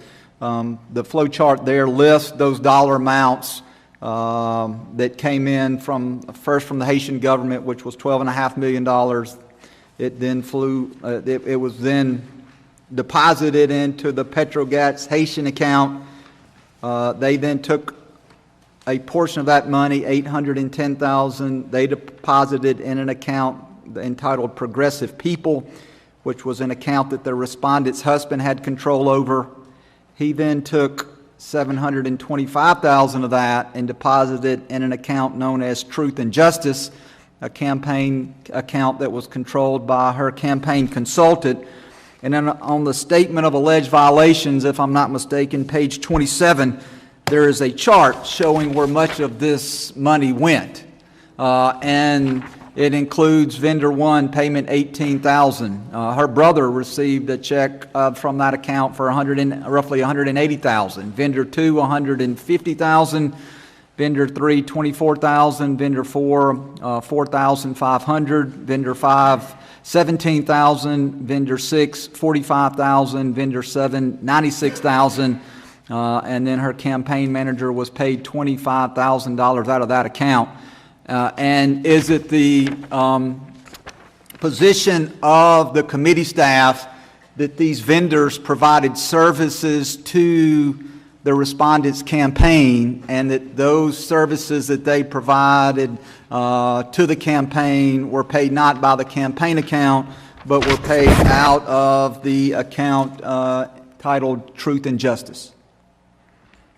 Yes, to some extent. Some of those vendors were also paid by the campaign for certain amounts, but other campaign expenses incurred by her campaign were paid by Truth and Justice to those vendors. So some were paid duly. Some were paid by her campaign and then also paid by Truth and Justice. Yes, particularly once she ran out of money in her campaign account. And were those invoices, from your viewing the invoices, were they billed to her campaign? Some of the invoices were billed to her campaign. Some of them didn't involve formal invoices, okay, like her brother. With that, I will yield such time as the ranking member may consume. I'm sorry, can I just respond to something that staff said? I apologize. Just quickly, the important thing here is that progressive people, there's no evidence that progressive people is right now in the record before you. We have not heard from the respondent's husband related to what his knowledge was of where Petrogas Haiti received those funds. So to put this on a chart saying that the money is coming from Haiti and suggesting that the congresswoman who's 6 or 7 steps down somehow has knowledge of that is absolutely unfair.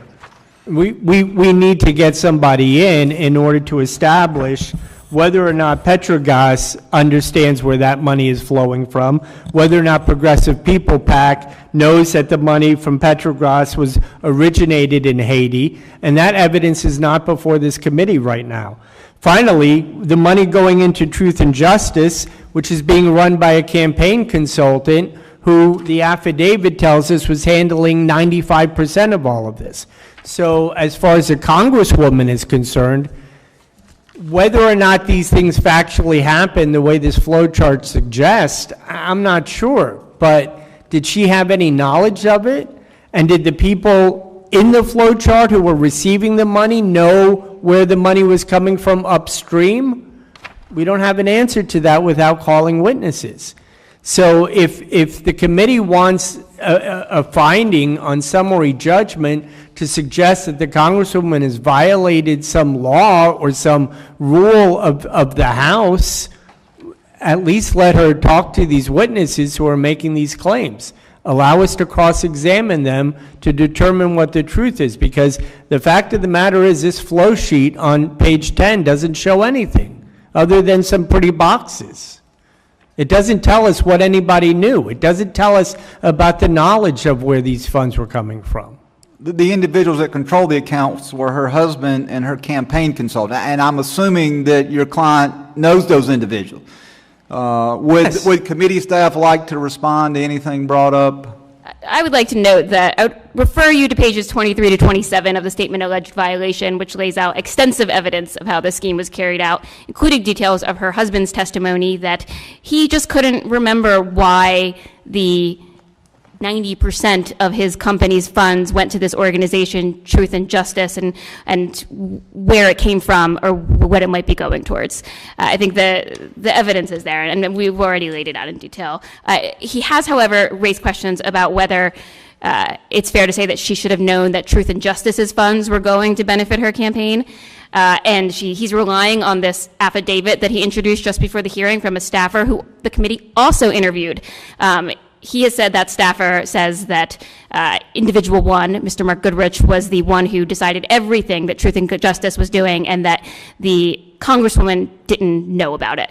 We're not disputing that individual one was involved in making those determinations, but his testimony is that the Congresswoman knew about it. And the staffer cited in the affidavit, when asked if she'd heard of the company Truth and Justice, testified no.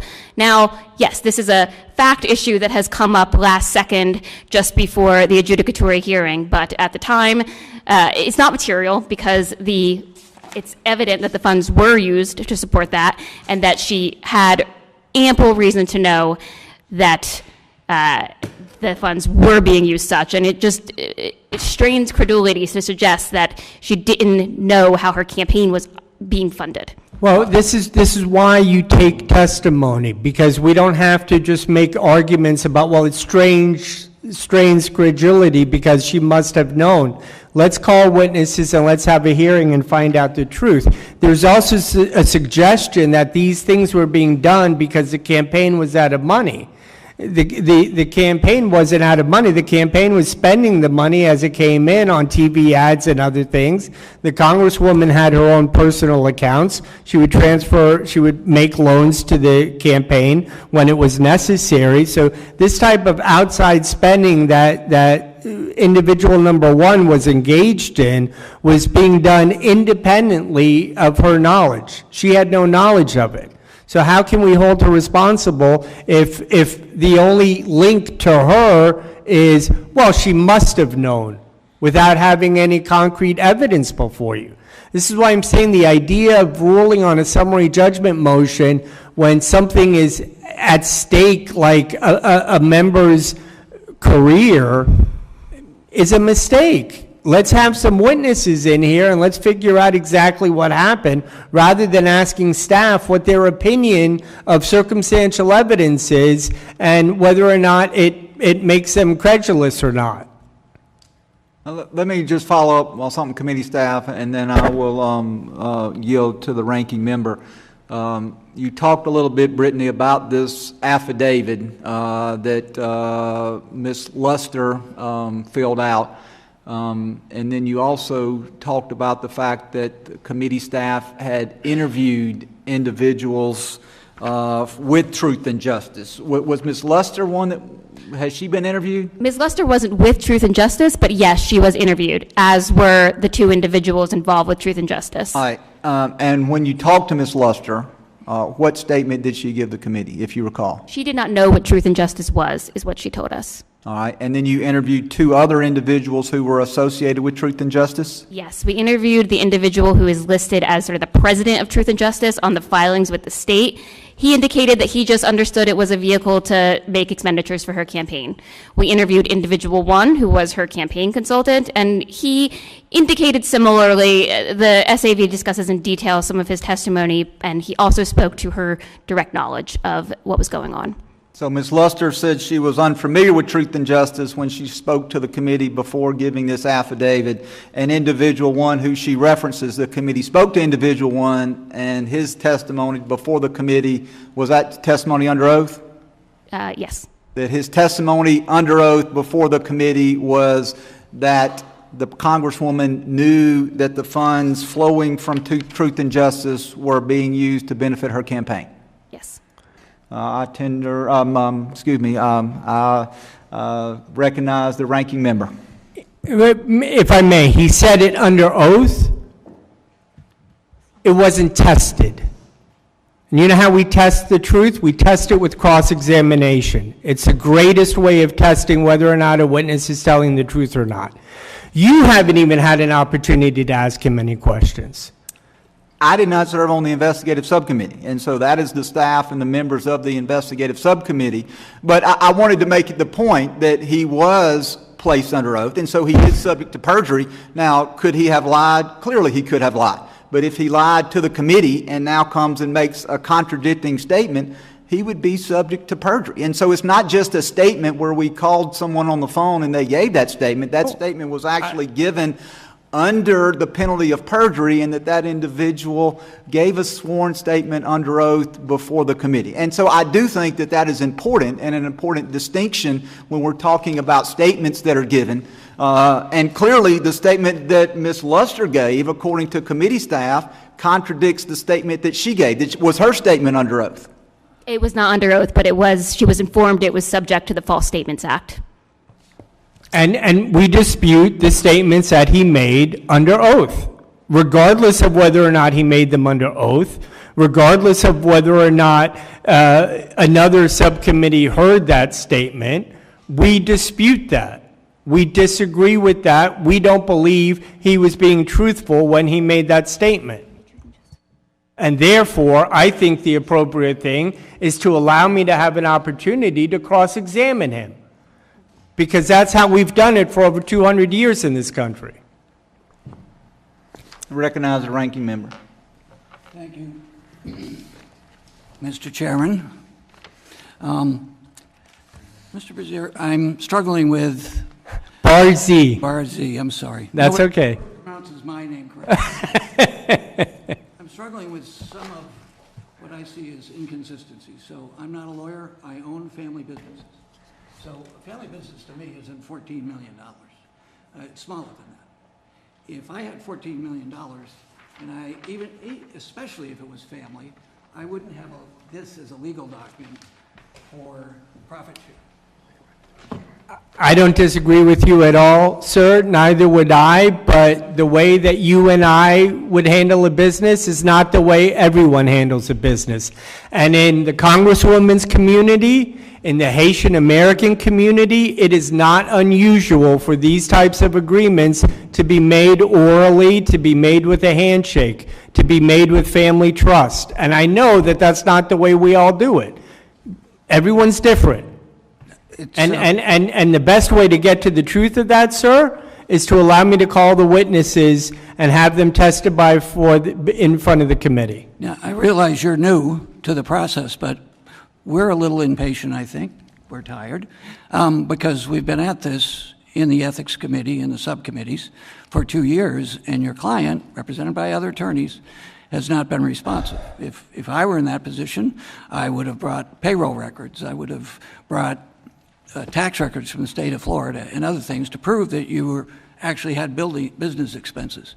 But the absence of that sort of makes me sit here and go, this strains credibility that you could say, oh, it's just a family or it's a different community.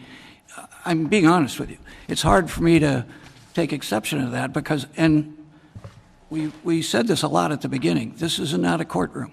This is the Ethics Committee. Right. So I'm just telling you honestly, it strains credibility. And if I had this kind of money and I was running for Congress, I would have, on the FEC, I would have hired a compliance company. So all of those things, having walked in here with an open mind, is straining credibility. And if I was looking at a financial statement in a family business, I would notice $5 million Right. worth of, if it was the other way, I'd sure as heck notice it. So I'm just being very honest with you. And This strains credibility. I from my appreciate perspective. that. I appreciate that. Not only do I appreciate it, I concede that it raises very significant questions. And my point to the committee is, instead of guessing as to what actually happened, instead of guessing what these motivations were, just give me an opportunity to call witnesses and to have them address you. I understand the impatience. I understand it's been going on 2 years. I understand that the other counsels handled the case differently than I would. But if you give me an opportunity, I can call these witnesses and we can answer your questions and have them explain it to you. I'm explaining it the best I can, third hand, based on what I've learned in the past 21 days.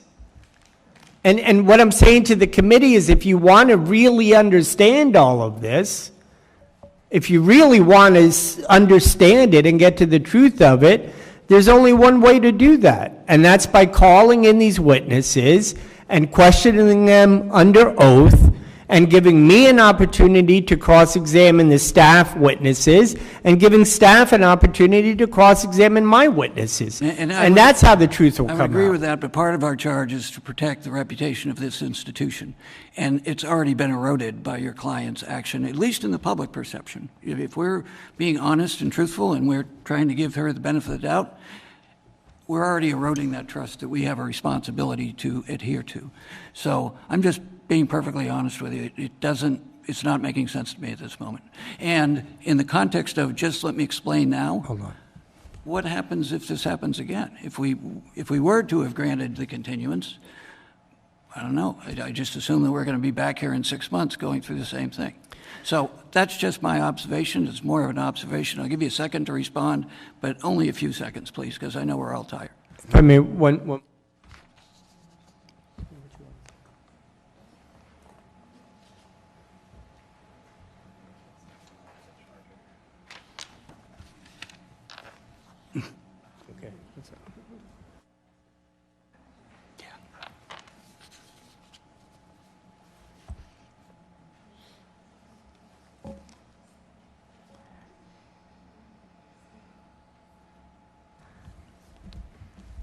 some context.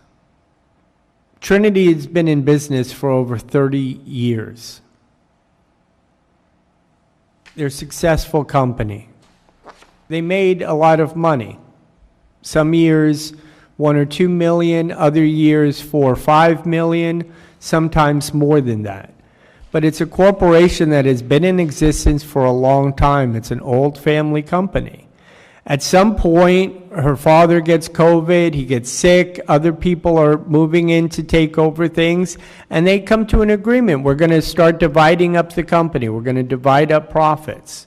And that's the profit sharing, what I called evidence of the profit sharing agreement. I understand the member's concern. I mean, I get it, and I understand it. And the only way that I think could possibly be done to explain it is by calling in these witnesses and talking to them, because we're not going to be able to judge their credibility or understanding based on some paragraphs in a report that were written up by staff. Not for something this serious. Not for something this serious. And I get the fact that it is that the committee has been dragged along for a long time and that there have been difficulties in getting this case moving. I concede that, and I understand that. And I appreciate the patience that the committee has shown me personally. But the fact of the matter is, at the end of the day, if we want to know the truth, rather than just go by our feelings, the way to do that would be to call witnesses and to bring in witnesses, put them under oath, and let us ask them questions. That is the key. There is a reason why the justice system and trials is considered the gold standard all over the world, because of every single different system that's come up with trying to find the truth. The one system that works better than all the others are trials. Counsel, I just had some observations. You've been very eloquent about your position. This doesn't come from me from just feelings. It comes from an objective business analysis. I've gone over hundreds, thousands of business statements. I own businesses. I did consulting. What we have here is no evidence of where the money came from or went and what services were provided. We've had over 2 years to have the client to be able to do that. I'm just expressing my opinion. I wanted to give you an opportunity to respond. It's not, there are some feelings here because we're tired, but objectively looking at this, especially with families and two people who are attorneys or went to law school and were attorneys, you don't go into agreement with that kind of money based on how you're going to divide things, especially with families, based on this as a revenue sharing. So that's my comment. I'll yield back. Thank you. I don't think. Oh, I'm sorry. Go ahead. Gentleman yields. Chair recognizes Ms. Henson. Thank you, Mr. Chairman. My question is again for committee staff, and I'm just going to reference some things from the statement of alleged violations, because I think we do need to talk about the truth and the numbers here. How many times did the investigative subcommittee meet? So many times that I need to look it up. Just one moment. 12 times over the course of 2 Congresses. Okay, and how many requests for information did that subcommittee send? 30. Respondent? 30. To respondent, 3. 3. But there was a very good information gathering effort here over a significant amount of time, correct? That's correct. Yes. How many subpoenas were issued? 59. 59 subpoenas. And over 33,000 documents? Correct. So the lack of candor charge, then this is going to be my last point here. Can you lay out and talk about how that response and lack of response from the respondent directly ties into that lack of candor charge? Yes. So for 2 years, the committee, the investigative subcommittee sought information from various witnesses, including respondent.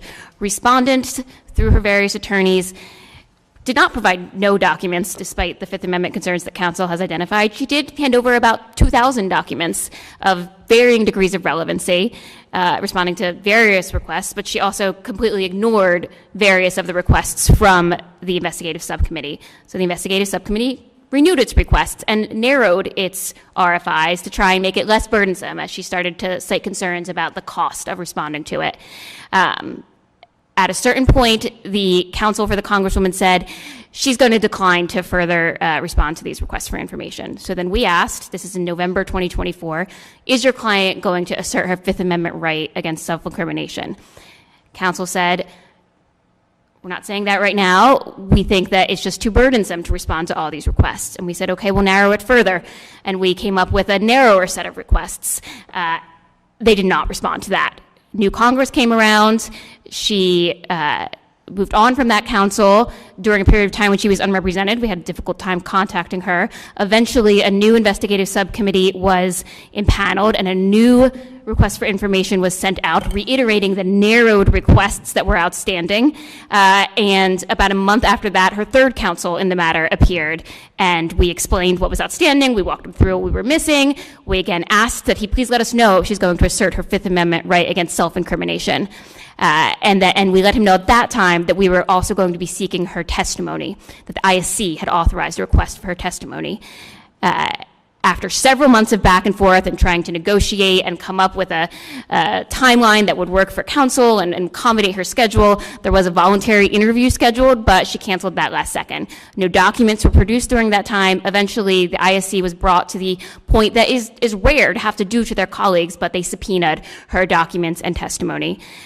She was the day before she was scheduled to appear for her subpoenaed deposition. She informed the committee through her then counsel that she would be asserting her Fifth Amendment right, so the deposition was canceled. And here we are tonight. All right, thank you. That's the only question I have. Do you have a response to this complete lack of candor charge? And obviously it's counsel before you, but here we are tonight, and this is why we are having the conversation about moving ahead with this subcommittee hearing. And what I heard was that the Congresswoman was communicating with the committee, that the Congresswoman had turned over thousands of documents, that the Congresswoman had attorneys communicating on her behalf with the committee staff, that they had agreed to set up an interview. This doesn't sound like a lack of candor to me, with all due respect. When your client canceled said interview, that doesn't sound like lack of candor? No, because she has a Fifth Amendment right under the Constitution of the United States to remain silent. And when push came to shove, she invoked that Fifth Amendment right. She did not show up to the committee, though, to say, I am invoking my Fifth Amendment right, correct? Let me understand. So the allegation of lack of candor is that she didn't physically walk over across the street? Committee staff just detailed the reason why the lack of candor charge exists. It's a multiple-year, I guess you'd call it, systematic effort to avoid compliance with committee, fully complying with committee. Which is nonsense, because that's not what happened. You just heard that she turned over thousands of documents. Sir, this is my time. I am saying what the committee staff just laid out was a very clear pattern of dilatory tactics and a direct non-compliance with their requests and with the investigative subcommittee requests, which is why we are all at this point tonight where we are moving forward, because frankly, the House Ethics Committee's job is to protect the dignity of the chamber and make sure our members are meeting that requirement that we all agreed to in the House rules. So that is why we are here tonight. I just wanted to make sure it was very clear that that pattern was laid out for the record. Thank you, and I yield back, Mr. Chairman. Gentlelady yields May back. I respond, please? What's clear is that you want to hold her, you want to call her invoking the Fifth Amendment right a lack of candor, and that is inappropriate, and that's what you're doing. Sir, lack of candor is the evidence that this staff has just laid out of a pattern over the course of the 118th and 119th Congresses of not complying with committee requests. That is the lack of candor. Thank you. I yield back. The gentlelady yields back. The chair recognizes Mr. Ivey. Thank you, Mr. Chairman. Okay, as promised, I want to go to this document. This is 2022 reelection funds. And I know there's been some questioning and comments about it, but I wanted to sort of follow up. Does this document link to the money laundering charges? Yes, one of the charges relating to the Petrogas Haiti funds. All right. And what is that, 16? Count 16? Yes, 16. Okay. Sorry, yes, 16. All right. So the Petrogas, I think you said earlier that this is evidence of misconduct. You talked about the complexity. It was shows it was clearly unlawful. I think that was a quote. Those are my notes anyway. Sounds like something I'd say. Sorry? Sounds like something I'd say. Yes, ma'am. Campaign finance reform meeting with head of Petrogas Haiti. She had a fundraising meeting with there are documents that indicate she had a fundraising meeting with the head of Petrogas Haiti shortly before the money began to flow into the organization affiliated with her husband. Okay. And that demonstrates, how does that support the claim of money laundering? It's evidence that she likely knew what was happening there, combined with the other evidence, the timing of the proceeds, her involvement with all organizations in the chain. She was also providing money to Truth and Justice, Inc., and her campaign consultant was doing it. And then the fact that the people involved were so close with her, and the sheer amount of money involved would be hard to go unnoticed. Those were the factors that were considered in determining that there is enough convincing evidence that she must have known what was going on. Well, the what was going on part is what? That Petrogas Haiti was contributing to her campaign through shell corporations run by her closest associates. All right. So, Progressive People, Inc., that's the money goes from Petrogas Haiti to Progressive People, Inc.? Correct. Okay. And are you saying that was a shell corporation? It was a I use that term to refer to a corporation created for the purpose of receiving this money and funneling it into another one. Okay. Well, by shell corporation, I take that to mean that there was no other legitimate purpose for it. Almost all of their funds went to Truth and Justice. Almost all of the funds they got came from Petrogas Haiti. There were a few other funds they got from... Okay, but shell corporation is a very tight definition, right? Are you saying that there was no other purpose for Progressive People? All I'm willing to say based on the record before is that it was the overwhelming and primary purpose of the organization. Shell Company was my word that I threw in there. It is not what appears in the statement of alleged violation. I think that the IC was most comfortable saying that this was the purpose of creating this organization and moving money through it. Okay, and who said that? I'm saying the investigative subcommittee felt comfortable arriving at that conclusion. Oh, I see. Is there a witness or a factual basis beyond that this was a shell corporation or that was the purpose it was set up for? Not other than what I've described, the fact that most of the money came from there, most of the money went out into the other organization where we did speak with the witnesses. So there were two people with each of these organizations, Progressive People and Truth and Justice, sort of running things. The two people involved with Progressive People were her husband and an individual named Michael Joseph who did not comply with the subpoena. Her husband spoke with us, and his testimony is recounted in the SAV, we consider that evidence that goes towards the convincing conclusion that she must have known about this. Truth and Justice is run by the individual involved with her campaign and another individual, both of whom testified clearly about they didn't know about the Petrogas Haiti source of things because it was another entity over, but they knew the money was going into the campaign and that was its purpose. All right. And then the Truth and Justice piece, that's the $725,000 comes to them. Yes. And then they made payments to campaign vendors? Yes, that's the chart the chairman was discussing. Right. And what was illegal about this chain of? Those are in-kind contributions. They were made on behalf of her campaign. Rather than her campaign paying the vendors directly, this organization paid the vendors. The money that was used originated from Petrogas Haiti, which is not a lawful campaign donor. Okay. So the payments to the campaign vendors was, you said, a in-kind campaign contribution? Correct. And not an actual financial payment for services?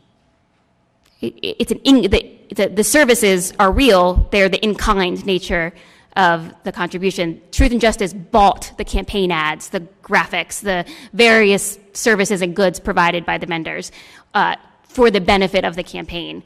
these were ads for her campaign and other things sort of requested and sort of explicitly set up for her campaign. Okay. Well, a couple things quickly there then. So the unlawful activity was the fact, testimony or the position of committee staff was that because it came from Petrogas Haiti. Yes, a corporation which cannot lawfully donate to a federal campaign. All right. And then the attempts to conceal, which is one of the other elements of money laundering, was what? Moving it from progressive people into into truth and justice. So these are it's an attempt to create a sort of dark money chain, one might call it. Rather than having to report these things as you would if it went through a campaign or even an actual PAC, it was passed through various organizations so that the source of the funds could be far divorced from the actual expenditures.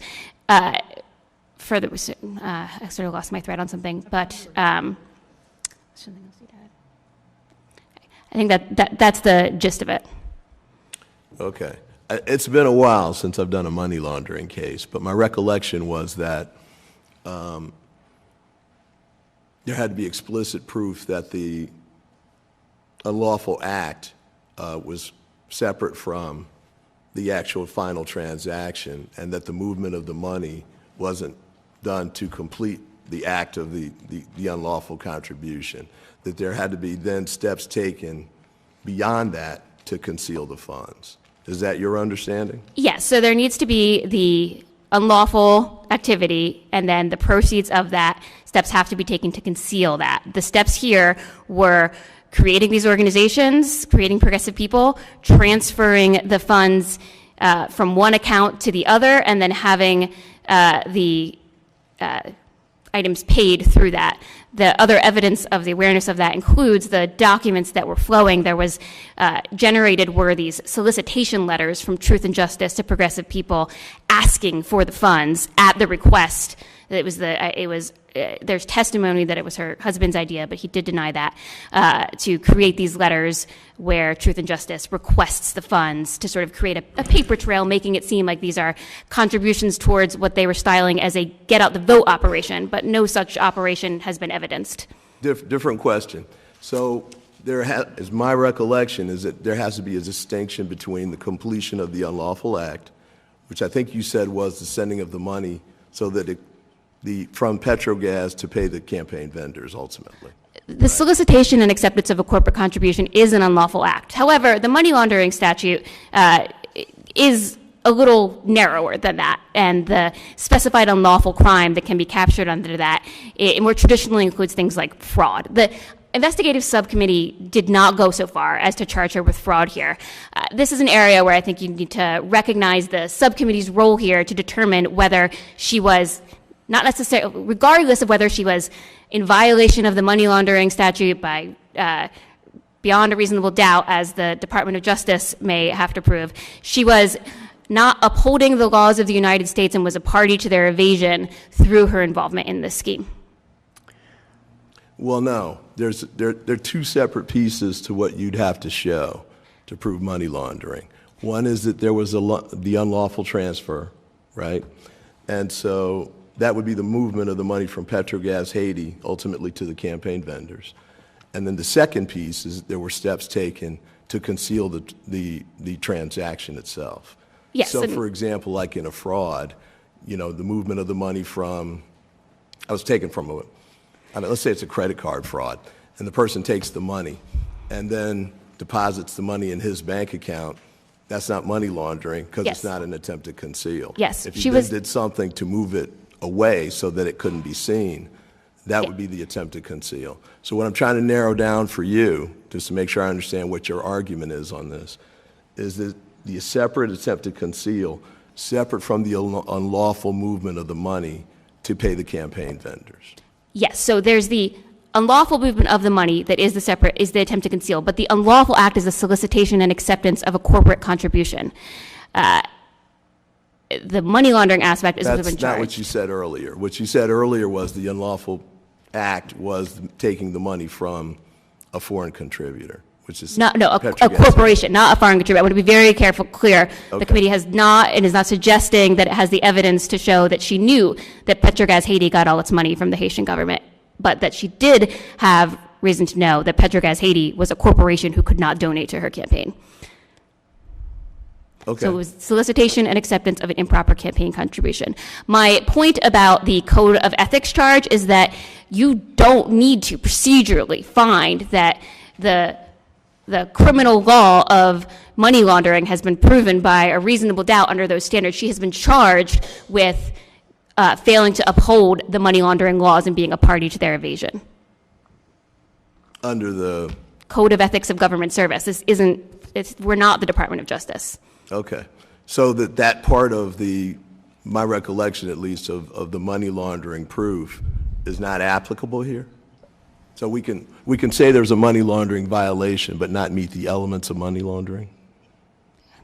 I think if you felt that she was not upholding the money laundering laws and was a party to their evasion, that is within your discretion. I'm not saying I don't think the elements of the money laundering charge were brought, but I do think it is a lesser standard than proving a crime. That is not what we are here to do today. All right.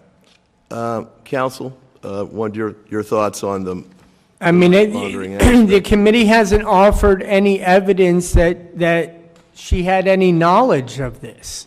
What they've done is put up a highly prejudicial, false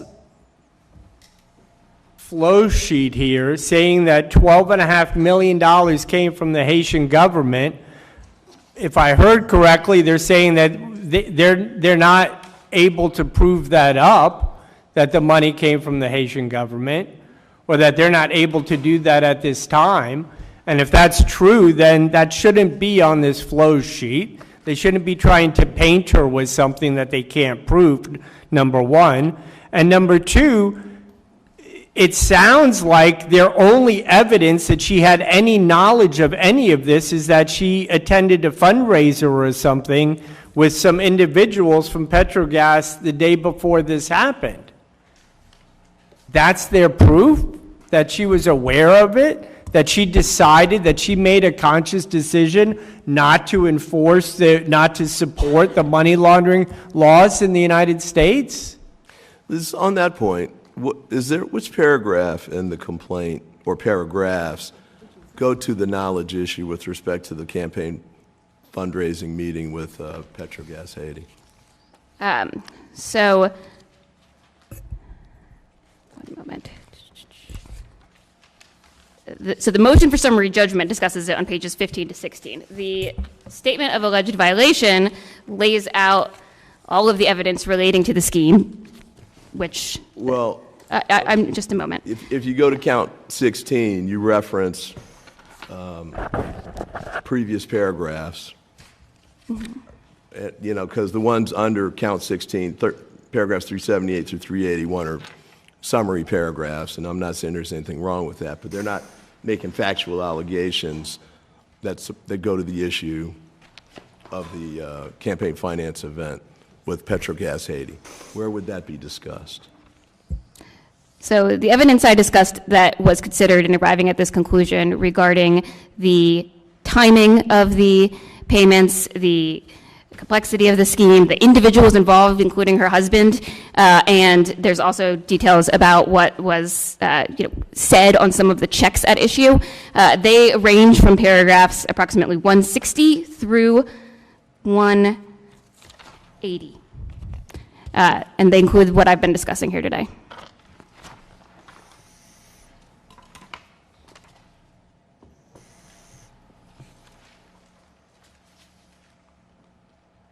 $160 to $180? Yes, that lays out the scheme as presented. Where does it reference? Oh, there it is. Let's see. That's 179, 178. 176? Is that where it first references Petrogas Haiti? While I think there are earlier references, that is the first reference to where it appears in this particular discussion of the scheme. Well, that's the first point where it says they got the money from. Yes, so after laying out how Government progressive aid. people operated, it begins to talk about where they got all their money from.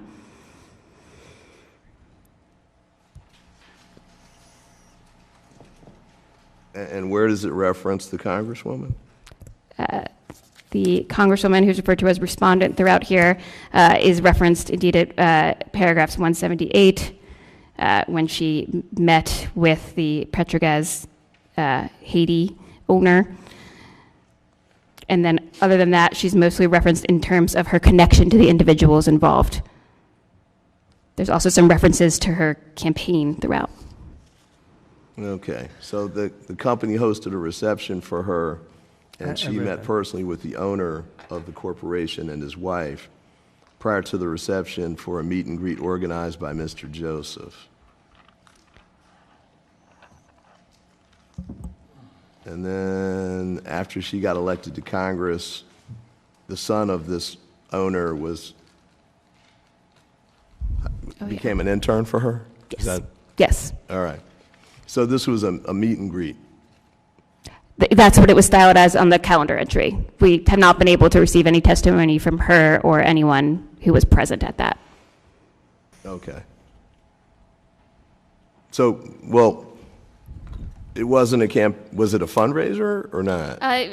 Exhibit 8 to the motion for summary judgment includes details about it. It's referred to as a Petro reception organized by her leadership PAC treasurer shortly before a Holland and Knight reception. So I apologize if I misspoke. The word fundraiser does not appear in that particular instance. However, she did receive, the Holland and Knight event is also referred to as a reception, and she did indeed receive a campaign contribution from Holland and Knight around that time through lawful channels.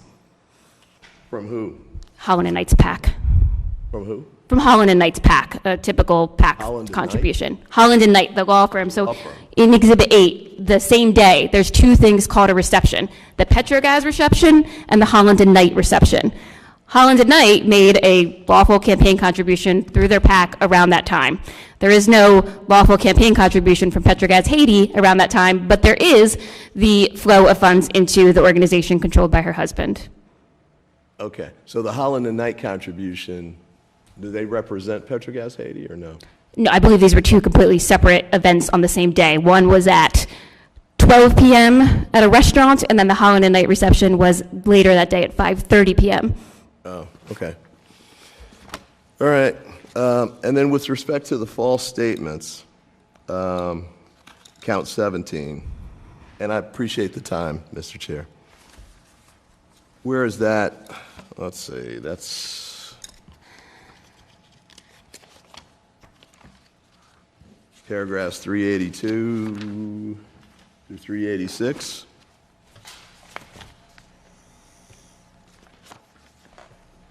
Of the statement. The SAV? Yes, that's where the charge appears.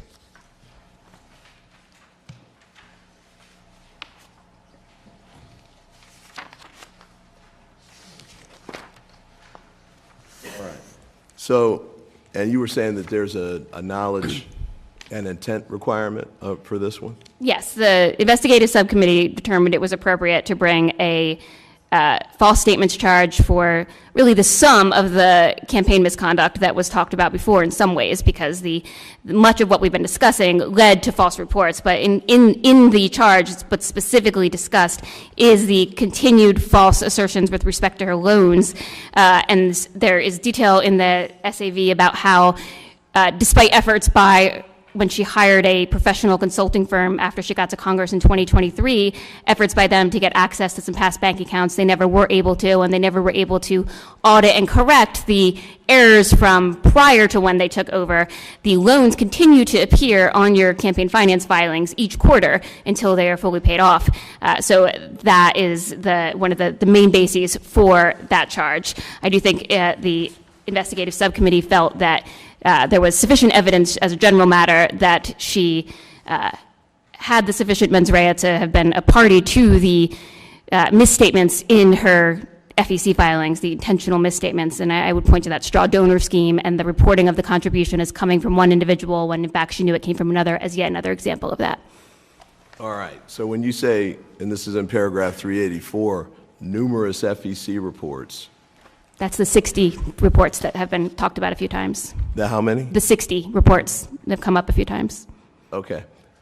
So all of those are, well, is the allegation of false statement connected to specific of those 60? Or some combination of them? All of them. When your campaign takes on debt, there is a section of your FEC reports where you have to continue to report each quarter, including noting what repayments you have made and what it was from. So every quarter since she began reporting making loans to her committee, she continued to report that debt in a manner that was false. Report which debt? The debt relating to her personal loans. There are inaccuracies laid out and discussed already with respect to how her personal loans were reported. They do not match her actual finances, including after she brought on a established compliance firm, and despite their efforts, they were unable to get access to the older bank accounts. There was some testimony about how perhaps there was some bank error that made them have to close those accounts just before the professionals got on board. But in any event, she has never at any point corrected the numerous errors in her campaign finance reports, including to this day. All right, well, when you say the numerous errors... She has about 20 different loans, and she reports repayments on those loans. And so it's laid out in the SAV. Many of those loans are not correctly reported, whether by the source, the amount, the date. Many of the repayments have not been accurately reported. The loans are not accurately described in her FEC records. And that continued into the period when she retained or hired professional staff to handle these documents and filings? Yes, continues to this day. She still must report all outstanding debt and the repayments made on it. So the evidence that it was intentional, especially given that it continues now, is what? That it's that she's saying that she herself made personal loans to her campaign. The investigative subcommittee feels that it is clear that she has every reason to know whether she did or did not actually give or get back money from her campaign in a manner that reflects the campaign reports. But moreover, this has come up since she has been a member of Congress. She has been aware of this. She has had more than enough time. She herself has produced campaign bank records to us that do not mirror the FEC records that have been filed. Moreover, the investigative subcommittee believed that this was all part of the plan. So you're right. Basically, your position is that we should infer that she knows it was false. Of course, we don't have a document where she says, "I know these FEC records are false." We do have documents where she is involved in discussing things relating to her loans that she knew. For example, there's the document we looked at earlier about the I'm reporting. She was not on that document. There was the document she was on about how I'm putting this into leverage, and her campaign consultant says, well, no one needs to know that. And then there were the documents that we have. I will grant that she's not on it, but there is the document between Individual One and Nadej in which they discuss that they're going to be reporting more than $1 million. And then we laid out previously in our presentation how they did indeed report contributing more than $1 million in loans, but actually at that time there had not been a contribution of any kind, and then shortly after that there was a contribution of only $400,000, and she didn't amend her FEC reports to reflect that until the FEC noted an issue with the cash on hand. And in that message, Nadej says to Individual One, oh, we're going to be reporting less than our primary opponent. We only have $27,000 in the bank account, which, hey, she had $27,000 in the bank account, not the more than $1 million in campaign loans that were reported. All right. So which paragraphs in the SAV relate to paragraph 384? One moment. It's also slide... Mr. Ivey, not trying to limit your questions, but if you could wrap it up here shortly for the remaining members to ask their questions. Fair enough. I'll stop after this one. Mr. Ivey, I also wanted to clarify with respect to the false statements and the loans. It also relates to loans that were reported as personal loans of the candidate, but were actually, for example, funds that came directly from Trinity, that came from EC firm after the separation agreement. Effectively, loans that she had reason to know she had not made, but were reported as personal loans. as well as some loans that were made that were not made but were reported as having been made based on the bank records, and other related misreporting errors surrounding the entirety of the loans during the campaign. All right. And is that in the paragraphs that your co-counsel referenced a minute ago, or is that in a different place? I will let her respond. Okay. I can't point to the exact paragraphs for now. All of this information is indeed in the statement of alleged violation, which sort of chronologically lays out her campaign finances. With respect to what we were discussing, All right. In this, recognizing the time, and I apologize for running so long, but I did want to give counsel a chance to respond before I yielded back. So well, please. I just think it's important to recognize that there's still no evidence before the committee that the Congresswoman had direct knowledge of any of this, number one. And number two, as far as the continuing to make false financial disclosures, all of that is based going back to the premise that she wasn't entitled to the money from Trinity. She's allowed to make loans to her own campaign. There's no question that that's a permissible thing for a member to do. And it is our position that that's exactly what she was doing. The rest of these arguments are all based on a theory that is not proven. And that theory is that somehow the money from Trinity is tainted, and therefore every document, every financial report that's filed, every financial disclosure that's made, we can say it's 61, we can say it's 620. It doesn't matter. It's all based on this idea that just because it flowed from Trinity, it is de facto tainted. And frankly, there's not enough evidence before the committee for the committee to accept that as real. That's along the same level of persuasiveness as saying, well, she had a meet and greet with somebody from Petrogas, so that means she knows that Petrogas went into an illicit agreement with someone else to transfer funds to another corporation to then support her campaign, even though there's absolutely no evidence that she had any knowledge of that. All right. I yield. Thank you, and I yield back. Gentleman yields. The chair recognizes Judge Moran. Thank you, Mr. Chairman. Very briefly, just want to make two clarifications for the record.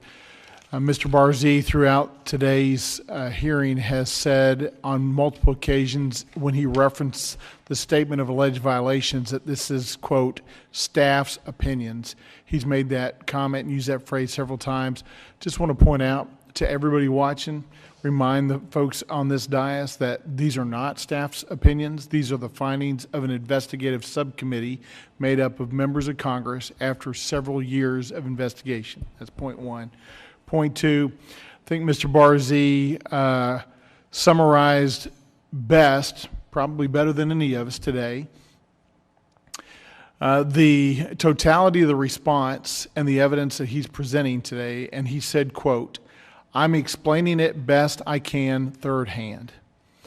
Triple hearsay, I will remind everyone on this dais, triple hearsay testimony by legal counsel is not and has never been credible controverting evidence in a summary judgment hearing before this body or any other judicial body to my knowledge. And though he has made artful attempts to take us down several different paths, in my opinion, I see no evidence presented that would controvert the evidence presented by counsel for the adjudicatory subcommittee. So just want to make sure that those comments were made on the record before I wrapped up my time. I yield back. Gentleman yields back. Chair recognizes Ms. Garcia. I don't have any further questions. Chair recognizes Mr. Knight. Yeah, just briefly, and I want to echo some of the sentiments that, given this hour, I too find it hard to maintain a level of credibility from the respondent. Counsel, you've stated that she was ordered not to participate in this investigation. That was justification for her not taking part for roughly 2.5 years. You've also made the claim that she was actively participating, giving thousands of pages and so on and so forth. And while she refused every step up until this point to engage with staff, to respond to subpoenas, to produce and explain, canceling interviews with no explanation. Now you're saying you want the full court press, you want witnesses, you want to have your own subpoenas, you want to put the full weight and vigor behind the defense for this hearing. It's both sides of the coin over and over and over. You know, we have allowed you extra time. We've received motions after deadlines. We've tried to be as courteous as we possibly can. And I appreciate the difficulty, but this is in no way a rushed process at all. And then fifthly, basically, the thread of defense that I have heard is that there's no evidence of knowledge. She was not aware. She did not know. There's no statement pointing to. There's no admission from her. But when you add up all the things that she did not know, it absolutely flies in the face of common sense. She didn't know about the finances of the family business, even though she was the CEO. She didn't know about the $5 million overpayment from the state of Florida. She didn't know where all the money from the consulting firms, the Truth and Justice Network, the Petrogas Haiti, Progressive People, etc. All of that was outside of her information. And when my colleague across the dais here asked you about text messages that show, despite your argument, she was integrally involved in this, from her own phone, from her own correspondence, the max is 2 checks of $2,900. That is why Sister had to give money to Najej for her to make another donation. Another text message. The goal is 2 million, at least 1.5 million. Hector Ruse responds, I suggest you move funds into the campaign account sooner rather than waiting towards the end of the month. This is the one chance to post a big number. Respondent, I am not planning on using that amount, just leveraging. I think that's a good idea. Response, indeed, but no one has to know that. At some point, and your response to him was, we got to get the full context. You and I both know that sometimes evidence speaks for itself, and that at a minimum says that she was integrally involved in the money moving around these various entities and people into her campaign balance. There was knowledge on her behalf far beyond what you have represented to this committee. And given all that we've heard, for all the reasons I just stated, again, I don't think it's been a very credible presentation to say there's material issues here. I appreciate your position, Congressman. I don't think there's any conflict whatsoever in saying that she has thoroughly cooperated with the committee in this way. And if I can explain to you well, the fact that you have to explain it indicates that she hasn't cooperated. No, that's not true. She's turned over thousands of documents. She hasn't ignored the committee. She's had attorneys contacting the committee, contacting staff, discussing these issues with staff. I would understand if she just refused to discuss anything with the committee. If she didn't show up for this hearing, I could understand you taking that position. The reason that she's had the difficulty that she's had is because her criminal defense attorney before me, came in and overrode the attorneys that were dealing with the committee and said, you can't turn these things over. Their hair was on fire because they're criminal defense attorneys, and the idea of their client turning over documents when they don't have to in the criminal world was absurd to them. So they said, no, don't do that. Don't talk to the committee. Don't turn anything over. So I understand you can blame her for that, but please understand what you're doing is holding her exercise of her Fifth Amendment right against her if you blame her for that. Because the only reason she didn't turn over those documents, the only reason she didn't sit for the interview was because she was advised not to turn over the documents and not to sit for the interview by her criminal defense attorney, who overrode the advice that her attorneys before this committee were recommending to her. But a lack of candor when she has gone out and spent money to hire attorneys to handle these discovery issues, and the attorneys are in communication with staff. I understand it didn't go the way staff wanted. I get it. It's not staff. Or the committee then. I understand it didn't go the way that the committee would have preferred. It didn't go the way that I would have preferred. If I was the attorney, it would have gone differently. But don't hold that against her because her criminal defense attorney advises her to invoke the Fifth Amendment and to not testify and to not turn over certain documents, because that's what criminal defense attorneys do every single day, and you know that as well as I do. I do, but I've reminded you, we're not charging her with crimes. And for you to say that there has only been efforts to discuss this with counsel, or that she has said, I can't talk because my counsel has said, this is the first time we've heard this as explicitly as it has been relayed. So again, I'm not buying it. And I have seen the record, I've talked to staff, I've talked to the investigative subcommittee. There has absolutely not been a retreat on the advice of counsel. There has been a refusal to engage on any level. And that's where the credibility is falling apart. And I don't want to get into this any more than we have to, but taking it in full, it's tiring to keep up with the vein. I understand, Congressman, and I appreciate your patience that you've exhibited thus far, definitely with me, by the way, that this committee has had with me. I appreciate it. I appreciate the extension of the time limits that you've given me. I think the committee has been very fair with me. But that being said, let me bring the lawyer in. Let me bring in her former criminal defense attorney who insisted that she not speak to this committee. Let me bring in the attorneys who recommended to her not to turn over the documents. I understand it strains credibility. Let me prove it to you. I can call these lawyers in. We can call in her former counsel and have them explain why they didn't turn over documents. You're making the point I just made. There's been total refusal up until this point, and now we want a full court press. That time has passed. Mr. Chairman, I yield back. Gentleman yields. Mr. Subramaniam, we will allow you to wrap up questioning.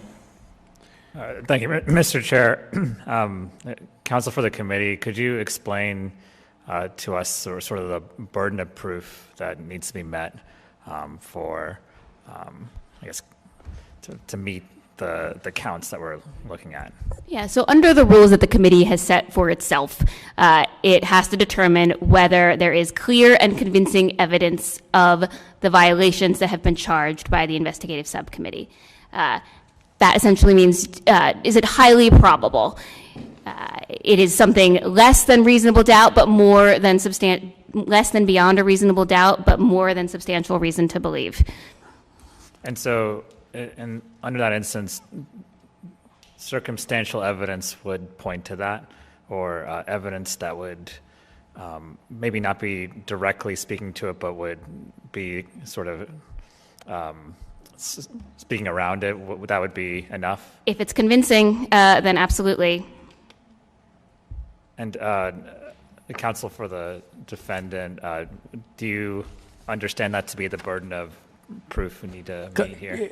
I didn't catch her answer. Was it clear and convincing? Was the burden of proof that do you want to tell him again what the burden is? Yeah, clear and convincing. I do. That's the same burden, for example, that a state has when they have a case over termination of parental rights and they want to take children away from parents that have been abusive. That kind of a case has to be proven by clear and convincing evidence. My point being that it is an extremely high standard, clear and convincing evidence. That's not the only standard that's before this committee, though. The first question is whether or not there are material facts in dispute. Because so I'm going to get to that. So then, for counsel for the committee, this is a summary judgment hearing. So could you explain what our burden is there too when it comes to summary judgment? Yes. So the rules that the committee has adopted for itself borrow this phrase from civil procedure, that there is the option to make a determination that there is no material fact at issue. It's similar to summary judgment in the civil process in that it is a question of whether there is a dispute about the material facts. Committee counsel made that motion based on the record before it and the responses that it had received up to that point from the respondent. Some new last-second efforts have been made to introduce some disputes of fact, and I think it is within the discretion of this adjudicatory subcommittee to determine whether those are the material issue, whether those are material issues of fact that interfere with its ability to determine whether the evidence is sufficiently clear and convincing at this time. And is that your understanding of summary judgment? I want to clarify something, if I may, and that is that the committee's rule indicates that prior to deciding an issue like this on summary judgment, you must determine that there is no material fact at issue. So before you can even take a vote, according to your own rule, before you can even take a vote on whether or not to grant summary judgment, you have to decide, are there any material facts at issue? And if there is one material fact at issue, you cannot be voting for summary judgment. You have to allow it to go to an adjudicatory hearing so that we would have an opportunity to call witnesses, to cross-examine witnesses, and to have the truth come out as to what that material difference is. But right now, there are lots of material facts that are in dispute. A lot of them. And so there is no real avenue here for this committee to grant summary judgment based on Rule 23-0, which clearly states if the adjudicatory subcommittee finds that there is no material fact at issue, then you go on to the burden of proof. But before you get to the burden of proof, which is a very, very high burden, before you get there, you have to determine that there is no material fact in dispute. And I'm telling you right now, on behalf of the Congresswoman, we dispute these facts. And we would ask for an opportunity to have them heard in public through cross-examination and the calling of witnesses. You are aware that you could have called witnesses today, right? Yes. Okay. Yes, I've had this matter on my desk, sir, for 21 days. I mean, in order to really prepare for this, I would have needed a little bit more time. I'm doing the best with the amount of time that I have, but we're not prepared to call witnesses at this time. We want to have our witnesses heard at the adjudicatory hearing, not at a motion practice where there's a question of summary judgment. Because from my understanding, all we have to do is raise that there is a material dispute over a fact. And once we do that, then we would be entitled to call witnesses. We'd be entitled to having an adjudicatory hearing, which is what happens every single day in courtrooms all over the United States.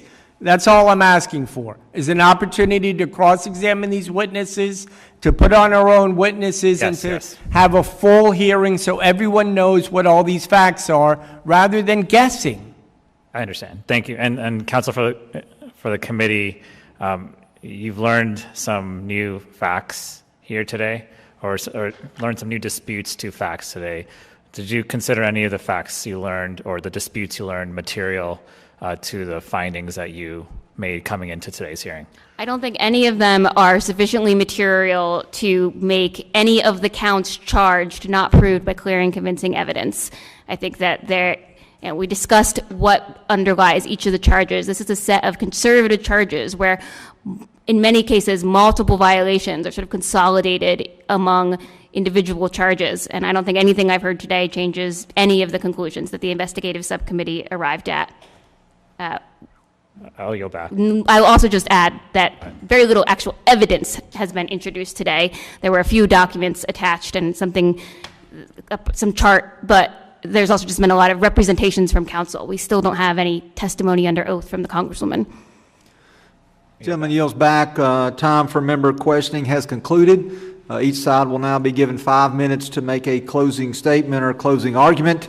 Committee for the council will go first.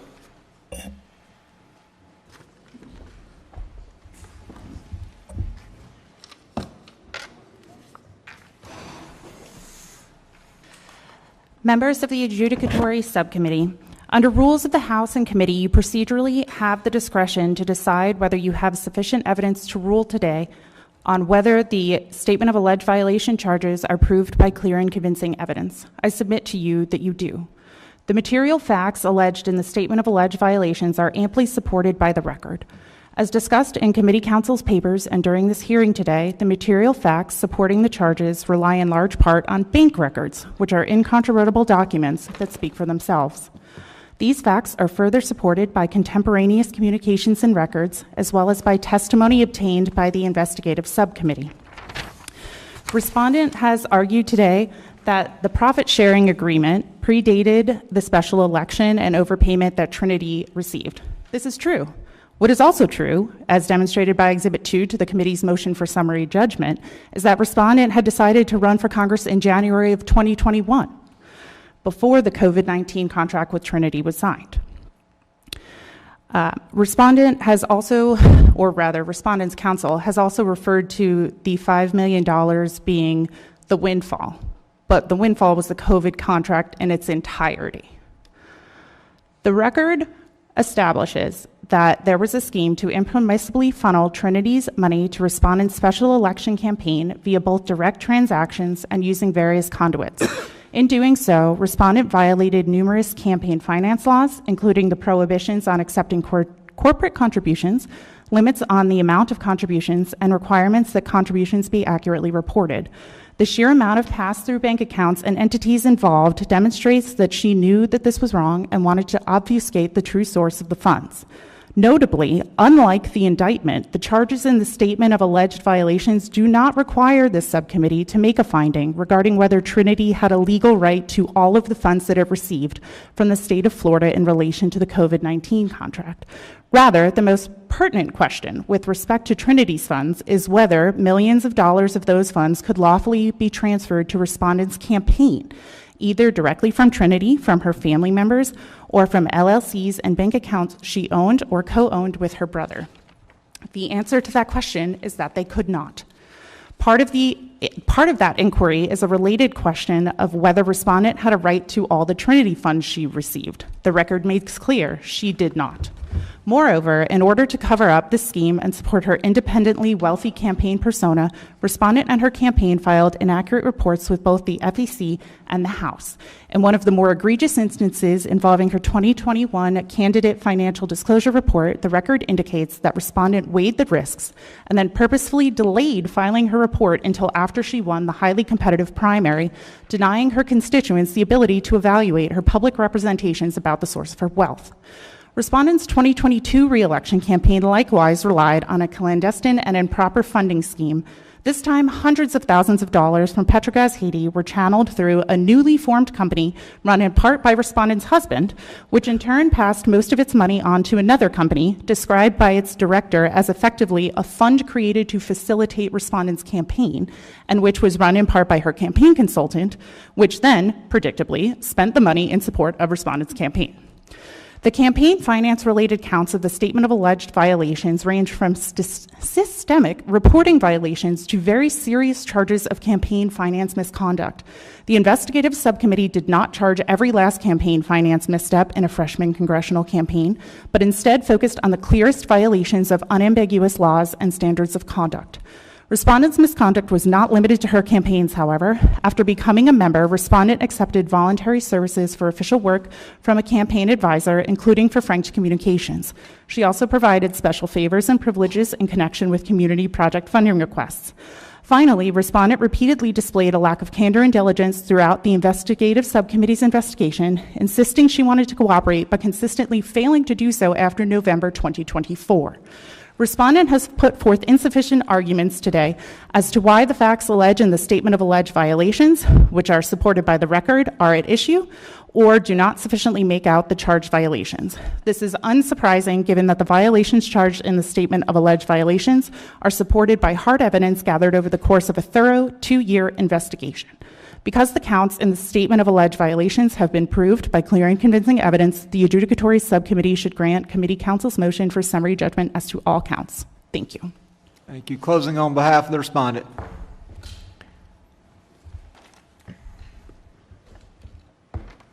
The greatest material fact in dispute right now is apparently whether or not she was entitled to the money that she received from Trinity. If I heard correctly, the argument from staff is that she wasn't entitled to that money, and we haven't proven that she was entitled to that money from Trinity. Trinity was a family corporation that's been in business for over 30 years. Her father had COVID. They thought he was dying from COVID, and the family sat down and talked about how to divide up the quote-unquote profits of Trinity. We introduced a document that I said was evidence of the existence of a profit-sharing agreement. I understand it is not your typical profit-sharing agreement that you would see if you owned a corporation and had lawyers handling these things for you. That doesn't mean it's not true. It doesn't mean that in the Haitian American community, family members don't put things in writing like that. They shake hands and they trust each other. But it's definitely evidence of one thing, and it's evidence that there is a very serious dispute here over the facts of the case. And whether or not the money from Trinity was entitled to go to her, whether or not the Congresswoman was entitled to that money or not, well, that's the underpinning for all of these allegations that are being made. And what you have now is you have a piece of evidence that members suggested may be exculpatory that I've presented before the committee that's in front of you now that completely contradicts staff's argument that she wasn't entitled to the money. Well, if that's not a material dispute, I don't know what is. And so how can this committee be asked to just decide this before we get to the bottom of it? What I suggest is that we talk to the witnesses. We place them under oath in front of everybody.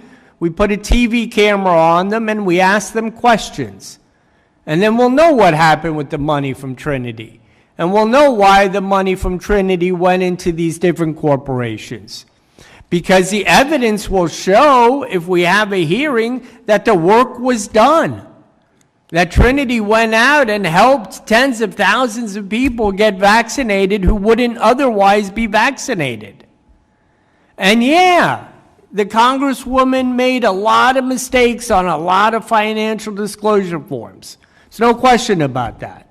But the same mistake that they're suggesting she made over 61 times is misreporting her loans. And that's all based on their theory that she's not entitled to the Trinity money. And that is a factual dispute that we will dispute till the end of time, because she was entitled to it. And the reason she was entitled to that money from Trinity is because her family said, you know what, Shirley, we're going to give you half of this money. And that was a decision that was made by her family. And if we need to bring the family members in to prove that to committee, we're happy to do so. And if we need to bring people in who received the services from Trinity, who got life-saving vaccinations, who wouldn't have gotten them but for the work of the Congresswoman in her community, we'll do that as well. But to suggest that there's no material fact and you can just decide to throw a woman out of Congress who was duly elected by her constituents because of bank records, quote unquote, well, that's not enough. If you want to sanction her, if you want to ask the House to sanction her, if you want to move into a different hearing where you consider a sanction, before you get there, make sure that these procedures are followed meticulously. And if it says that there is no summary judgment unless there are no material facts at issue, I would suggest to you that all this time we spent today proves one thing, and that is we disagree on the facts. And if we have a serious disagreement on the facts, if we have a serious disagreement over whether or not the Congresswoman was entitled to every penny she received from Trinity, well, then let's have a hearing. Let's call some witnesses, and let's get it all out in the open and be transparent about it, rather than deciding it based on conjecture, circumstantial evidence, hunches, and bank records. Thank you, Your Honor.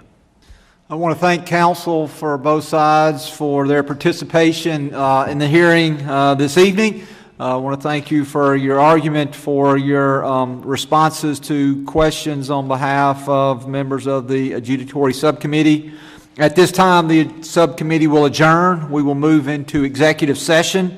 We will meet to deliberate the motion for summary judgment. When a decision has been reached, we will announce it through a public statement released by the committee. And so with that, this hearing is adjourned.